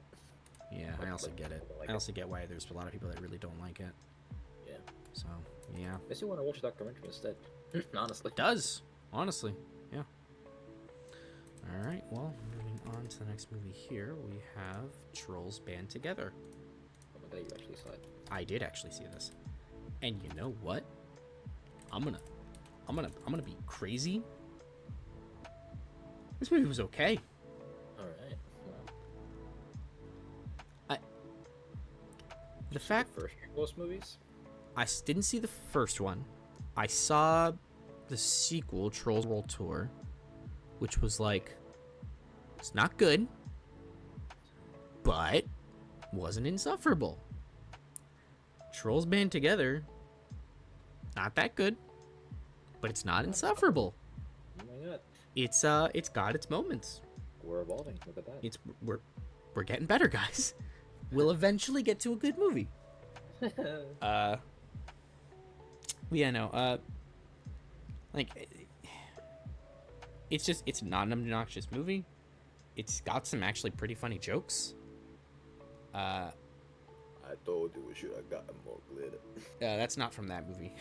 What? It's not from Band Together. I think it's from either the first movie or World Tour. Oh. I don't know. Are we sure it's that good then? But this movie does have some good jokes and some funny shit. It's also one of those movies where it's like, it's kind of held up. So, okay, I'll explain this. This movie has a villain. It has a pair of villains by the name of Velvet and Veneer. And so the plot is that they are spoiled, pretentious brats who don't have any talent of their own and want to make it easy, so they kidnap trolls and suck out their like singing energy so that they can become good singers. And there's a scene, I'll say it, there's a scene in this movie where they're kind of explaining themselves, and like the brother, who's a Veneer, it's a brother and sister, Velvet and Veneer. The brother is like, man, I don't think I want to do this. Like we could just also like take. It's like, yeah, we could like do all this, but we could also just take singing lessons. And the sister, weirdly enough, played by a kind of funny A.B. Schumer, says like, "Oh, do you want to go back to our sad lives beforehand?" And it does like a cut to them as kids, like an Oliver Twist kind of way, going like, "Please, sir, may I have some more?" And then it cuts back to the brother, and he goes, I'm verbatim, "Girl, we grew up in the suburbs. Our parents were dentists." And then it cuts back to them on like eating on like a nice like kitchen table, and the dad goes, "Honey, how was your day at school?" And fucking Kid Velvet goes, "Stop attacking me!" and flips the table. And I was like, I had to rewind that. I was like, was that actually funny? And I rewound it and I laughed again, and I was like, shit, that was funny. And the movie just kind of kept doing weird shit like that, where it was just oddly funny What's throughout. happening? And it was always moving. It never slowed down. It just kept going and going and going and going. Flew by. It was an hour and a half. Yeah, so it was quick. Yeah. It's always joking, and it's always got a musical number. Also, the cast that you see here, so that's the titular boy band. This movie pretends that you want to talk about movies making shit up. This movie pretends that Branch, when he was a baby, was a member of a boy band that's basically just in sync. Which, by the way, the cast for that. So Justin Timberlake plays Branch, the one in the middle. The one on the very left is played by Eric Andre, who does his own singing in this movie. The one next to him is played by Kid Cudi. The one on the right of Branch in the middle, that's played by Troye Sivan. And then the one on the far right is played by Daveed Diggs. All of them do their own singing. I think everybody does. I think, yeah, everyone in this movie does their own singing except for Amy Schumer. Yeah. That makes sense. Yeah. I would guess that singing is not her strong suit. If anything is. Yeah. But yeah, no, I'm like running out of things to say. Yeah, Trolls band together was surprisingly not bad. It was okay. All right. That you said more about this movie than you did fucking Blue Beetle. Because there's more to say. That's so sad. It is so sad. But yeah, this movie's a 6 out of 10, by the way. If that wasn't clear. But yeah. Wow, what a shock. Yeah, I know, right? All right. Well, moving on to the next movie here. We've got Thanksgiving, which is all you. Oh my god. All right. Thanksgiving was a surprise, honestly. I went into it thinking I was gonna see a fucking stupid movie that I was gonna have fun with, and I had fun with it, yeah, for sure. But I didn't think it was gonna be good. Like, this movie, Thanksgiving, is surprisingly good. Really, it is. It is a fun slasher movie. Back in the days of slasher movies, when slasher movies were fun, when they were, remember those days, Gabe, when slasher movies were fun? Sure, I guess. or this movie, yeah, we're back to it. Thanksgiving. This is directed by Eli Roth, right? Is it? I think so. Huh. Wow, Eli Roth make an okay movie? What the fuck? When was the last time that happened? Probably The House with the Clock in its walls. What the fuck is that? So, it is a children's film starring Jack Black and Cate Blanchett. And it's directed by Eli Roth, infamous director of some of the most gory and disgusting movies you could ever watch. That is an interesting pair, I'll say. Yep, apparently it wasn't bad. Eli Roth. But yeah, sorry, you were saying about Thanksgiving. He made Green Inferno, didn't he? Mm-hmm. Ugh. But yeah, Thanksgiving. I like the killer. This fun little reveal of who he is. I mean, I feel like some I might people actually have watch this, so don't spoil anything. I'm not exposed to anything. I feel like you might have a easier time figuring out who the killer is. Honestly, you might. Okay. Easier than me. I don't know if because I'm fucking stupid, or because I was thinking it's him. No, it's him. No, it's him. And I'm like, maybe it's him because no, that's too obvious. No, that's unlikely. It's also too obvious. So I'm there like, this movie had me like wondering. Yeah, it had you guessing, and you were like, yeah, fuck it. Just yeah. Did you eventually just stop guessing and just like, fuck it, I'll just let the movie tell me when it tells me? Yeah, I was just waiting for it. This movie has some fucking brutal kills, man. I was surprised over how fucking brutal this movie was. Like, legitimately was like, oh. But now that I know that's Eli Roth, I'm like, oh yeah, that makes sense. Yeah. There's this fucked up scene. I'm not gonna say what it is. It's fucked up. I know there's a scene where somebody gets cooked in an oven or something. Because that was in the trailer, yeah. Yes, that's not the fucked up part, believe it or not. Okay. It's not the fucked up part. It is related to that. We'll say that. Okay. Yeah. Do they get put on a dinner table? You know what? I'm gonna stop asking questions. You're pretty warm already. But yeah, with the mystery behind it, and the motivation being pretty clear for the killer, because the case with it is like the opening gives a lot of people motivations as to who the killer could be, and yeah, it had me wondering. And with that, it's a pretty satirical movie. Kind of, I don't know if I would call it critical of Thanksgiving, but at the same time I would, because of things that it does, and I guess some quote unquote symbolic work with certain kills even, and mentioning the oven. But particularly the opening of the movie is very satirical. Okay. Which is something that I appreciate about the movie. And after that, it became a rather fun slasher slash mystery film with some pretty fucking brutal kills. I'm pretty apathetic towards some of the characters, so I'm not gonna lie. I don't think they were very. Oh, maybe the main character, maybe she was alright. In a certain Patrick Dempsey. Okay. I always like seeing Patrick Dempsey and stuff. I also like seeing Patrick Dempsey and stuff. Yeah, so it helps. But yeah, Thanksgiving was a pretty good surprise. I like it a lot. I would guess a 6.5. Yeah, I'm there. Just one. Okay. Good guess. Cool. I'm catching on, motherfucker. You're learning. Okay. But, yeah. Oh, cool, man. I'm definitely gonna check this out. I think it just hit digital now, but I might just wait till it hits Netflix. I'm gonna be honest. It's coming to Netflix? It's a Sony movie, so it'll eventually go to Netflix. Yeah. I'm pretty sure it's successful, right? I hope so. I mean, if it cost dirt cheap to make and it made like $2, then yeah. I was the only one in the theater. Oh. The only one in my theater, at least. I've had a few of those this year. I've had it. No, I've only had that once this year. But yeah. The Flash. Yeah. Okay. Well, hey, cool, man. Glad you enjoyed it. I did. Yeah. All right, moving on. Next one up here is Wish. Okay. Yeah. Yeah. Wish is bad. Oh. Its songs are not good.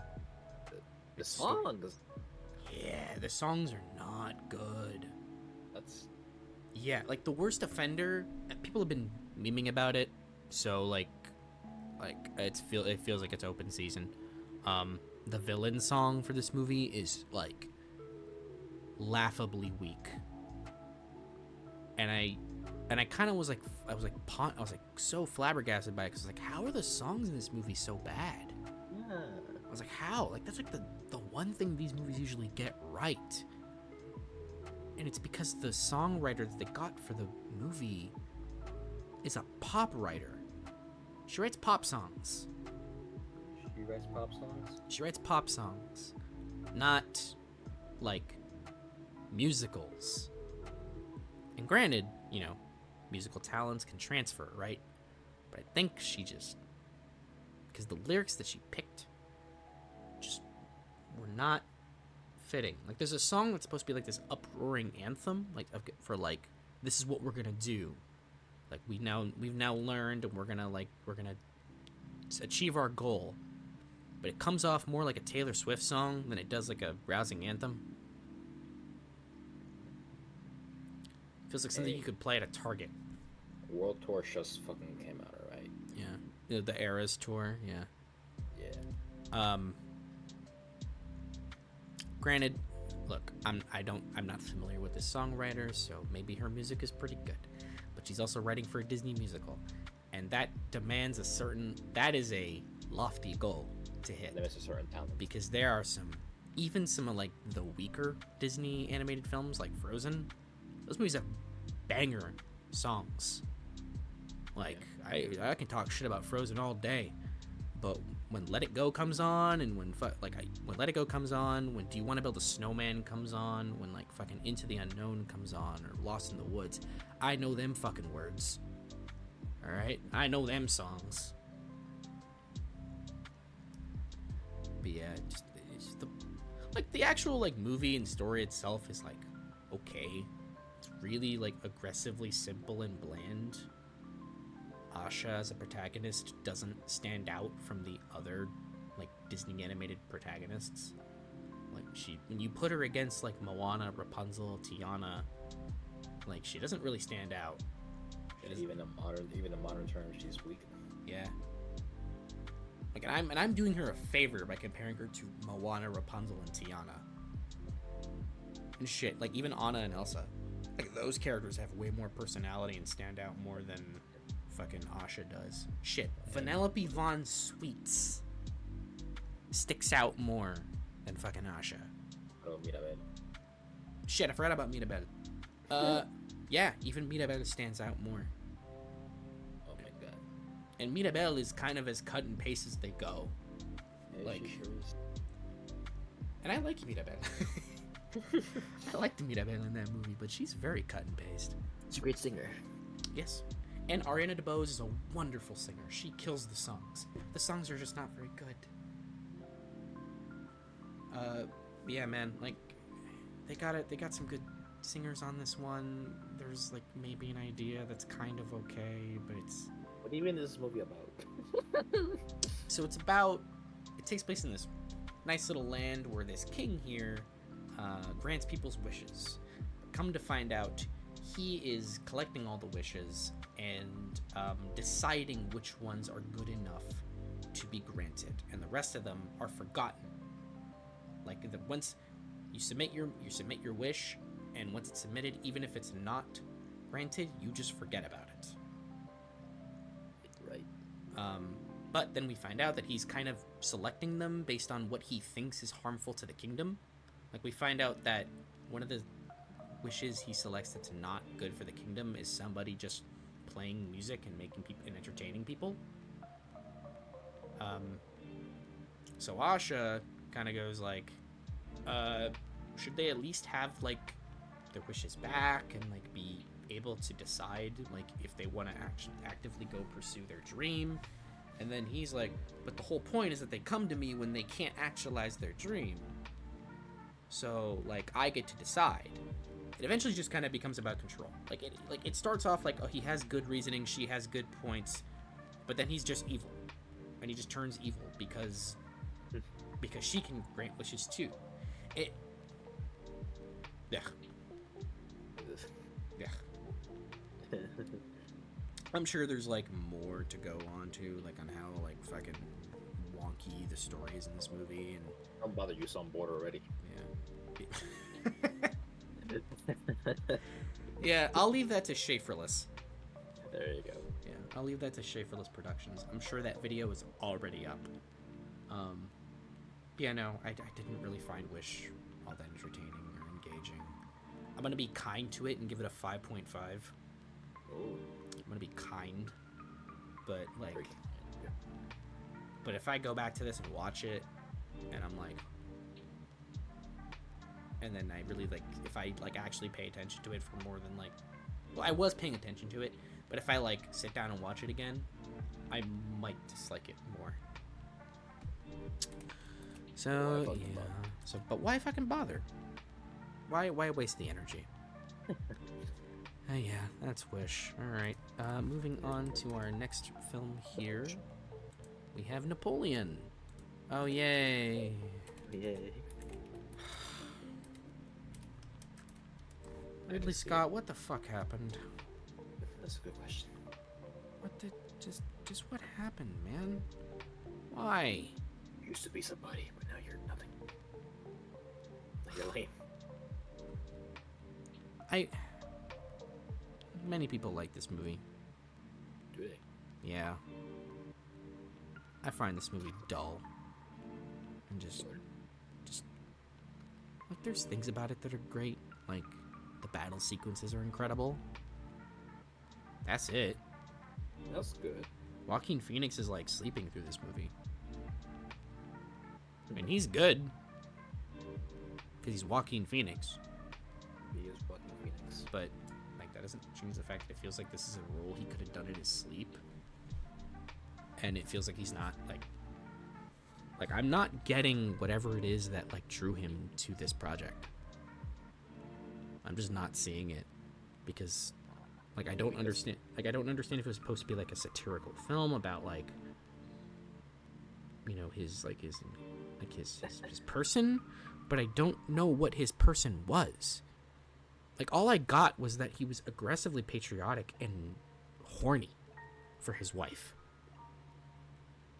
It is Vanessa Kirby, so I get it. Yeah.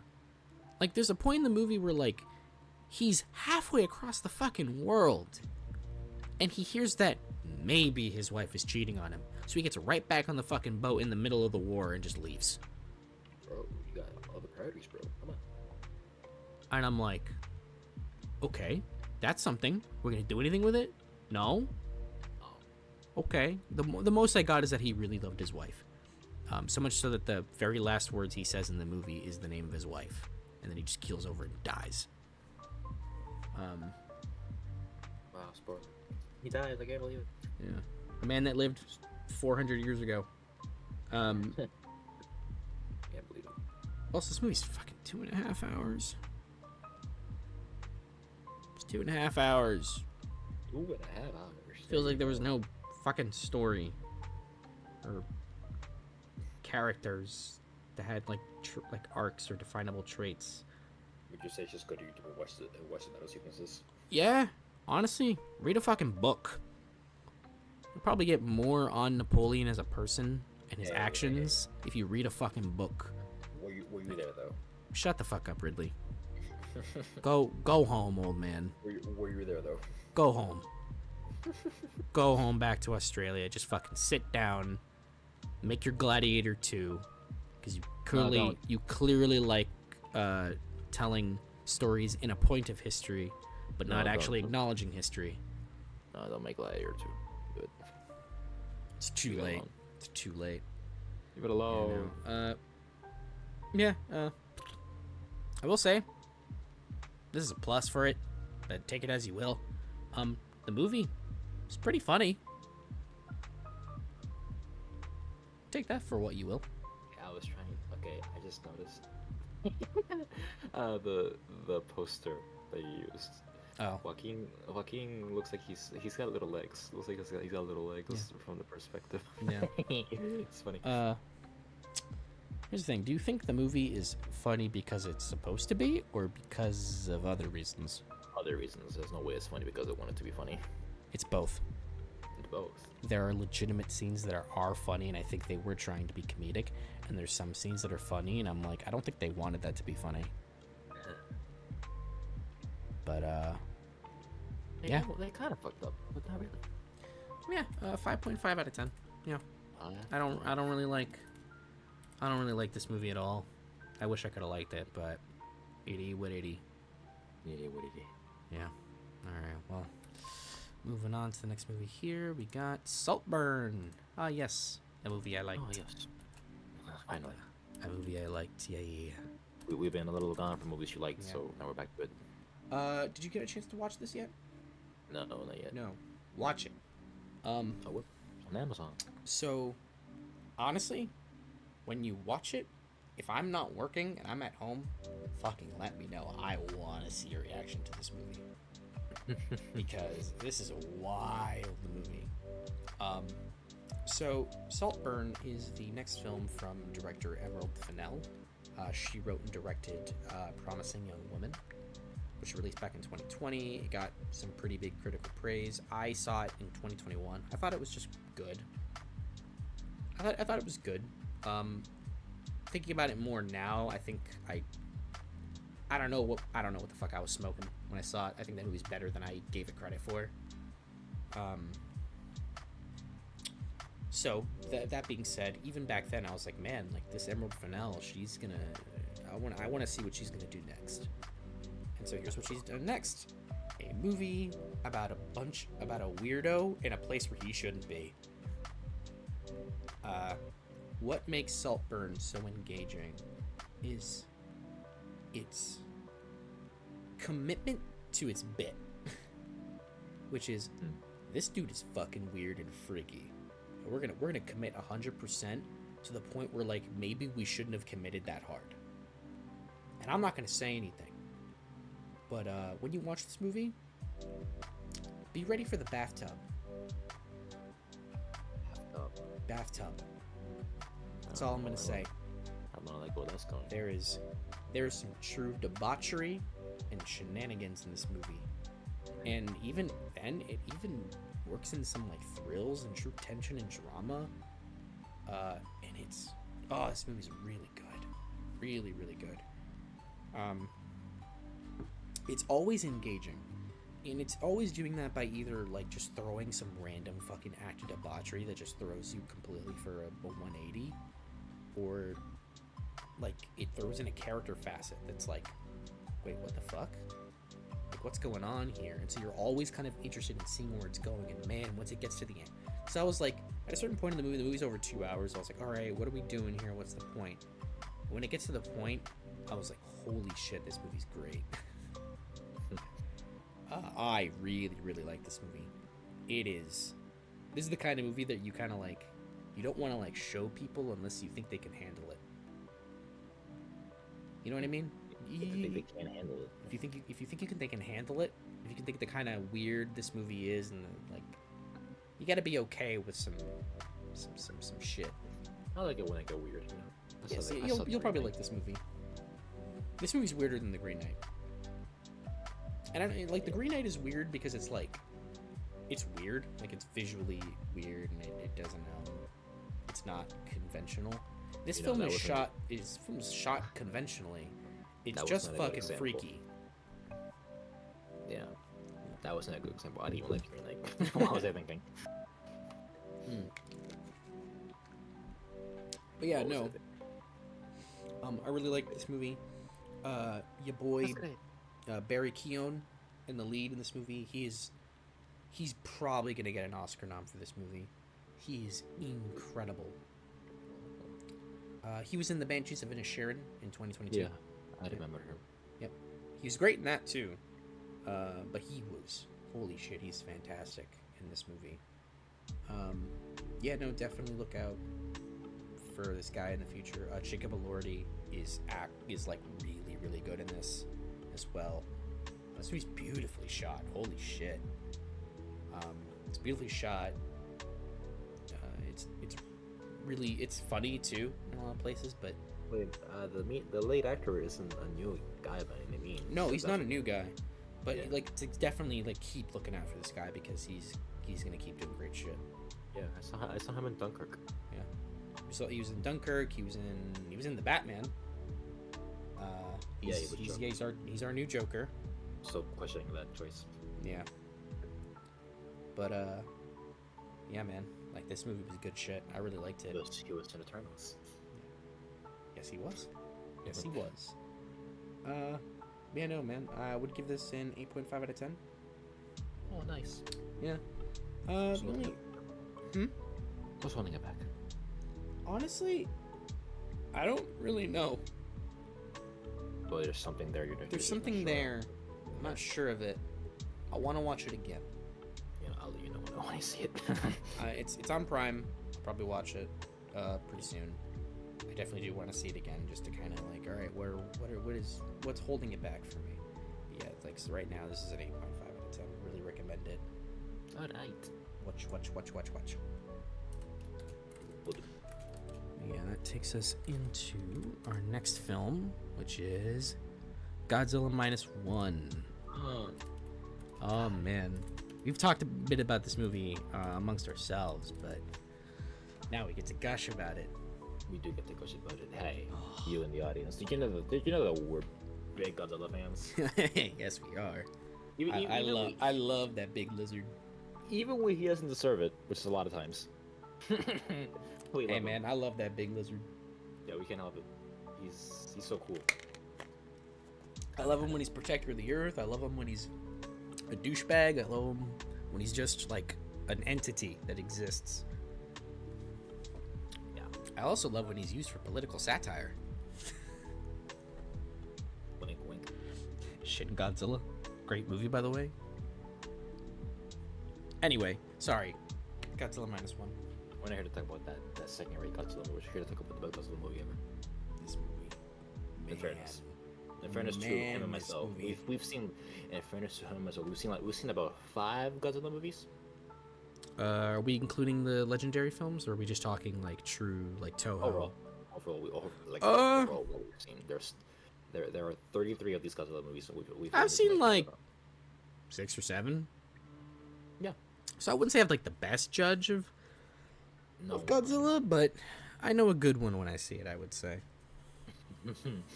Well, especially since there's just not a lot of good ones from what I've seen. Fuck. Yeah. Yeah. But Godzilla Minus One is one of those good ones. Minus Ones. What a fucking shock. Man, is it. Oh. Oh. Oh. God, this is one of those movies that you see, and it's like, yes! You just feel good, you know, when you walk out the theater and you're like, ah, I saw something. I saw some good shit. Yeah. I think the last time I felt that... Okay, well, the last time I felt that before Godzilla Minus One was the Holdovers, but the last time I felt... the time before I felt that was probably, like, Across the Spider-Verse. You only get, like, a couple of those a year, where you're like, you walk out and you're like, ah, yes. You sound like Vince McMahon. Yeah. Yes. Where's that son of a bitch? Where's that son of a bitch? I'll get him. Stephanie. Stephanie, right here. There. But okay, so Godzilla Minus One. It's a really good movie. It's right after the crux of World War II, where Japan is at their lowest. We see the perspective of a kamikaze pilot who abandoned his mission under the fear of fucking dying. Wow, how relatable already. Look at that. And then the man ends up in an island, meeting up with a bunch of plane fixers, mechanics, or engineers for planes. You know. Yeah, engineers, mechanics. Yeah. Yeah, they go to him. It's like, hey, you're a kamikaze pilot, aren't you? Your plane's fine. What's happening here? So there's already like a doubt between this character. I forget his name. I'm fucking bad at Koichi. Asian names. Koichi. Yeah, thank you so much. Koichi, yes. Koichi Shikishima. Fucking nerd. I'm literally reading his name off of fucking Letterboxd. All right. But I did remember his name was Koichi. Yeah.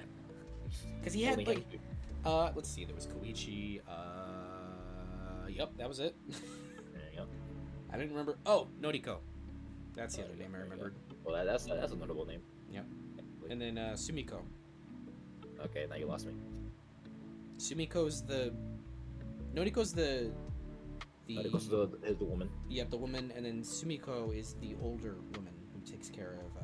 Oh, okay. When Koichi came back from the war, and she was like, you should have fucking died. Great. Yeah. So, Koichi. I almost forgot. Koichi. Koichi is a man who is haunted by his Guilt. lack of responsibility. Yeah, his guilt, his lack of responsibility to do his duty, quote unquote, the duty given to him by his land. The thing that he signed up for. To die for honor, to die for your land, to die for your people. His war has not ended. Yes, precisely. How much of that is because he had the opportunity to, quote unquote, kill Godzilla under the belief that he would have saved the engineers that died because of his hesitation. Something that he had to live with for years. Yeah. So, you have a Godzilla movie where Godzilla is a primary antagonist. No alternative. He is the villain, Godzilla. And you have a character who has a motive against Godzilla already, immediately. But at the same time, you forget this is a Godzilla movie. This is a World War II movie. Like after It's a drama. It's Yeah, just it's a It's not even just like a World War II movie. It's just a historical drama. It's a commentary. Yeah. On A heavy criticism on the Japanese government. And they even outright say it in the film. It's just like they give us planes without ejector seats. They barely feed us, and they barely tell us anything. Like it, you know, they keep them ill prepared for everything, and they decide to take it in their own hands and do something, like, you know, with their own resources. It is definitely a criticism of Japan Japan. Like, it's funny when you, because I watched this before I went and saw this. I saw Shin Godzilla, and Shin Godzilla is the most overt, non-subtle, like open criticism of Japan that you could ever watch, or and honestly, an open criticism of any government that you could like think of. It's like outright mocking them and calling them morons. You know, this film is definitely a little more subtle than that, but it is still like also openly criticizing the Japanese government, but at a different time. You know, maybe some of that's still relevant today. When they were possibly at their worst, honestly. Yeah, there's a reason why the movie's called Minus One is because Japan was at its absolute lowest after World War II, and when they started to pick up the pieces, suddenly, as this movie has it, Godzilla appears. It takes them down to even lower, to -1, like even more below than what they were. It's which I thought would be worse, because when I read the name Minus One, I'm thinking, oh, he's gonna kill them all. Oh, yeah, that's what I thought, but thankfully, man, this song's so good. It's a Godzilla movie where you actually give a fuck about the characters.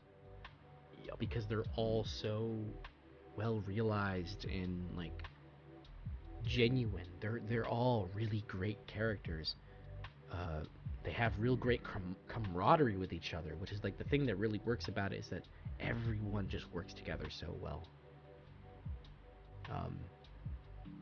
And shit, let's not even mince words.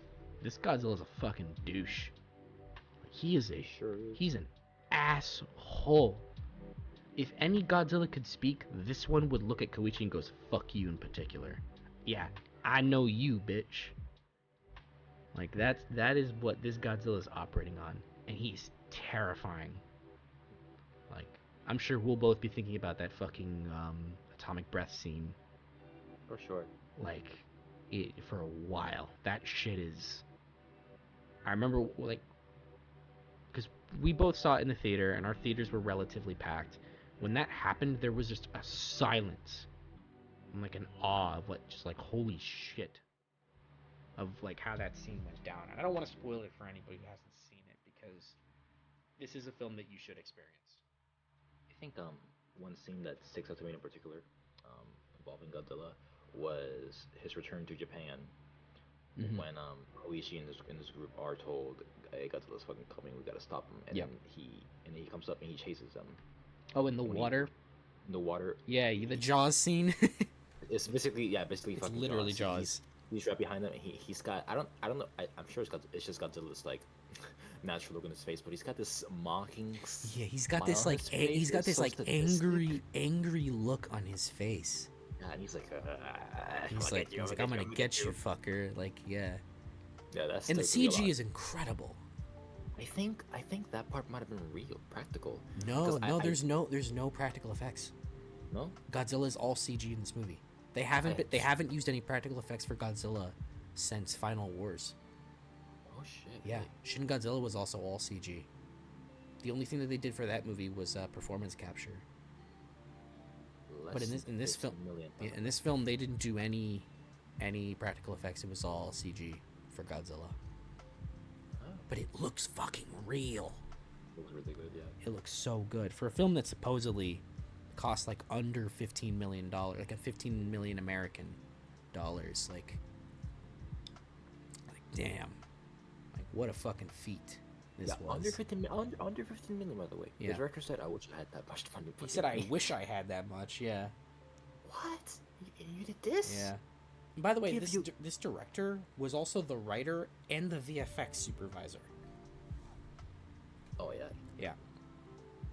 Like, fucking give him a round of applause for this film. Like, holy shit. We encourage more of these guys to make movies in the States, so they can help them out, please. I don't know. I don't mind the legendary movies being kind of what they are. I don't mind it. Yeah, I don't mind it. Not Godzilla movies. Yeah. Anything else? Give him the money. Give him the budget. Yeah, to make something. Let him cook something up. Yeah. Yeah, man. This movie's incredible. Yeah, fucking incredible. I love it so much. A Godzilla movie made me feel this way. Mm-hmm. as in it got to the end, I even got like, I didn't cry, but I got like emotional. I was like, holy shit, this movie's affecting me, like really affecting me in a really human way. And I hadn't seen that in a Godzilla movie, like, ever. Because like you have like the original like 1954 film, which is like a really effective piece of like horror and satire. That movie is effective, but it isn't like touching on like it doesn't make you feel like emotional, really. But that movie is still effective and great at what it does, but this film is something else. This is something different. There's a lot of character in this movie. Yeah, lots of character. Also, it's like 2 hours, and it feels like that's the perfect length. Like, it didn't feel like it needed to be a minute longer or a minute shorter. Yeah. It was the perfect length. I fucking love this movie. I love it so much. Yeah, this was a 10 for me. I know it's not for you, but this was a 10 for me. In my heart of hearts, it is a 10. I love the art of the movie. I'm bothered by the fact that you know what I'm bothered by. So Yeah. And I also have the same. Yeah, I'm of the same opinion on that. But yeah, this movie shot up the list. I'm gonna tell you. Mm-hmm. It's so good. I'm like, man, what Godzilla's theme played. Yeah, holy shit. Even if you hadn't like seen a Godzilla movie, like him showing up to that music is like fucking chills.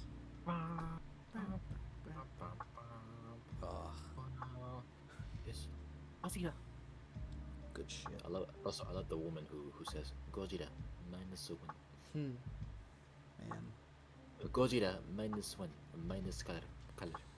Yeah. Good fucking You movie. gonna watch this in black and white? I'm gonna watch it in black and white. If it comes out in the States, I might go. Yeah. What the fuck not? Yeah. Yeah, man. What would you give this movie?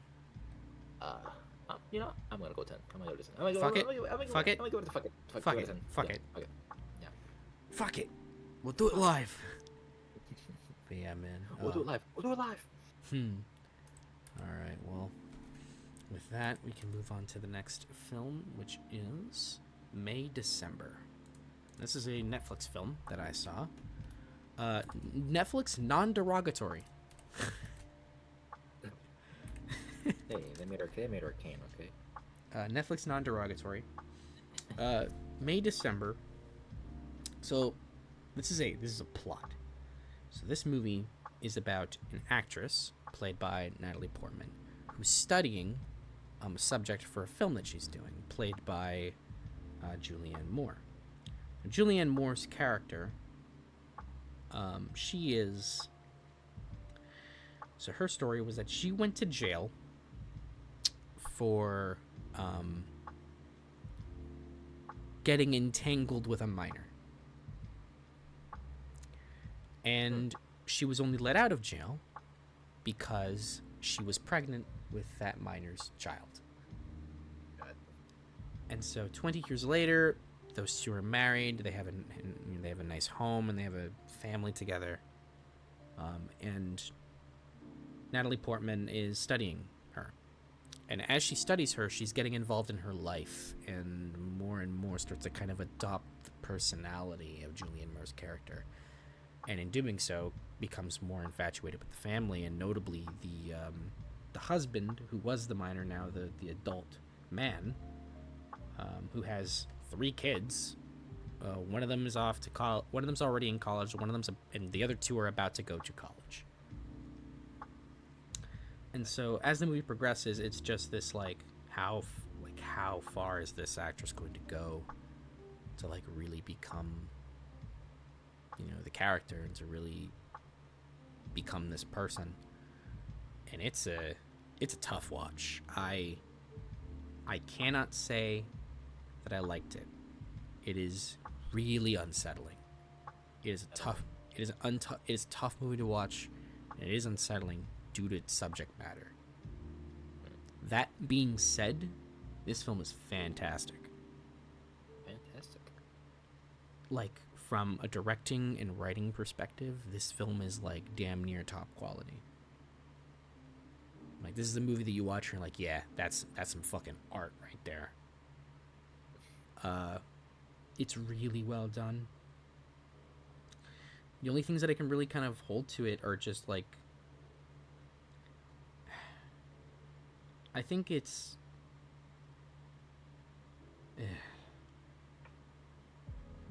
it's due to its subject matter and the fact that it is so unsettling, and for me, a movie that I didn't enjoy, that kind of holds it back, at least for me. Also, some of its acting is a bit weird. Like everything about the movie is like pretty great. Obviously, like Julianne Moore and Natalie Portman are fantastic. But the actor that plays the husband / father, I understand what they were going for with his performance, because like everything happened to him at such a young age and he couldn't process it, and he's so controlled and manipulated by like Julianne Moore's character that he still kind of acts like a child in like a very subdued way. And I understand like the performance, I just felt like it didn't quite hit for me what he was doing. So that kind of did that for me. But that's also like, that's just a very much a me issue. It's a skill issue. Minor detail. Right. But yeah, no, it's enough for me. The movie's fantastic. It's like a 9. It's a great movie. Wow. Yeah, no, definitely check it out. It's on Netflix. Good shit. It is on Netflix. Good. It's on Netflix. It is on Netflix. Yeah. Why not, right? Why not? But yeah. That takes us into the next film here, which is. Oh, sorry, I'm having some issues here. Hold on. I got some technical issues. Hold on, guys. All right. The Boy and the Heron. Why is that the title? That's the best I could find. Oh my god. Well, at least you didn't make it. So. Yeah. Okay. Well, I'm gonna peel the Band-Aid off. I don't like The Boy and the Heron. I don't like it that much. I don't want to say fucking lame. I wasn't interested in it. Not really. I thought it was a bunch of fucking metaphors put together without a coherent plot. Do you want to watch it? Are you gonna watch it later on down the line? I'll watch it. Yeah. Okay. Yeah, I'm interested. I do want to see it. I was gonna check it out when it came out, but I just didn't have time. Really? Yeah. Well, yeah. I'm a relatively, relative Studio Ghibli fan. I like their movies. I like Ponyo. I like Secret of Arrietty. I love Princess Mononoke. I love Spirited Away.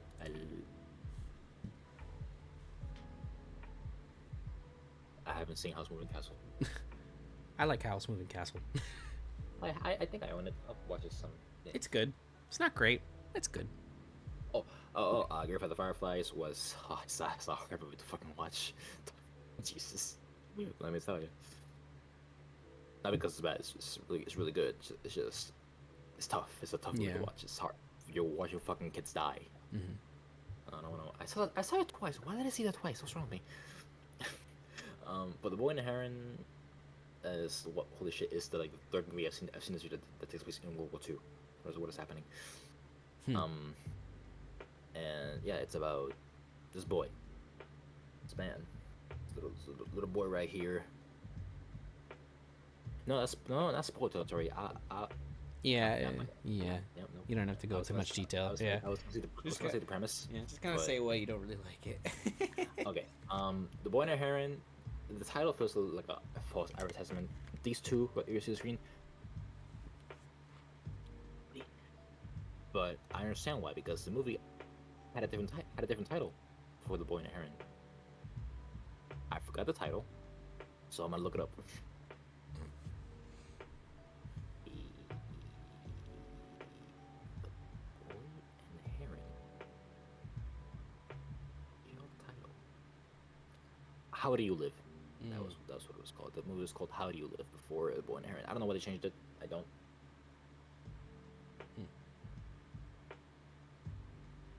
Yeah. how do you live makes the point of the movie a little more understandable. The movie in Heron is almost misleading in terms of what they're going to do. I don't know if that was on purpose or not, but yeah, it's almost false advertisement. Again, not on purpose. It's just that don't expect a movie of those two going on a magical adventure together. It's not really the point of the movie, which isn't the issue, really. It's just like I said. I think the movie is just a bunch of metaphors put together with a deep message. I understood the message. I did. I just, and you know, whether it was communicated well or not, I'm not willing to say that it wasn't, because I understood it well enough to say, yeah, this is what they were going for. But I don't think the plot and characters were good enough to make that message meaningful for me, at least. And for that, I was left kind of dry watching the movie. But to praise the Ghibli fashion, beautiful animation, beautiful art style. It's charming. It's beautiful. It's Ghibli. You know, I love watching their stuff. I love watching how their unique worlds work. They're very creative, so I will always give that to them. Always. Okay. But no, wasn't a fan, unfortunately. Dang. That's unfortunate. Yeah, it is. Yeah. I was looking forward to it. Would you rate it lower or higher? I'm at a 5. Okay. Yeah, I'm at an average. Okay. Well, that sucks. Yeah. Well, It's funny. I was watching it in a room full of people who were also confused at the movie. But, yeah. But I think they came out of liking it more than I did. Pretty sure. yeah. Pretty sure. But, yeah. Well, hey. Well, in a perfect segue, we could move on to the next film, which is I Am of a Similar Camp. Poor Things. This is a movie that people are adoring, calling it like a masterpiece, an incredible film. You might see it and love it. I wanna, because I like the favorite. I don't like this movie much. Actually, no, I just don't like it. I think it's and I think part of it is a me issue, because I couldn't get past the initial premise that this is the literal brain of a child, like a baby, in an adult woman, and she suddenly realizes she can experience sexual pleasure, and she does a lot of that. And it's played very much like she is a child in an adult's body. And eventually the film gets past that as she matures, in her brain as well as her body, and she starts to become empowered, and that's all fine. Like, the movie's got that going for it. It does what's the word I'm looking for, benefit from that, and that is a pretty alright story. I think it's a good story. However, the film, to me, I found it, the way it decides to give its lead a way to find her power is through continuous sex, and that just felt kind of juvenile to me, where it's like, oh man, she discovers, yeah, I'm powerful because I can use my body for however I need it to. But it's like, but she's also really smart, and the movie does use that, but it also uses a lot of, like, she's just having a lot of sex to feel empowered, and I don't know, it felt very childish to me. Maybe not childish, but boyish, you know? Juvenile. And maybe that's just me, but I don't know, I just didn't really care for it much. I think it's got very admirable aspects. Emma Stone and Mark Ruffalo are incredible in it. Like, holy shit. Mark Ruffalo in particular, he's dude, he's hilarious. Like, he's such filth in this movie. He's such a fucking horrible piece of shit. And he's hilarious. He's great in this movie. Emma Stone is probably the best maybe we'll ever see her. Really? Didn't she peak already? I think this is her peak. Oh my god. Because this is her movie, and she owns it. And it's a very similar to like what Jennifer Lawrence did in No Hard Feelings. This is a very bold performance. It puts everything out there, 100%, like 110% actually, and she's committed, and that's very admirable. And I think she does a fantastic job. I like committed actors. Yeah, I just wish I could have gotten into the movie more. It's like it's got good parts to it. I just didn't get into it at all. Maybe I should just watch. Maybe I should watch it again. Maybe I should watch it again. Maybe there's something I missed that'll just make it click. But I just couldn't get past its premise, and it's How'd you watch it? I watched it.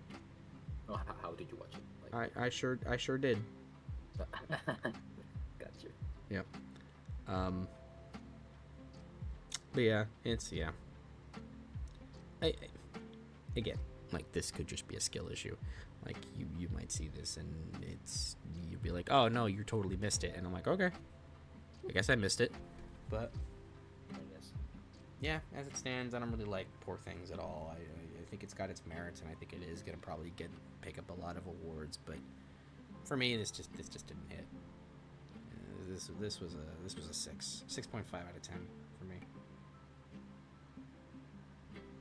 There you go. Yeah. What about the Oscars will be? I actually have a list prepared. We can take a look at that. We can take a look at that another day. But yeah. Moving on to the next film here is Wonka. This was kind of a last minute watch, but I'm glad I saw it. Wonka. I reckon a lot of these last minute watch. Probably. Some of these definitely were. Wonka was okay. Okay. It was okay. The biggest problem with it was that this movie is it's a musical.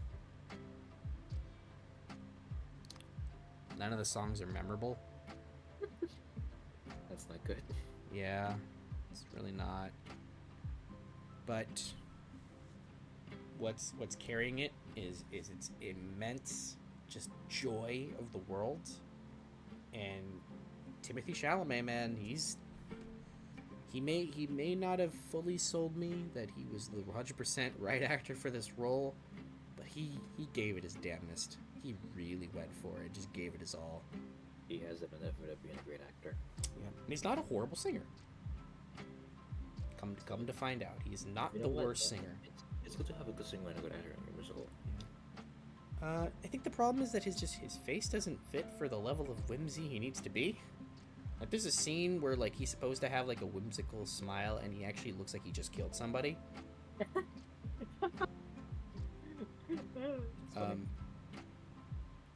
Yeah. Also, I found out that people...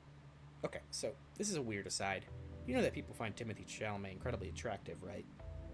Yes. Okay. I found out those same people that find him incredibly attractive found him to be a turn-off in this movie. Interesting. Because he was singing and dancing. Okay. But a certain subset of people suddenly found him attractive because he was singing and dancing.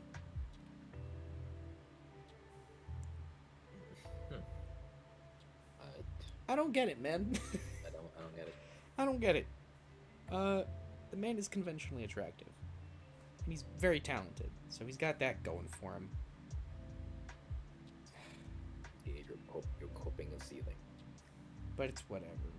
No, he's a very good actor. This is kind of the movie that started to kind of convince me more of that he is like a really great actor. Because I wasn't fully convinced beforehand. Oh, you thought he was alright? I thought he was fine. Yeah, I didn't quite get the hype. But seeing him vary himself up and actually like commit 100% to something that like maybe wouldn't have worked out is, you know, it shows guts from him. Maybe if we saw Call Me by Your Name, that would have been it. Maybe. But I saw him in Little Women. I saw him in Dune. I saw him in Don't Look Up. Wasn't he in Lady Bird? Yeah, he was in Lady Bird. He's good in that. But he's also just kind of playing. It's not the same as Laurie from Little Women. Not at all. But kind of a similar vibe. This one, it's like he's truly like he has to be not the hot boy. So. Yeah, I'm just kind of saying a lot of the same shit. I should actually talk about the movie. It's fine. Its story is pretty paint by numbers. Its world is interesting and fun, but nothing about it just truly fully hits. You know. Also, the movie's a waste of Hugh Grant. He plays the Oompa Loompa, and he's like in it for like 10 minutes. Really? Yeah, he's like barely in it. I don't even know why they bothered to have the Oompa Loompa in the first place. But, okay. Okay. Yeah, it's fine. It's a perfectly fine movie. I'm sure the Paddington movies are better, because this is from the same director. Yeah, gotta watch those. Yeah, I gotta watch those. Yeah, it's okay. It's really just kind of held down by its... You know, it's kind of really boring final act and kind of generic story, and not great music, which kind of hurts when you're a musical. You know, That is, if you fuck up your music and your musical, you're it's not bad music. It's just not memorable, right. which is like the problem because like Willy Wonka and the Chocolate Factory is not a musical per se, but it's got music and those tunes are memorable. Like I'll remember Oompa Loompa and Pure Imagination, you know, like those are instant classic memorable songs. Bangers, as they call them. There's nothing in Wonka that hits the same. Do you know who wrote the music? I do not, but I think it is I think it is a either a screenwriter or a let's see here. Come on. Let's see.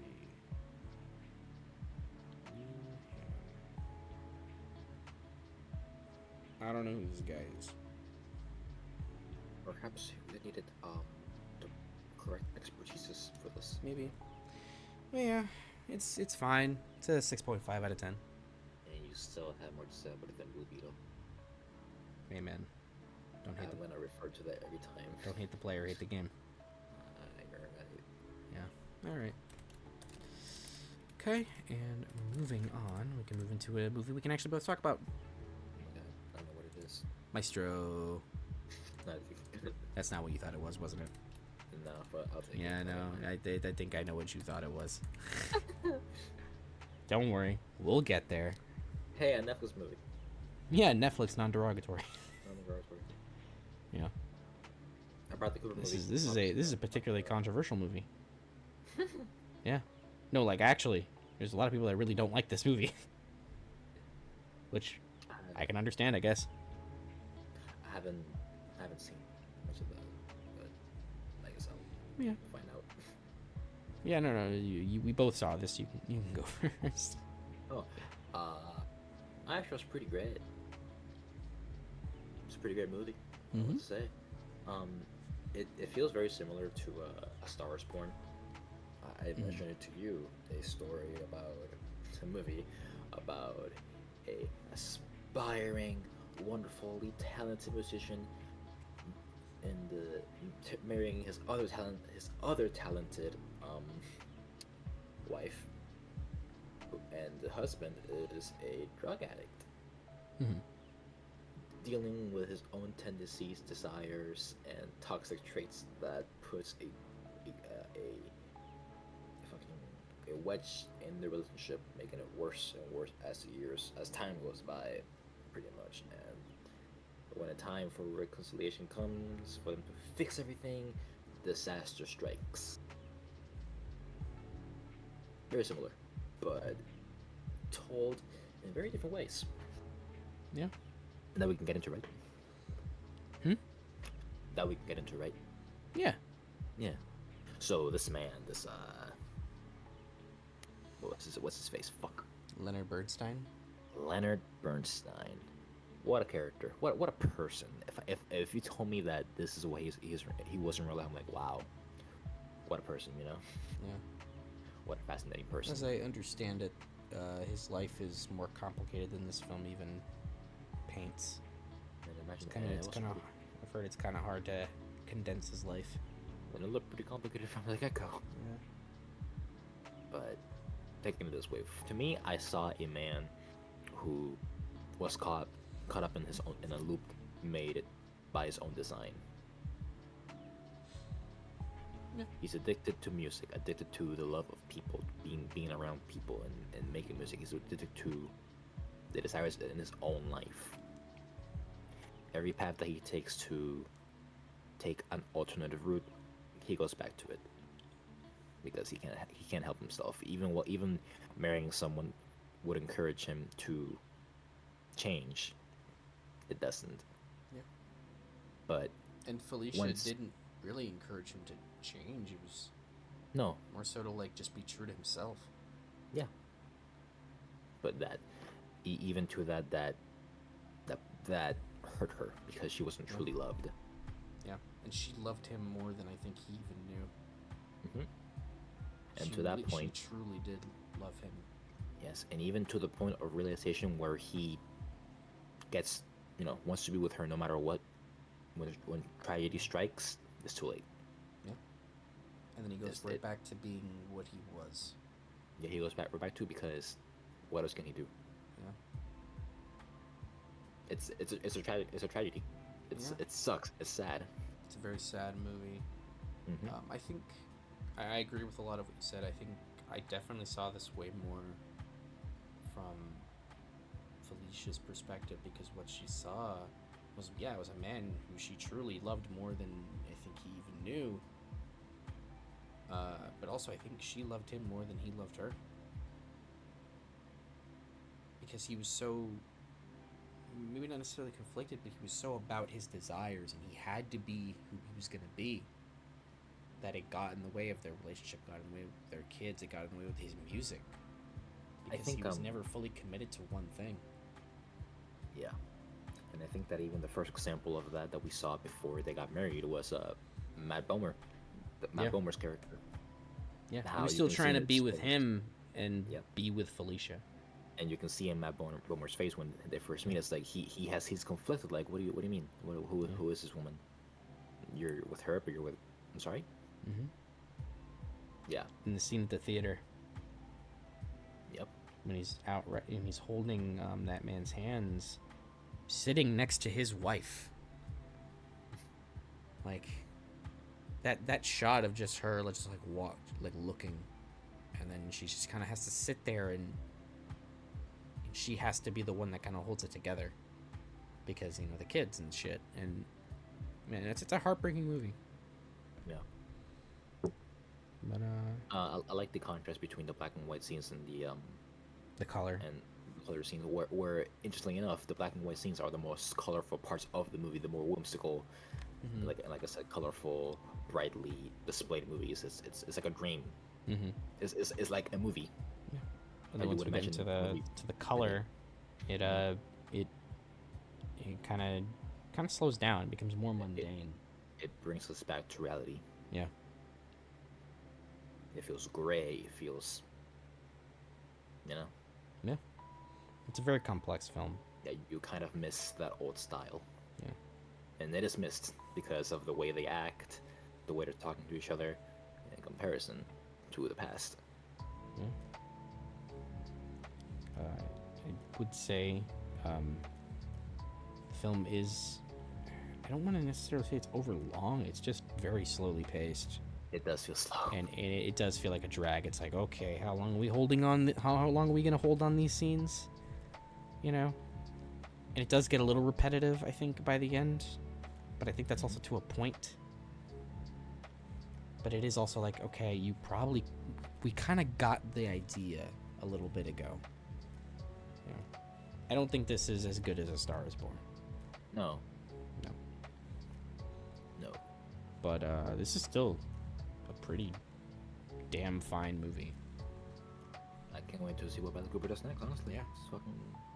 I know this was a passion project of his. And I'm glad he got it done. Yeah. He does have another film currently in development. Is it about music again? I don't know. It says plot under wraps, but he's gonna star in it again, along with Will Arnett and Emily Blunt. Oh, holy shit! I gotta mention, the conductors these are fucking phenomenal. Oh yeah, this is actually him conducting. Yeah, no, yeah, exactly. That's why it's like Yeah. he's doing that shit. He's doing that shit. In particular, the one where after he's finished, he goes to kiss her. Yep. That scene was so good. Yeah. Also, was exciting. let's talk about how fucking fantastic. Oh my god, why am I blanking on her name? Yeah, I know you mean her. Carey Mulligan. Yeah, Carry on. Carey Mulligan. Holy shit. Oh, she's great. She's been the past couple years. She's been killing it. Because 2020, she had Promising Young Woman, which she was fantastic in. I don't know what she was in 2021. 2022, she was in She Said, which she was amazing in, and now she's got this and Saltburn like back to back, where she's really good. I think she's fantastic in this movie. She breaks down after hearing about the cancer, like, oh. Mm-hmm. And then when she breaks down again after the visit from her friends, like, Yeah. oh. She's like, I don't want any more visitors. God, that Yeah. shit is heartbreaking. Man, what would you rate it? Or sorry, I sorry. wanna- You go, yeah, I say, wanna- say your piece. yeah, Yeah, I'm sorry. I want to get praise to the makeup they used on Bradley Cooper to make him look like an old fucking man. It worked Jesus, really well. Yeah, it was insane makeup. But what would I give it? I'm at an 8 or an 8? 8.5. I'm like debating between both of them, but Yeah. yeah. I'm I at a think it's 9. great. Yeah, I think it's a great movie. I'm at a 9. But yeah, good fucking movie. Mm-hmm. Yeah, definitely gonna make the list. Holy shit. All right, so we can move on from here to Aquaman and the Lost Kingdom, the death of the DCEU. It died a long time ago. It was just a burial. Yeah, I didn't see it, by the way. the long-awaited final nail of the coffin. Man, I've had an interesting relationship with the first Aquaman film. I really hated it the first time I saw it. And then I had to watch it again because I couldn't finish it the first time because I hated it so much. And then I actually finished it and I was like, yeah, this film fucking sucks. It's a fucking clown movie, you know? And then I just saw it again right before Lost Kingdom came out. Yeah, you did. And I was like, you know what? It still sucks. But I like it. I enjoy it. It's some goofy, silly shit, but the action is insane and it's really cool. And there's a certain like pop and charm about how bad it is, about how silly and dumb it is. Aquaman in the Lost Kingdom doesn't have any of that charm. This is just dog shit. This is a very bad movie that its only glimmers is that it's mercifully short. And then it has a couple good things going for it, namely just Orm and Arthur's little banter with each other. Like, that's really it. That's the best this movie's got. Like, it's so That's the true crux of the movie. it's so soulless. It has no guts. It just exists. It feels like this is a movie that they made, like, maybe thinking they could get another one, and then they kind of realized halfway through they didn't, and so they just kind of made it.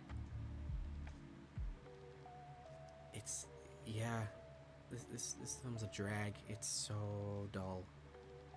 It is. Ugh. Yeah. Rest in peace, DCEU.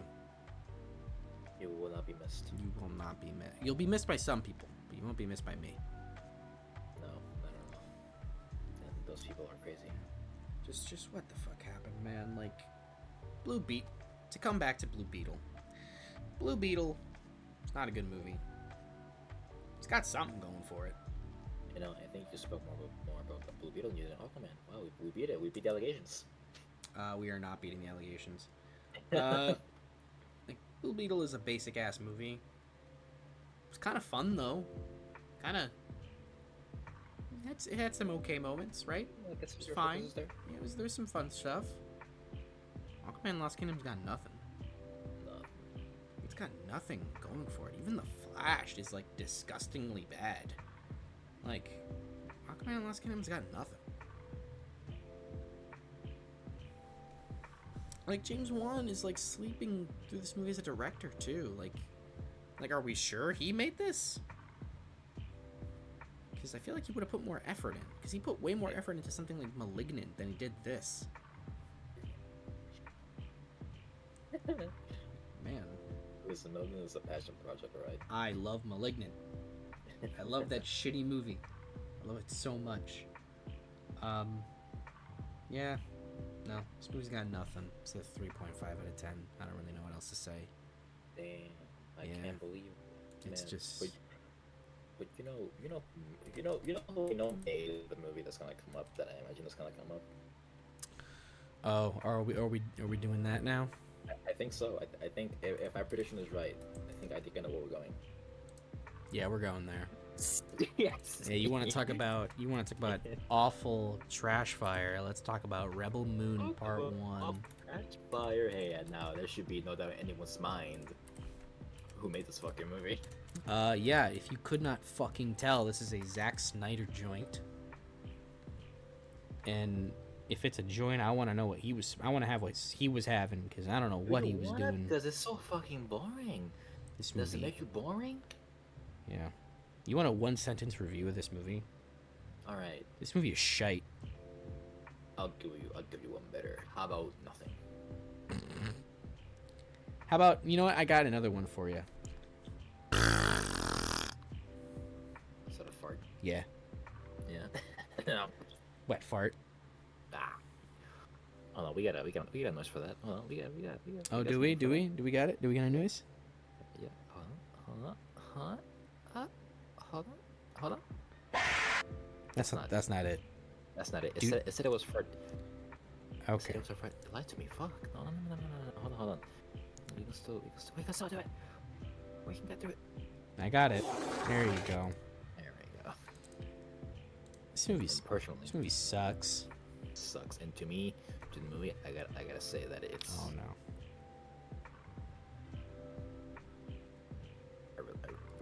You're a fucking disappointment. Is it? Is it? Well, it's not disappointing. I feel like this is exactly what you wanted it to be. No, not to me. It's a disappointment to somebody, but it is a disappointment in terms of you were mistaken. You were born. Yeah. And you were lucky to be born.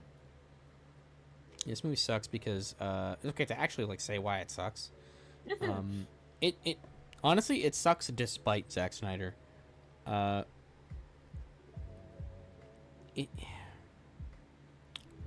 Who are these characters?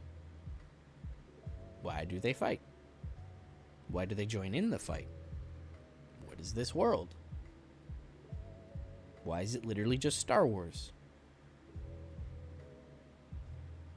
Is it? Why dare is- ask it because Why are these characters just doing things? I don't get this movie. Why was it over 2 hours and I feel like I didn't learn anything? you can find out in the extended cut, in the Snyder cut. Oh, am I? Is that just like both movies put into one, or is that like is it going to be a different movie? It's part one, but longer. It's not Oh, coming out. okay. Pretty sure. All they're right. gonna watch it. Okay. I mean, yeah, maybe. But even Maybe I'll just put it on and then like I'll sit on the toilet and I'll take a shit and it'll probably be more entertaining than the movie. But I don't get it. Why does Snyder have the need to release a movie that's really bad and then afterwards be like, hey, this is a longer version of this movie.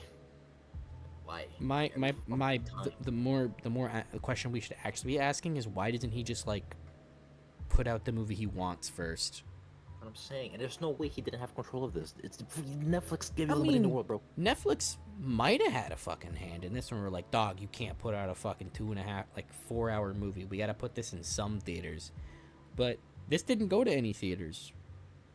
This went straight to Netflix. Like even Army of the Dead got like a small theatrical release. Like they made The Irishman. Why is Netflix going to mind length in a movie? They're streaming service. Like why is it? Like why are we doing this? Like what's the deal? I don't buy any socioeconomic factors. I don't buy it. This movie's shit. This movie's horrible. It's like you said. There's no character. Like the only one that's like at least a character is fucking Gunnar. Steve from Gunnar? Hill House. Yeah, Gunnar. Gunnar? He might be the only. Yeah, the fucking pussy ass simp. He might be the only character in there that's worth a damn because he's his reason to fight is like beyond flimsy. He just has a crush on Cora.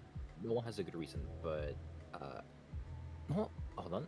I'm gonna do a defense of this character. So what stuck out to me a little bit was, hold on. What stuck out to me, unlike everyone else in the movie, was when Nemesis was fighting the Spider Lady.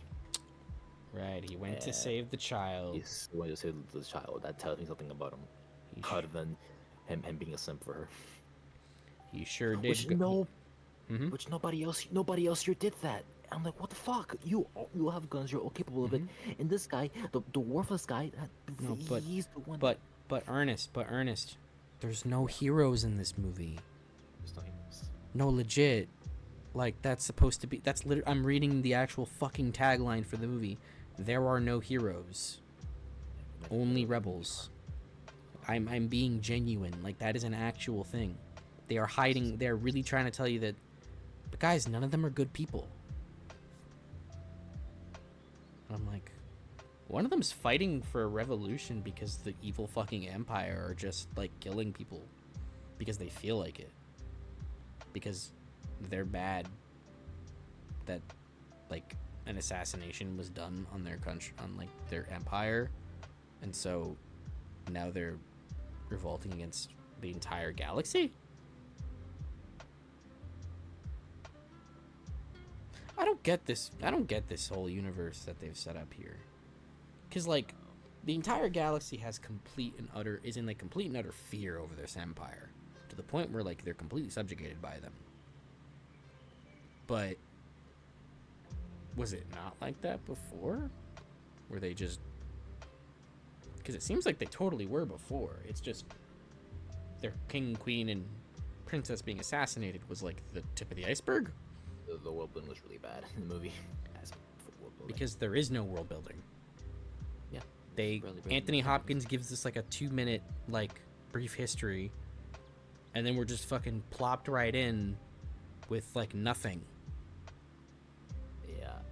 They tell us that they conquered the whole galaxy, basically. That's basically what they did. But also the sense of time is fucked, because I don't know how long it's been between like the king, queen, and princess being assassinated, and then like the entire galaxy being subjugated. Like I don't get that. They say two seasons, which they don't clarify what the fuck that means. Yeah, what is a season? Because a season for like harvesting is like 6 months. I'm gonna assume that's like a year or 2 years in terms of this movie talking. But then they say that she's only been in like that planet for like a season. I don't know then. So, but we're made to believe that she was part of the Empire for a long time, raised in the Empire, and then something happened, which I'm assuming was the princess and queen and king being assassinated, which led her to just flee. So, like, fuck the sense of time, and you know what? Fuck this universe. It's so worthless. Nothing has been set up. Nothing has been built. She gives you exposition, but you don't know what the fuck is happening. She's dropping names and shit like it's supposed to mean something to me, but I feel like I missed something. Like you dropped me into a fucking D&D, like you dropped me into D&D session, but you guys been playing for like 10 sessions now. So I'm just here, just trying to like get used to all these names and all these like things, and I'm like, I don't know what that means. I don't know what that means. I don't know what that means. Like, fucking. It's so funny. Every time, like 3 times she goes, "Okay, let me tell you about my backstory." And it gets more confusing every time she talks. It sure does. So something stupid in the movie is the fact that the Imperium has to go to a small village that can barely feed its people, but because of the grain, they want to do food. But these fuckers took over the whole galaxy, and there's not a planet where they're harvesting. You're shitting me. But there's a planet where they mine cobalt. I think they went to that planet because they probably got fucking information that somebody talked to the blood axes. That's true, but they're not there for the info. They're there for the food. They're there explicitly for the food. They're not there for the info. But they probably know that somebody talked. So it would make more sense if they went there because somebody talked. But that's never explicitly stated. They say that they're there for the fucking food. Yeah, but they also like don't do anything with it. Like, hey, you sold to the rebels, didn't you? Like, yes or no? They didn't get an answer regardless of that. Yeah, remember when like everybody in the town was scared out of their mind that they would mention that like somebody talked, and then it's never brought up. No, never brought up ever again. God, and the fucking the henchmen, the soldier henchmen who look like fucking Nazis. It's so funny how they had the Imperium look like Nazis. If they couldn't be more explicitly evil, with that in mind, let's talk about the psychopaths, the soldier psychopaths that want to rape the girl because they're evil. Yeah. I'm gonna put her into words after what they said. Ah, look at her, young, strong, good enough to put up a fight. I laughed. It was so, Snyder does not know subtlety. He does not know subtlety. He doesn't know the fucking right. I don't know who wrote this fucking movie. He did. He did. No wonder. Yeah, I think he did. Hold on. Did he have writing partners? Oh, he did. He did have writing partners. They wrote 300 Rise of an Empire, Act of Valor, and Atomic Blonde. Right, that's one. And then the other writer wrote Army of the Dead, John Wick 3 and 4. Oh, that's the best start. And Army of Thieves. And Day Shift. Alright, not a great Yep. I'm one of the 3 motherfuckers on planet Earth that like Day Shift, so I don't know what that is. it's a Netflix derogatory zombie movie. Or sorry, vampire movie. Is it the one with Jamie Foxx? Yes. It's got fun action. Anyway, yeah, Rebel Moon sucks, doesn't it? She really does. It sucks. Yeah. Balls. I just keep asking the entire time I was watching. I was like, why is anybody actually following this? Like, why is anybody joining the fight? Like, what is there to gain? These Like, characters you are protecting a village. Like, why are you joining? It gets worse because, like, with fucking Charlie Hunnam, it's like, okay, he's just there for the money. Okay, fine, that's something, right? You get to Gunnar. He's there because reasons. Okay, why does Korra want to fight? I don't fucking know. She's the protagonist. Who cares? Then we get to Nemesis. Why the fuck is Nemesis fighting? She literally actively looks at them and goes like, do not be happy about the fact that I just killed something. I'm going to join your fight, by the way, to kill people. Like, what? Rebel Moon is what happens when you skip the gameplay. Literally when you skip the cutscenes. The gameplay specifically. Like you imagine playing God of War and then you only see the cutscenes but no gameplay. It's like, oh, why are we fighting for? Yeah. The other guy, I forget his name, but the one who has like the bird. Like, why does he join? Because they freed him? I mean, he says he doesn't like the Imperium, so it's like, okay, fine. But like, it gets even worse. Dude, when they get to fucking Jaimon Hansu's character, and he's literally like, please don't fucking talk to me. I don't want to, like, I feel immense guilt over the fact that I probably ran away from a battle. General Titus, that's his Yeah, name. General Titus. Yeah, I'm gonna forget it. But yeah, when he's like, dude, like, he's like, leave me alone. Like, I literally ran away from a war. Like, the fuck you want from me? And she goes, okay, you failed. How about revenge? And he goes, and I'm like, but he doesn't. But he literally just said he's gonna fucking pick a fight. So, why does he want revenge? Oh, right, because he needs to join the crew. And at the end of the movie, he goes, "It's like, man, we took down one. This is gonna send a message to everybody that they can be fought, that we can fight up, and we can revolt." And I'm like, dude, who are you talking to? Like, Who are you? What ass did you pull that from? How far did you have to go back down there to like reach for that? Because like, I don't get it. Wait, brother is Japan. Bro is straight yapping. I don't know what he's cooking. Dude, that was like the first line he dropped in like 20 minutes. He didn't talk after that. Didn't talk after they made him Nemesis and the fucking Griffin guy. They got. Yeah, none of the characters talk to each other either. No, they don't say words. No. They didn't even give their thoughts. Like, hey, oh man, this guy betrayed us. What do you guys think about that? Nothing. Literally, I think the only conversation they have is like between like the bird guy to Nemesis, and he's like, "I really like the way you fought. I've heard you're a good fighter." She goes, "Don't feel good about the fact that I killed things." And it's like, okay, so why are you helping us then?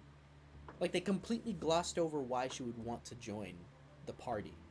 Like, I keep going back to it, but this movie is about collecting characters, and if the characters don't have any reason to fight, what's the fucking point? This is literally Zach. This is when you as a kid, take your toys and have them fight. This is what this is. It's toys. There's just toys fighting. This is bro's Lego lore. Mm-hmm.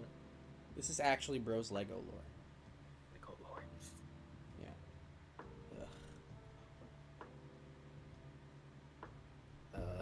Jesus. Yeah, this movie sucks. Yep. Might actually be the worst movie I've seen this year. Like, actually, it might be. No, unfortunately, this is not for me. This is pretty high up there. I gave this a 2. Same. I also give it a 2. Hey, Hey. look at us. Did we just become best friends? Wait, is this again? Oh my god, no way. Yeah. All right, we can get away from that fucking piece of shit into our last movie for the night. Oh god, there we go. The Iron Claw. Oh, wrestling. Not good movie. Wrestling. Wrestling. But yes. Iron Claw. A good movie about wrestling.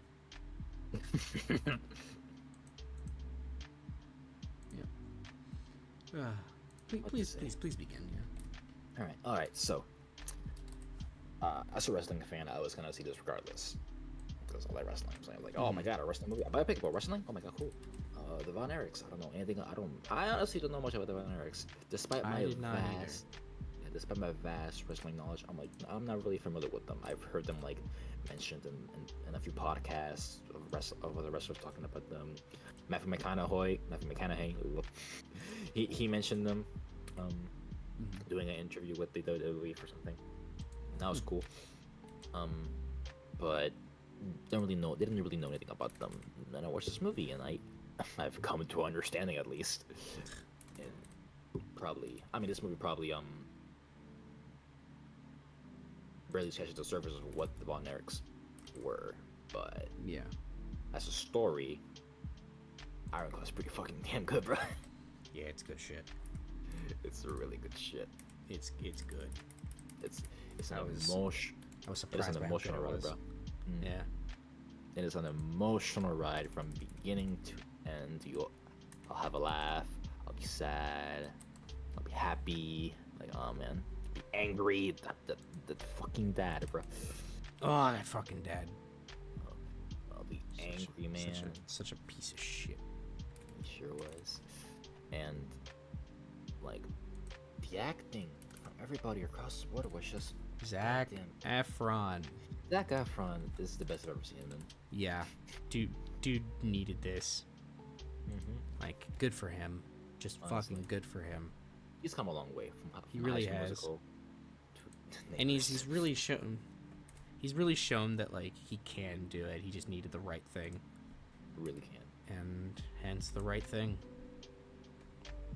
Really was. I don't want to see Zac Efron in another comedy ever again. After this. Yeah, man, he's so want him good in to- this. Give it a shot, man. He did excellent as Kevin Von Erich. Yep. It helps because I know these characters. I know they're characters of people in real life, but like in characters in the case of a movie, I know who these people are. Carrie, Chris, David, Kevin. Yeah. That's a little hard to figure out. Kevin, the name of. Carrie, Michael, David. Michael, David. There you go. Yeah. It's like, man, what a tragedy for this family. Yeah. Tragic shit that happened in that family. God, this movie was just so fucking like depressing and It is. and hard to watch at times. God, it's really fucking good though. It really is. It's really good. Like I don't really know what to say. It's just really strong. Like the characterization is all really great, and I just, you know, I really liked that family, and yeah, it just sucked what happened, man. It does. But Yeah. with the way it ends, I'll try to take a dig at this message of it's okay, Daddy. Everybody cries. With something about a family that's been told by their father, by the patriarchy of the household to be, hey, we're a tough family. We gotta take it and then dish it out. Don't cry. Don't show weakness. It is God's will by means, as he put it. And it's like, man, really. And then just seeing them all struggle to it because they can't mourn, not letting them, so they have to each cope in their own ways.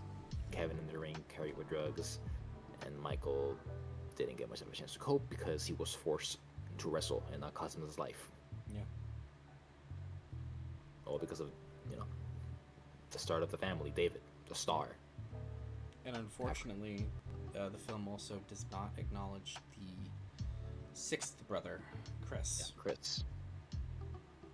who unfortunately went through a similar downward spiral as to both Michael and Carrie. Chris was the, for lack of better phrasing, the runt of the litter. He was 5'7".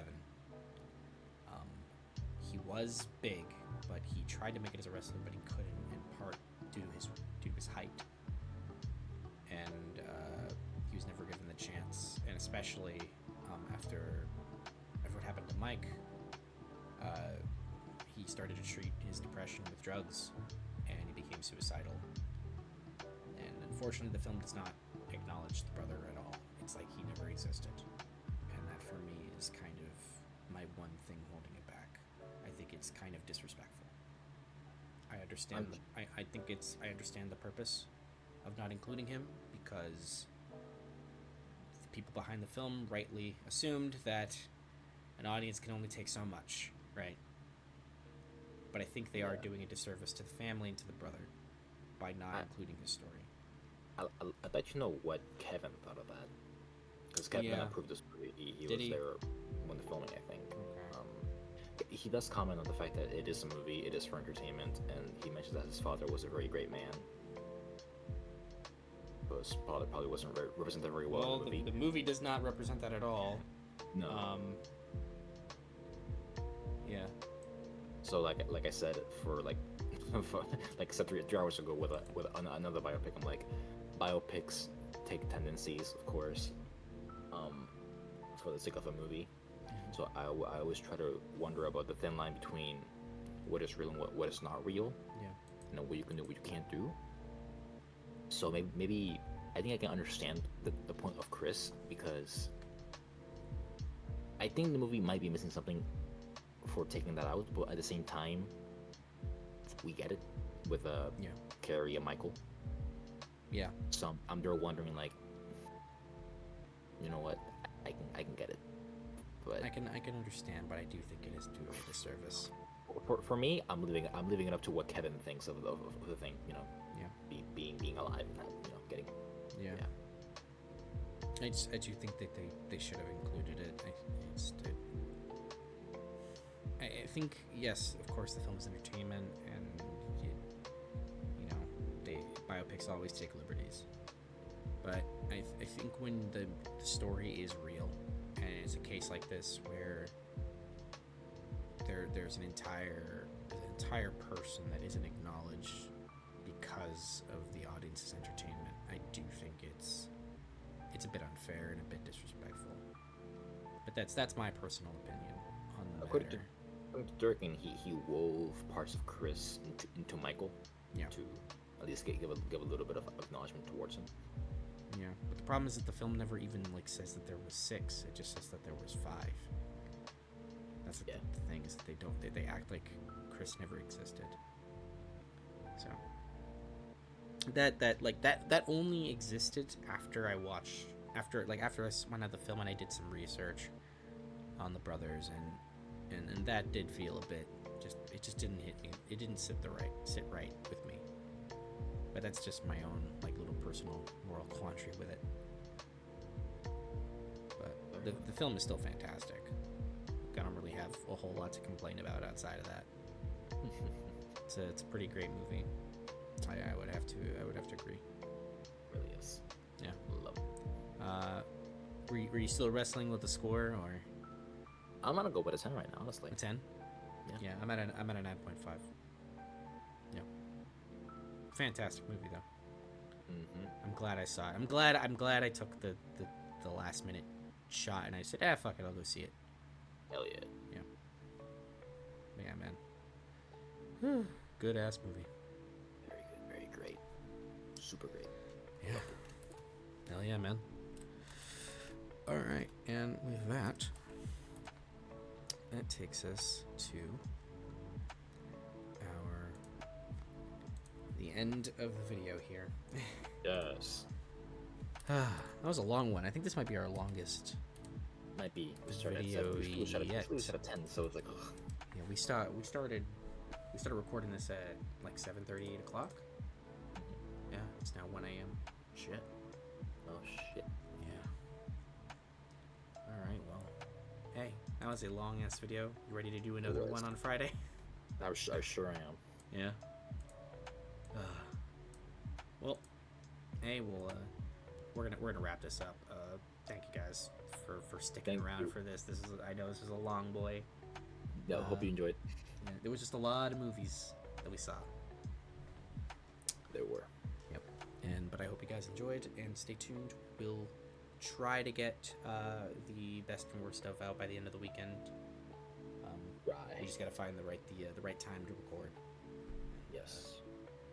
I'll have to find some time to edit. But yeah, anything else to look forward to? For what? The thing you're working on? Oh. Yeah, I'm making stuff. That's all I'll say.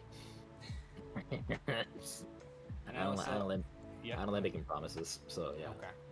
For the stuff, so I'm just gonna say. There also is something else we may or may not cook. That depends on how we feel about it. All right. I'm making something. Hold, cross your fingers, maybe. Yeah. Well, yeah. All right. Well, everybody, have a great night. Happy New Year. Happy New Year. Excited for 2024. This Bye. filler year.